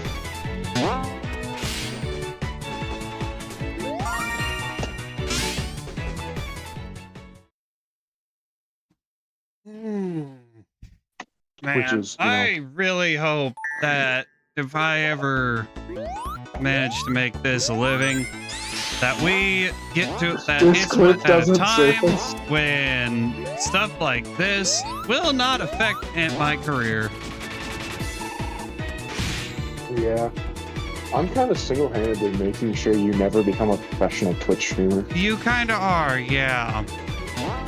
You're welcome. Thanks. I'm guaranteeing that you actually have to work for a living, sorry. Oh, I'd still have to work if I have Twitch, if I do make Twitch streaming a full-time gig. I'd still have to work. Yeah, that's true. You're not one of those sexy Twitch thoughts who gets dudes to donate $5 million for fucking pictures of their feet. Man, being a Twitch thought must be easy. All of them complain like, oh, no one respects me and, you know, treats me as like an actual gamer, which I am. I'm like, dude, all you have to do is take a snap of like a photo of your feet and be like, give me $20, and they'll go, okay, and then you send them one photo. That's why fucking like Belle Delphi made so much money. It's because she utilized all of that to like her fullest extent. You good? Are you focusing on Sonic? Because you should keep going, Yeah. See, it's because you're not a natural gamer girl like me.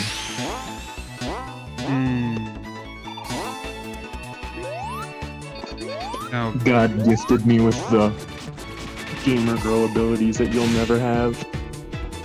Of course. Well, not only am I a sexy beast, but I'm also an amazing big titty Twitch streamer. Why did I do that? That was dumb as hell. Why did I do that? Well, the good news is no one ever confused you for a smart person, Shane. No, I'm smarter than you, so... That's not much of an achievement, sweetheart. Well, I hope you make the most out of your out of this Twitch appearance, because it's the last one you'll ever make. What the fuck it is? I'm probably the only reason your girlfriend's still watching.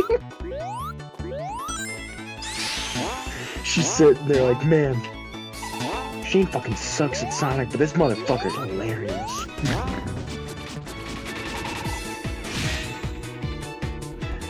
That or she's like evaluating everything I say and writing like a college thesis on psychology about it. Probably is. Probably is. I'd get a fucking doctorate for the shit he's saying.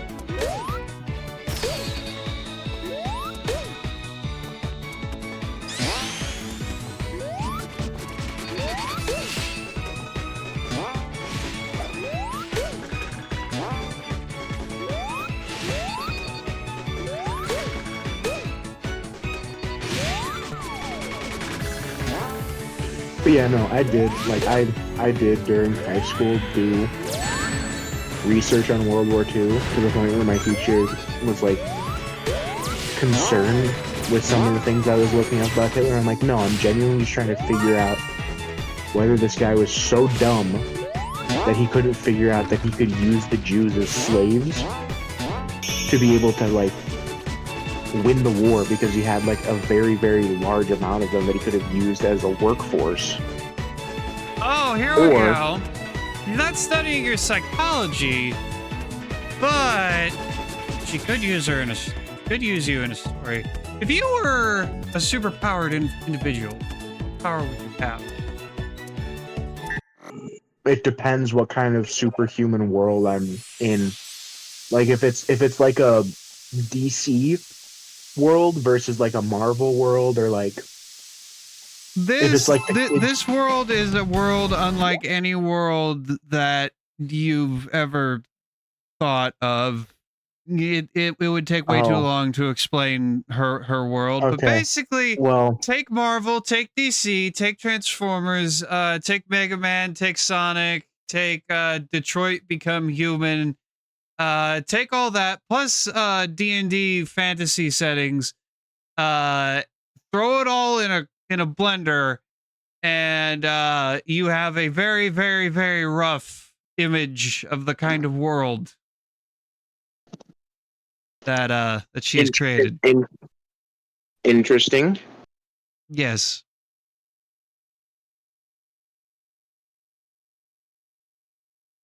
Would you say that is fair, Cyrano? Would you say that is a fair introduction, quick elevator pitch as to what the world you've created?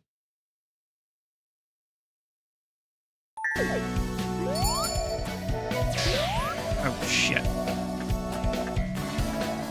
That is fair. Okay. Well, the superpower I would choose is so absolutely typical for me because it's a loophole. Power mimicry. Power mimicry. Okay. Yeah. So like my superpower is that if I see someone else who's got a superpower, I can mimic their superpower and do what their superpower does. All right. So like if I see a dude who's able to like spit acid, like if you see a dude who's like able to spit acid and I see him do it, I can go, okay, cool, boom, I can do that. Or like if I see Mystique shapeshift, I can shapeshift then. That, or I'd steal Darwin's power from X-Men, where his power is literally that he can just evolve to survive any situation. So like if you take him and start drowning him in like a barrel of water, he just grows gills. Or if he gets stuck in like a frozen tundra, he just starts growing a shit ton of hair. If he's in a situation where he can't eat, he's able to just evolve to have photosynthesis. If there's no sun and he can't eat, his body just doesn't require nourishment anymore.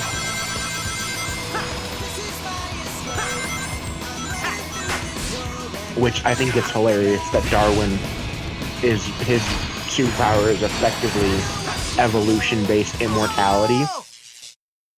And he's like the only character that they killed off in one of the X-Men movies. The entire point of this character is he literally can't die because his body evolves before he has the ability to die to be able to survive any situation. And then they kill him off in a really dumb way too, from what I remember.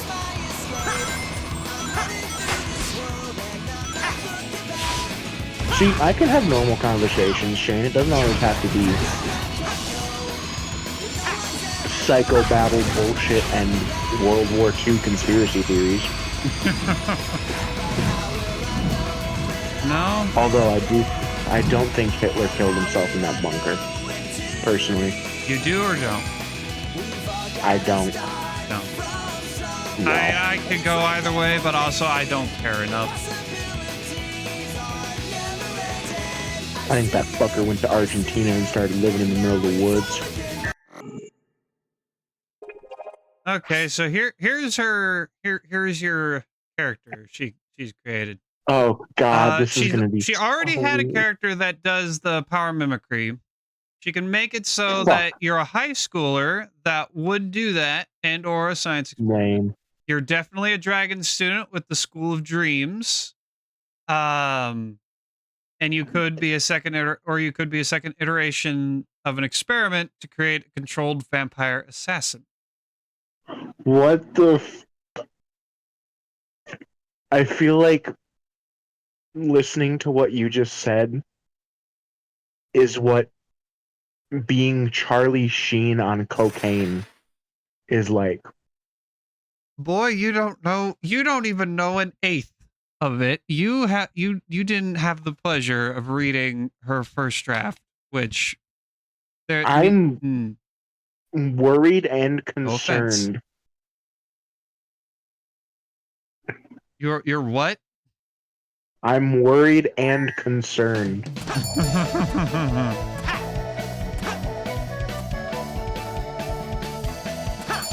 But because I know Shane won't say it because he's way too nice,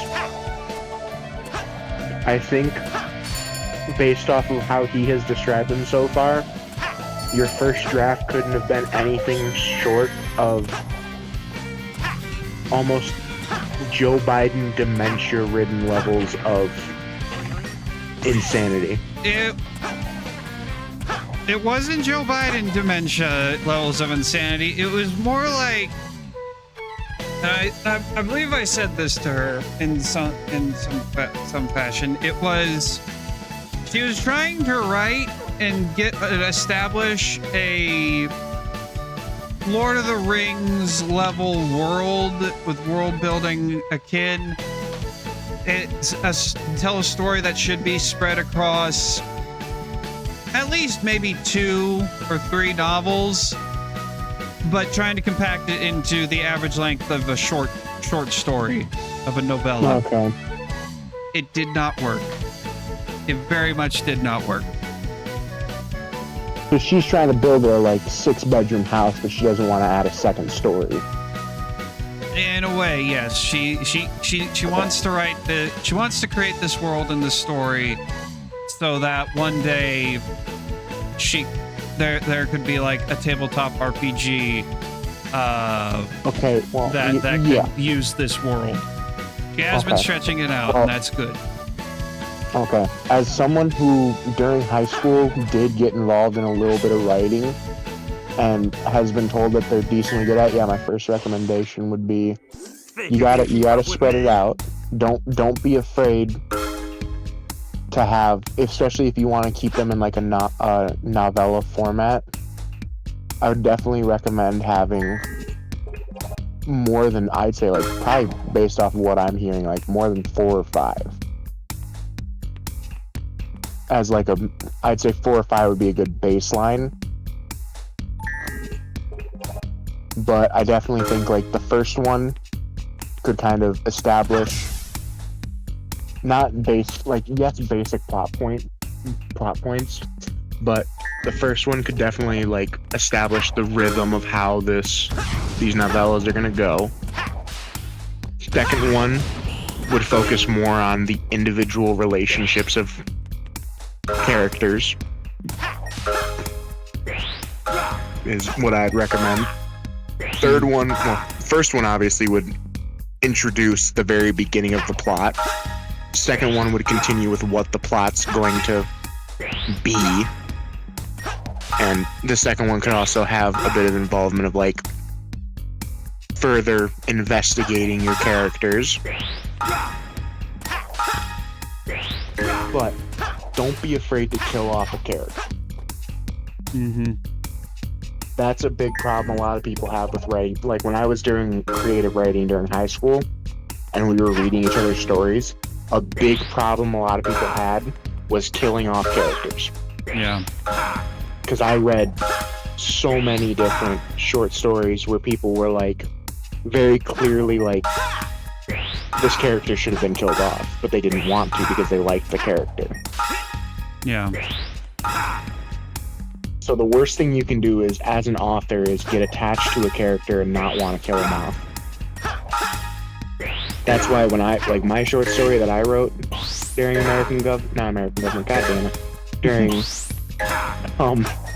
creative writing, the first thing I did is I made 2 copies of the story once I got, like, halfway through. One of them I kept writing where the character that I didn't want to kill off got killed off, and the other one, he didn't get killed off and he stayed in the story. And I sent both of those to my teacher. I'm like, which one do you think is a better story? And she's like, yeah, the one where he dies off is way better. You know, you can never be afraid to kill off a character. Mm-hmm. Because, frankly, from a writing perspective, once a character serves their purpose in the plot, all they are is narrative deadweight. If they don't do anything else for the plot, your best bet is kill them off. Kill them off, or otherwise get them out of the action. Yeah. Because at that point, all that's going to happen is someone's going to go, oh, this cool scene's happening.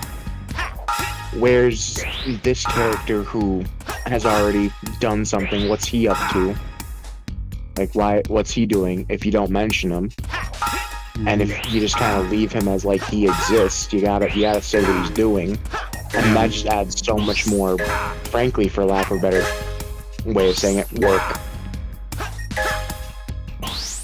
So once their plot is done, you don't necessarily have to kill them off, but you kind of gotta go, like, you can't go for the Walking Dead way of narrative where you have, like, 20 background characters and, like, 4 main cast characters. Mm-hmm. Where you follow around the 4 main cast characters, and then the same episode where one of the background character dies is the episode where you focus on them way more. Because the more and more you do that, the more and more people are going to start realizing, oh, every time they start paying attention to a background character, they die. Or they fulfill their narrative purpose. So you gotta keep that varied. You know, you can't have too many characters to the point where you can't focus on them.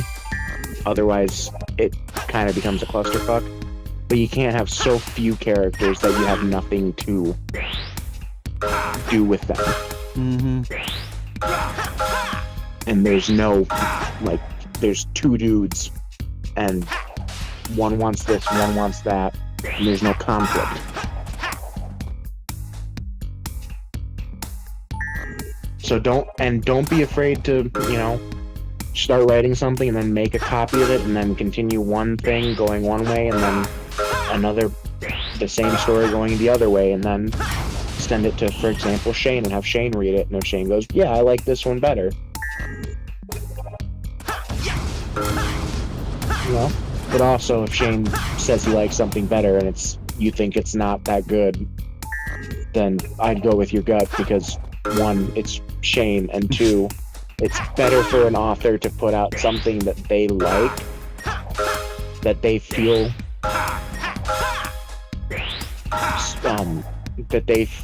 happy with, than put out something that test audiences said, yeah, I prefer this, and then them not enjoy their work of art. You know? So you just gotta, yeah. Man, I just gave like a 20-minute rant on fucking creative writing principles. Oh, also, don't add too much, you know? A good, like, if you, like, think about, like, food, for example. Pizza is good. Like, pepperoni pizza is popular because it's simple. You know? That's why so many people, that's why it's such an easy flavor for so many people to like, is because there's not a lot to it in the way of, like, flavoring. It's cheese, dough, sauce, pepperoni. Very simple. Now, if you take that and you add a singular ingredient like olives to it, and there's entire groups of people that will refuse to eat it. One single change can ruin it for thousands of people, you know? Mm-hmm. So, don't be afraid to leave it simpler than you feel it is. But also, don't leave it so simple that everyone gets bored with it. Like white bread, you know? White bread is great when you use it properly. But if you take someone and all they're eating is white bread for a month, they're gonna hate it. That, or it's a very, very boring person. Man, this new white bread is great. Great.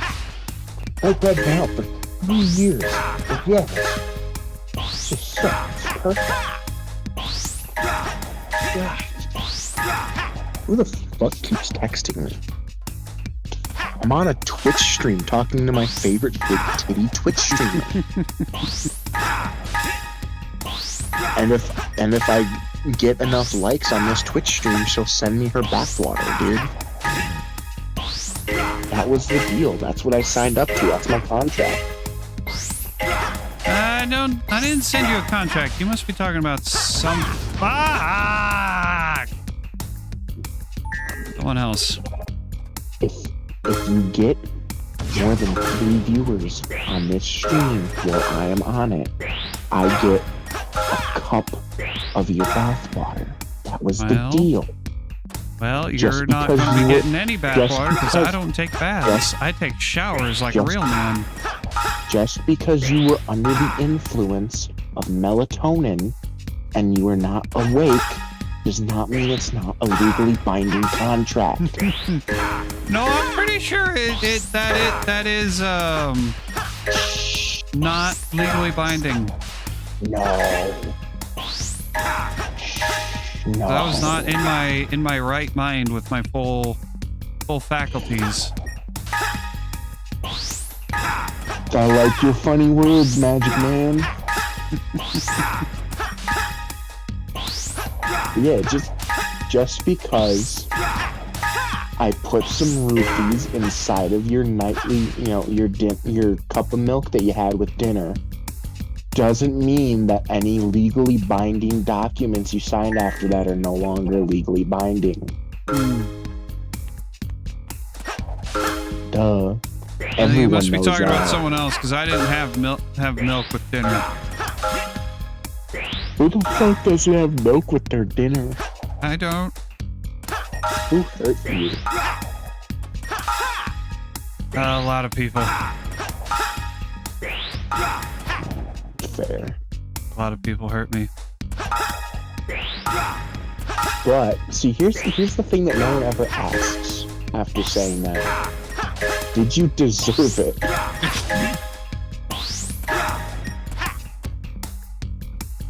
That's what I think that was an Eric Andre's clip where a girl's like, my boyfriend beat me. And he's like, but did you deserve it?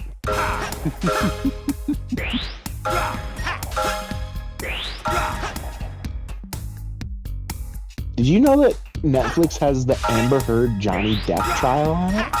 I did not know. Yeah. I started watching it today and I realized how absolutely insane that trial was. Mm-hmm. Oh my god. Like, I was watching it and I completely forgot this was part of the trial. Was them talking about the fact that Amber Heard shit on his bed. Yeah. And I got to rewatch the amazing clip of Johnny Depp saying, and in this photo there, it appeared someone had made a grumpy on the bed. And that is like, that was such a good clip from that whole incident. And I forgot that was like a clip that existed on the internet. And I now absolutely need to have that as like a fucking GIF. It appears someone had made a grumpy. No, your mother. Stupid. They put told the you. stupid fucking drop dash. See, I It's part told of you. Modern Sonic's. Fucking... You're not as good as you thought you were. Okay? It's alright, you know? When God created man, he didn't make all men equal. That's why I'm normal and you're ginger. You know? It's just like, think about it like this. It's like at a restaurant, okay? They got some places they got pizza and burgers. Some places they got, sushi and noodles, because you never know what not everyone likes the same thing. It's like when Donald Trump was talking about that gay guy, Some people like spaghetti, some people like steak, Motherfucker, God damn it. I don't even know what you're saying anymore. Honestly, I forget. I haven't fully understood what I've been saying for the last 20 minutes. I've just been trying to make you good clips, dude. Probably have if anyone bothered to clip anything. Anyone or bothered to clip stuff. That's my hope, is that the VOD after this gets clipped, and then people are like, oh my god, this Shane guy is so funny, we're gonna all watch his Twitch streams. And then you'll just be crawling back to me, begging me to answer your fucking Discord calls so that way you can get more content. I don't think that's going to happen. Please, I need you. I'm not just like, oh, I guess.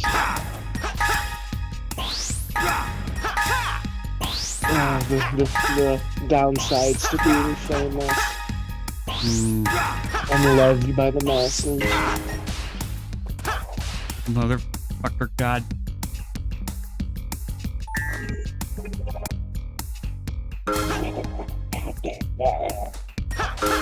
Such an angry man. Shane, this is why I'm gonna live to be a lot older than you. Is because I don't stress myself out. I'm not stressed. Live and let lie, Live and let die. I'm not stressed and I'm not angry. Believe me, you have not seen me angry at a video game.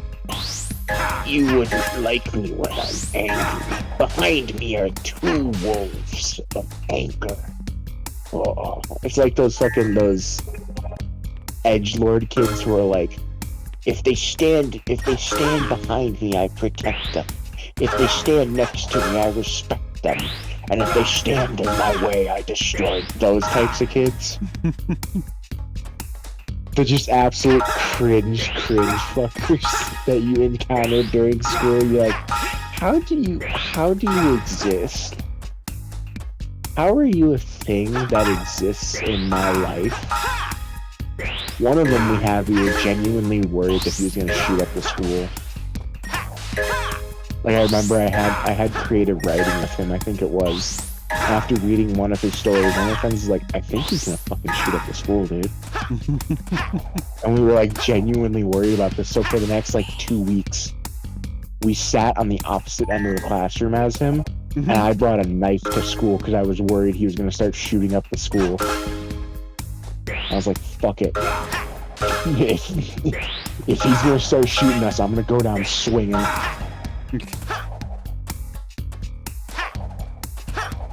Cause he had like serial killer vibe going. We were like, yeah, he's crazy. And then finally, the trimester ended, and we went, okay, cool, it looks like you're good. And then I stopped carrying that knife with me. I mean, hypothetically, if I was scared in school, I would carry a knife on me. But I was never scared during school because school is fun, and carrying a knife on school property is illegal, and I wouldn't do that. No, never. You would never do anything illegal.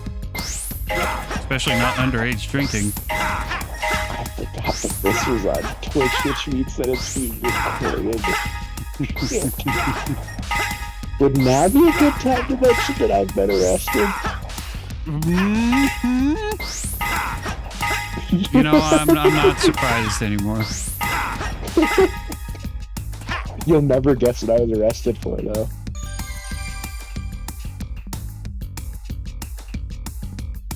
Like, I'll give you like 5 guesses. You'll never guess what it is. I am not going to guess because I am too busy trying to focus on this.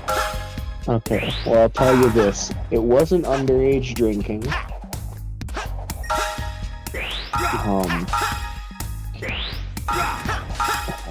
I'll just tell you, it was fucking disorderly conduct. Yeah. I spent like a total of like 4 hours in a jail cell. It was miserable. I hated it. I'm sure. Yeah. Those cells aren't exactly fun. No, they're not.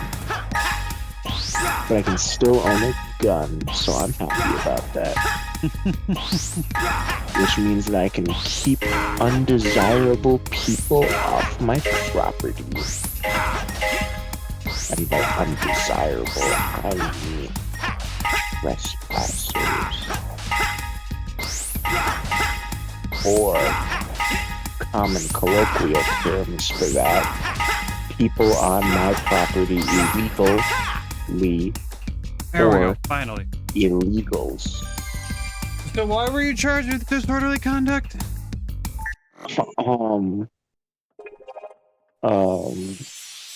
No comment. No comment? Yeah. I'm not exactly proud of the reason behind it, but I will tell you this. Court is stupid. Oh my god. All the legal schmeagle bullshit that you have to go through is so dumb.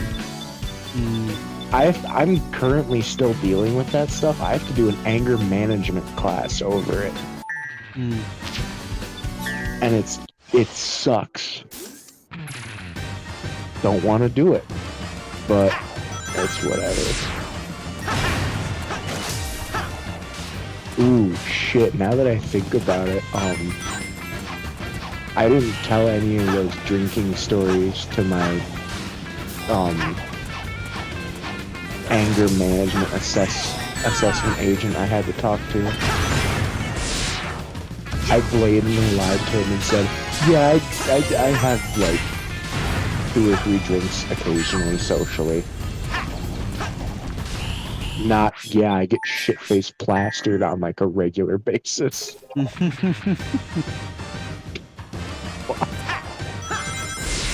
Good thing there's no way he's seeing this fucking clip. No. Ain't nobody watching Shane's boring ass play fucking Sonic. Nope. You know, I think the problem isn't the people that are in the stream. I think the problem is the fucking boring ass game you're playing. Well, it's a good thing I play a bunch of different games. What other games do you play? Well, on Monday right now I'm playing Crosscode. Tomorrow is going to be Fortnite, and then I'm going to be testing out a Dreamcast HD converter device that I bought. And then Wednesday is iRacing. I mean, Thursday is iRacing.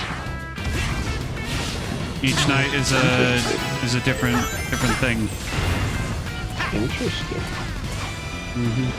Have you ever considered starting a Minecraft SMP? I have. We used to have one for the server, but the issue is that not everyone is that people go on it for like a 2-month, 3-month binge, but then it dies off. Believe me, I would love to have if you started, I would love to have our own little strange animals hermitcraft kind of thing. But unfortunately, if you start a strange animals hermitcraft, I promise you, I will be on that thing daily. And then you guys will see how like autistic I am at Minecraft. Dude, I shit you not, I will like obsessively obsessive compulsively fucking mine to get diamonds and shit, and I will bogart those diamonds until I get shit from other people.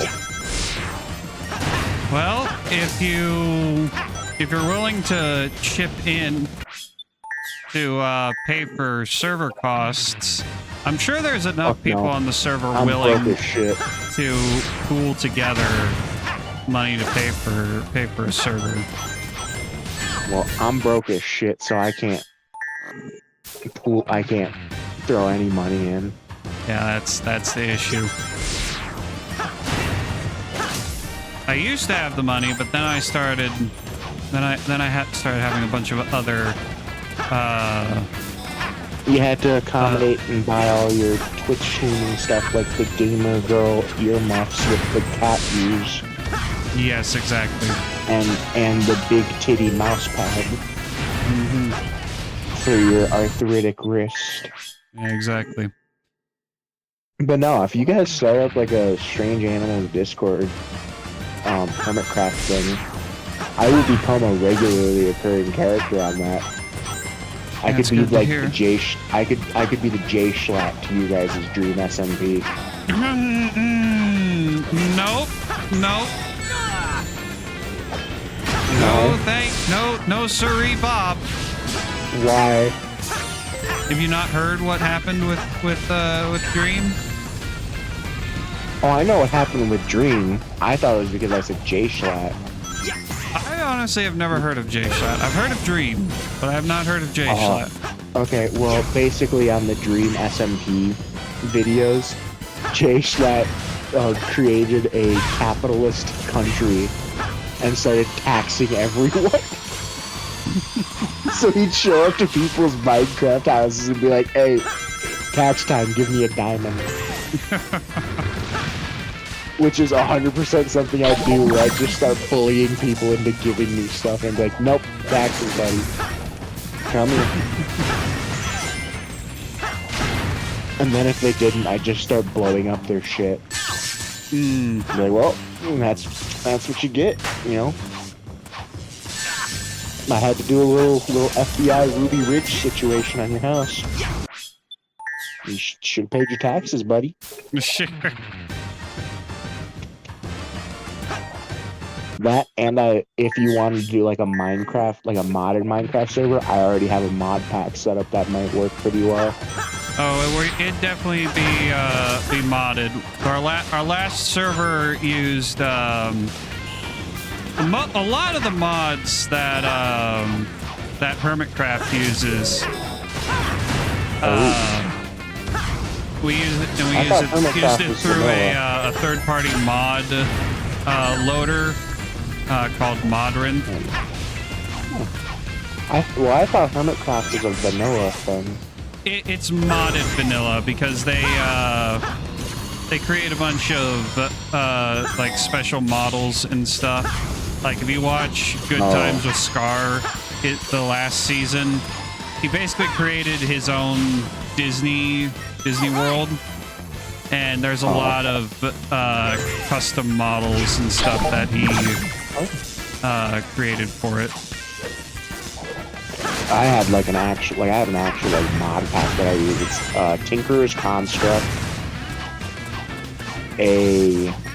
some sort of pirate mod. So it adds in like customizable like pirate boat looking things. So you have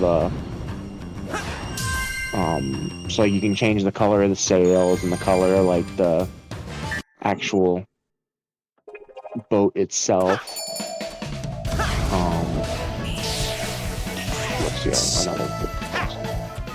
And like decorations, so like you can add like tables and chairs, like working chairs and shit. Yeah. And added food, so it adds eggs, bacon, shit like that. So I have like a pretty decent mod pack setup that I use. If you guys want, I could set up a mod pack for a server. I'd probably throw in Tinkerer's Construct because, like, the thing that sucks with Minecraft is, like, you've got wood, stone, gold, iron, diamond, netherite. That's it. There's no, like, with Tinkerer's Construct, you have swords, like regular vanilla swords. Then you have Tinkerer's Construct swords. Then you have cleavers, daggers, like there's so many different options for fighting, plus there's different effects that like different materials have. So like if you have gold, it gives you a speed boost. If you have netherite, it gives you like a defensive boost, stuff like that. So I think that would be like an interesting thing for a server, because then it creates just a little bit more variety. Plus there's a mod I've been looking at using, which was RPG skills. So like it adds like an RPG character, like almost like Fallout kind of special stats thing to Minecraft, which I think would be cool.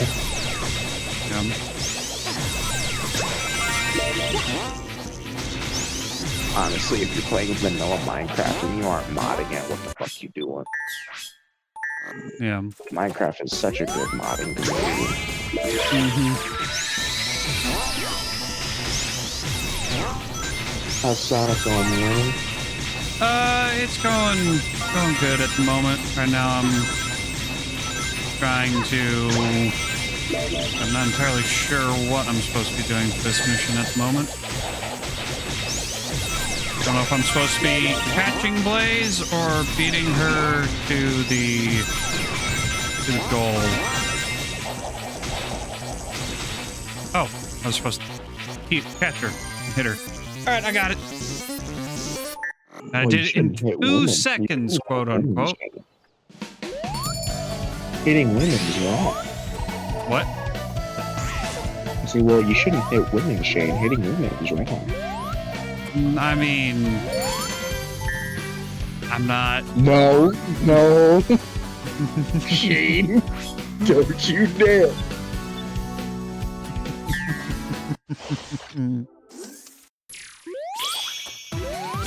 Oh my god.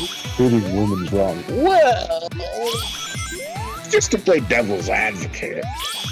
I mean, there are some women out there who need some sense beaten into them, you know? Oh my if you can't do it verbally, well, there are alternative methods. One Although could say. I did love during like history in American government having the devil's advocate kid. Because we had one of those, and at one point I distinctly remember one of the history teachers goes, "So as we've learned, racial prejudice is wrong," and the kid starts raising his fucking hand. Oh god. And that is one of my absolute favorite moments, other than the fact that I've convinced all of the staff at my school that I was fucking retarded. I got away with so much more shit because of that. Sounds like it. Which, absolutely worth it. If I had to go through high school pretending to be retarded again to be able to get away with the shit I did, I would.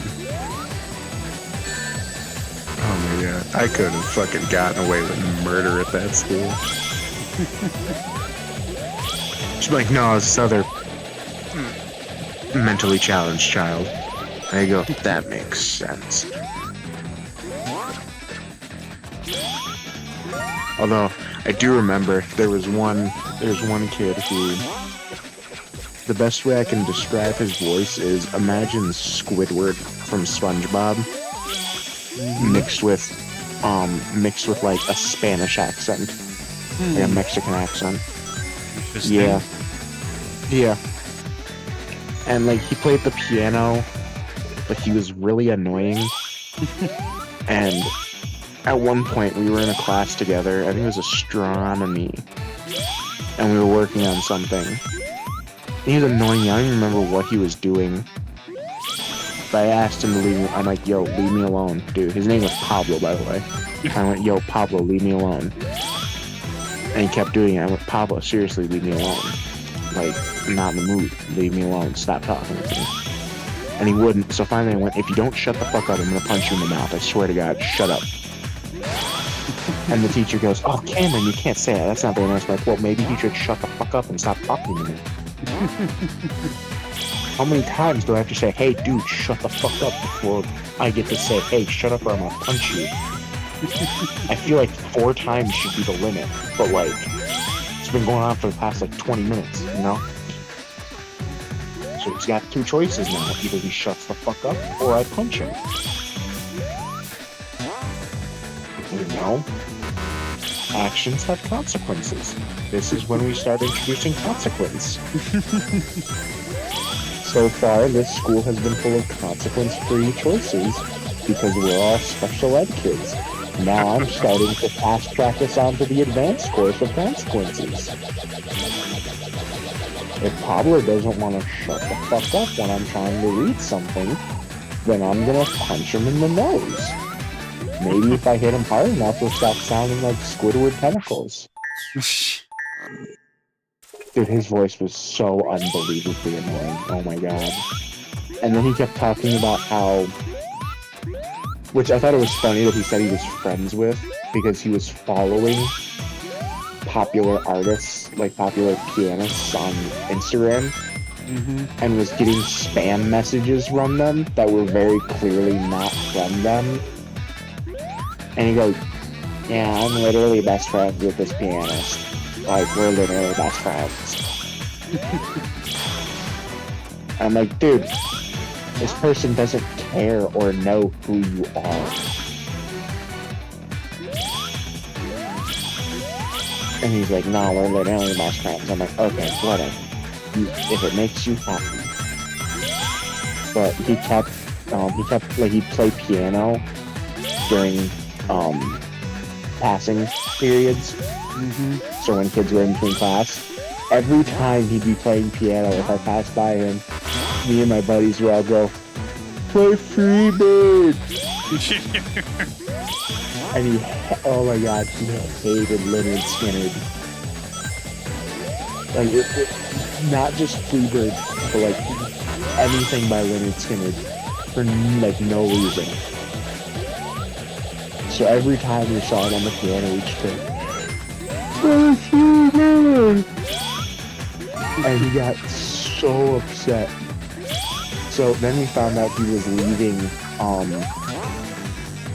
musical note sheets on the piano during passing periods. So we stole all of his piano music sheets. And then he didn't play piano the next day, and then the very next day he started playing that, like the absolute shittiest rendition of Rush E I've ever seen. It was slow and absolutely boring. And he just goes, yeah, this is my interpretation of it. And I'm like, well, the whole point of Rush E is that it's fast-paced. Not really the same song if you're playing at a completely different pace. Yeah. Because the whole point of Rush E is that it's basically fucking impossible to play. He's like, yeah, this is my version of Rush E. And I'm like, yeah, and it fucking sucks. But no, he wasn't that bad. There's definitely worse kids at that school. Yeah.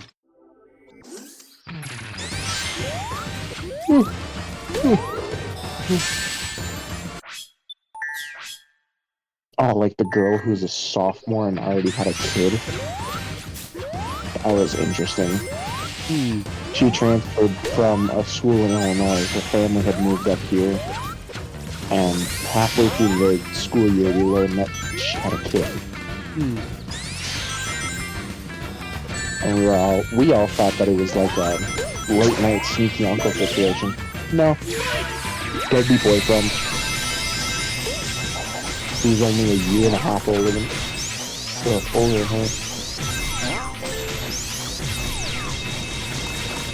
We all assumed it was like a significantly older dude or like late night sneaky uncle. But no. It was a dude her age. Just a deadbeat. Starting them out young. That's the way to do it. Fucking kid's like 12 years old. Like a divorced dad fucking paying alimony and child support. Takes a puff from one of those like gum cigarettes. Oh, Becky, I can't keep fucking paying child support. Jesus Christ, I'm about to fucking go under. I had to pick up 2 extra shifts a week.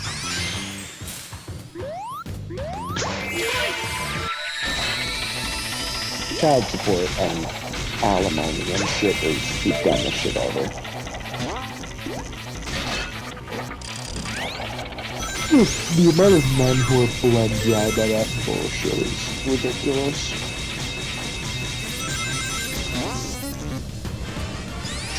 It's even, I think, funnier that a lot of women believe it.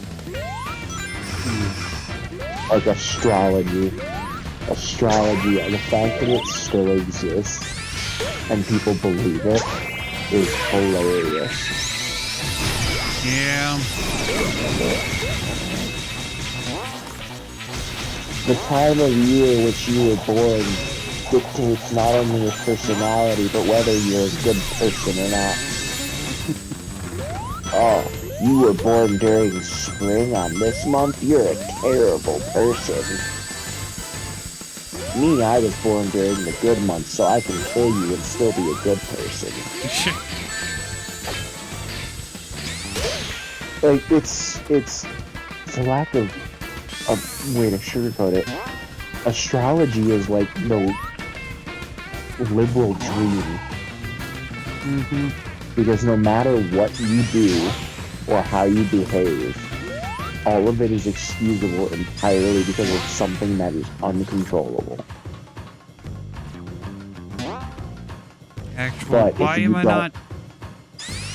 Come on. But if you don't like what you are, you can explain it away as it being something different because of something else affecting it. I may be a Scorpio, but it's okay. I'm not a bad person because Mercury was in retrograde when I was born, and this, that, and the other thing.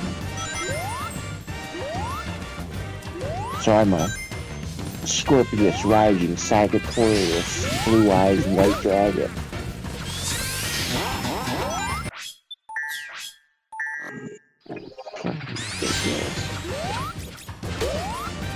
Like, I distinctly remember talking to two different girls who like astrology. I was born in September, so I'm a Virgo, I believe. And one of them specifically said that being a Virgo was great, blah, blah, blah, blah, blah. And the other one said that Virgos are the most toxic people ever. And I just don't get it. Because one of them was like, yeah, being a Virgo is literally like, you're like the nicest person ever. Oh my god, I love Virgos. And the other one's like, Virgos are disgusting, terrible, toxic human beings that ruin your life. I was like, so it can't be both ways? I can't both be the best father that's like ever existed and a deadbeat dad. You know?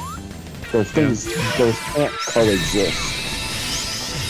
It like, well, that's a certain, for that analogy, you don't have one child, but like, you get the point. I can't be like a patron saint and a serial killer. Mm-hmm.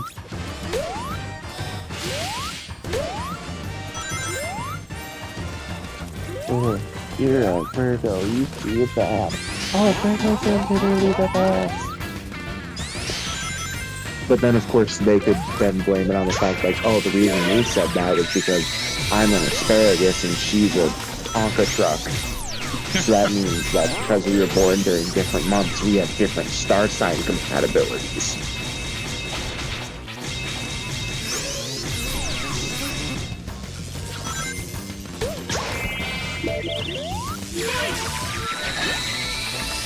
I still honestly don't understand the whole relationship between certain star signs. I don't either, and I don't really care to learn. I've talked to so many astrology chicks, it's not even funny. I would love if Mary right now went, well, this, that, and this, and Pisces, rising Virgo, blah, blah, blah, blah, blah. That would be amazing. Yeah. I would pay money for that to be true.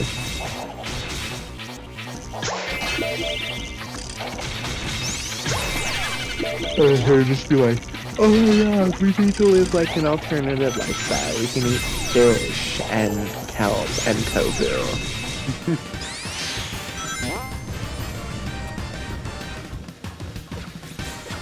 I kind of want to like live a hippie lifestyle for like a week just to see what it's like. Not good. Yeah, it's kind of like being homeless but with even less options.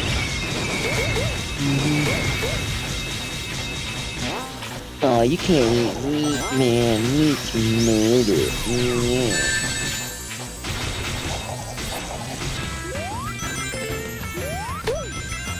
So my question is, why are fucking eggs not vegan? Well, not vegan, sorry, not vegetarian. Because I don't think eggs are vegetarian, are they? I don't know. I'm not into that fat diet shit. I just eat like a normal person. I just like protein, because protein is yummy.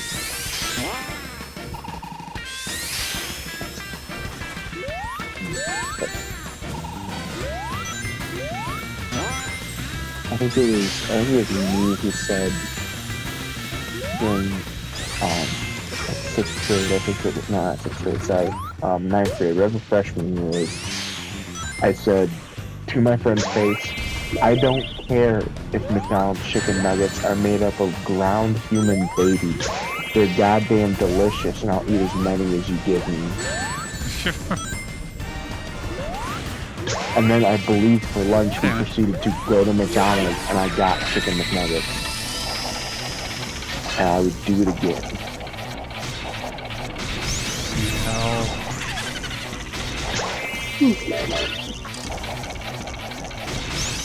Tell your girlfriend that if she donates $20 to your Twitch stream, I will submit a video picture you of me doing a backflip on a trampoline. I don't have that option yet. I need to be affiliate before I can start asking people for money.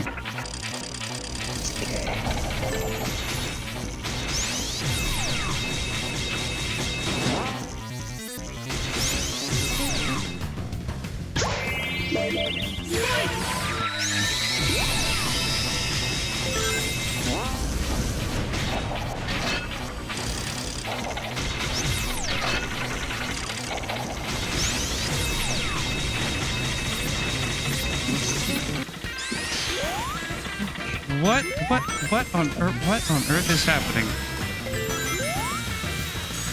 Oh, I'm seeing spooky, scary skeletons.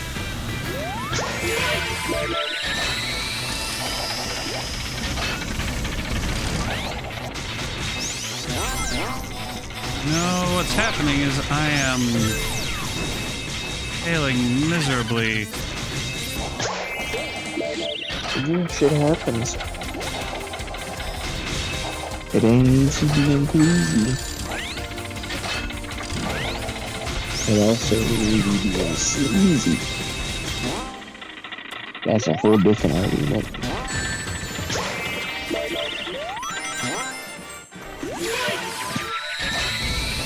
So what's the Sonic goal for tonight? Sonic what? What's your goal for Sonic for tonight? Right now, clearing this challenge because the stream's about to end here in like 10 minutes or so. Then I have to start getting ready for my actual job at UPS. UPS? Yes, I work at UPS. Fucking mailman. No, I'm not a mailman. I just load the trucks. So you're a mailman bitch. No. No, I'm not.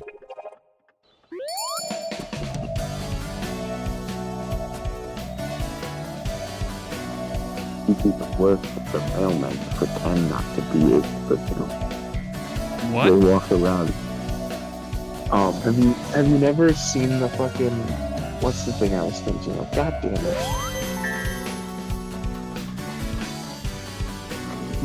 Honestly, I should probably head to fucking bed. I'm talking gibberish, aren't I? Yeah, and I'm about to stream anyway. Oh, alright. It was a good stream. Yes, and I hope you enjoyed it because this is the last time you'll ever be on this stream. Fuck you. Fuck you. You know that's not true. No, but next time I'm going to make sure that you won't be alone. You won't be alone. It's definitely going to be with others. Try and keep you in check. That's lame. Hey, I got a career that has probably already been shot in the foot, but I've got to somehow protect it.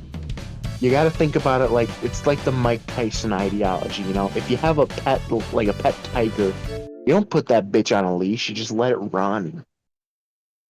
You let it run free, and then you take it back. It comes back, and you love it. But you don't put a leash on it. All right. Well, okay then. Yeah, that's right. Well, that concludes our broadcast day. Yes. Thank you for tuning in to Shane and Cam's cocaine-fueled adventure. For legal reasons, we now have to clarify that me and Shane do not, in fact, do cocaine, have ever tried cocaine, or currently indulge in any illicit substances. Also, for future purposes, for posterity's sake, anything that Cam has said tonight, I do not approve, do not agree with. Any sort of laughter you may have seen me give, or agreement that I may have given with anything that came out of Cam's horrible, bigoted, racist, sexist, transphobic mouth, that was all AI generated. So, I'm actually not a real human being. I'm a internet-based AI program that Shane has programmed to be a co-host of his Twitch streaming that he has recently just done a trial run on. So this is to see whether or not it works. Exactly. you I approve, can't code a video game to save my life, but I can create AI programs. a fully functioning human being replica. Yep. That has its own preferences and racial-based hatreds. Yep. Mm-hmm. Exactly. All right. Well, we're going to go to the end screen so that you can, so that no one can hear you anymore. Not even I can hear you because I don't have the Discord audio active on the end screen. Let's go. All right. So now I don't have any distractions as I give you the rundown of what's going to happen the rest of this week. Tomorrow night is Wednesday night. We're opening up with Fortnite as per usual, first couple hours, and then we're going to test out the Level Hike HD Dreamcast converter. We'll play Sonic Adventure and Sonic Adventure 2, maybe even some Sonic Shuffle. Who knows? We'll see what happens. It's going to be an interesting time. And then Thursday will be iRacing as per usual, provided the internet is good. And maybe I can herd some cats into the Discord channel. Get Hoosier and Fed Boy and I guess Cam. I guess we can have him hang out too. That way there's not complete silence during the race. Although we do have the iRacing voice chat that kind of fills up the dead space. Anyway, that's gonna be it for this. Thank y'all for coming out. Hope to see you back here tomorrow night for some Fortnite and Dreamcast. Y'all have a good night and goodbye.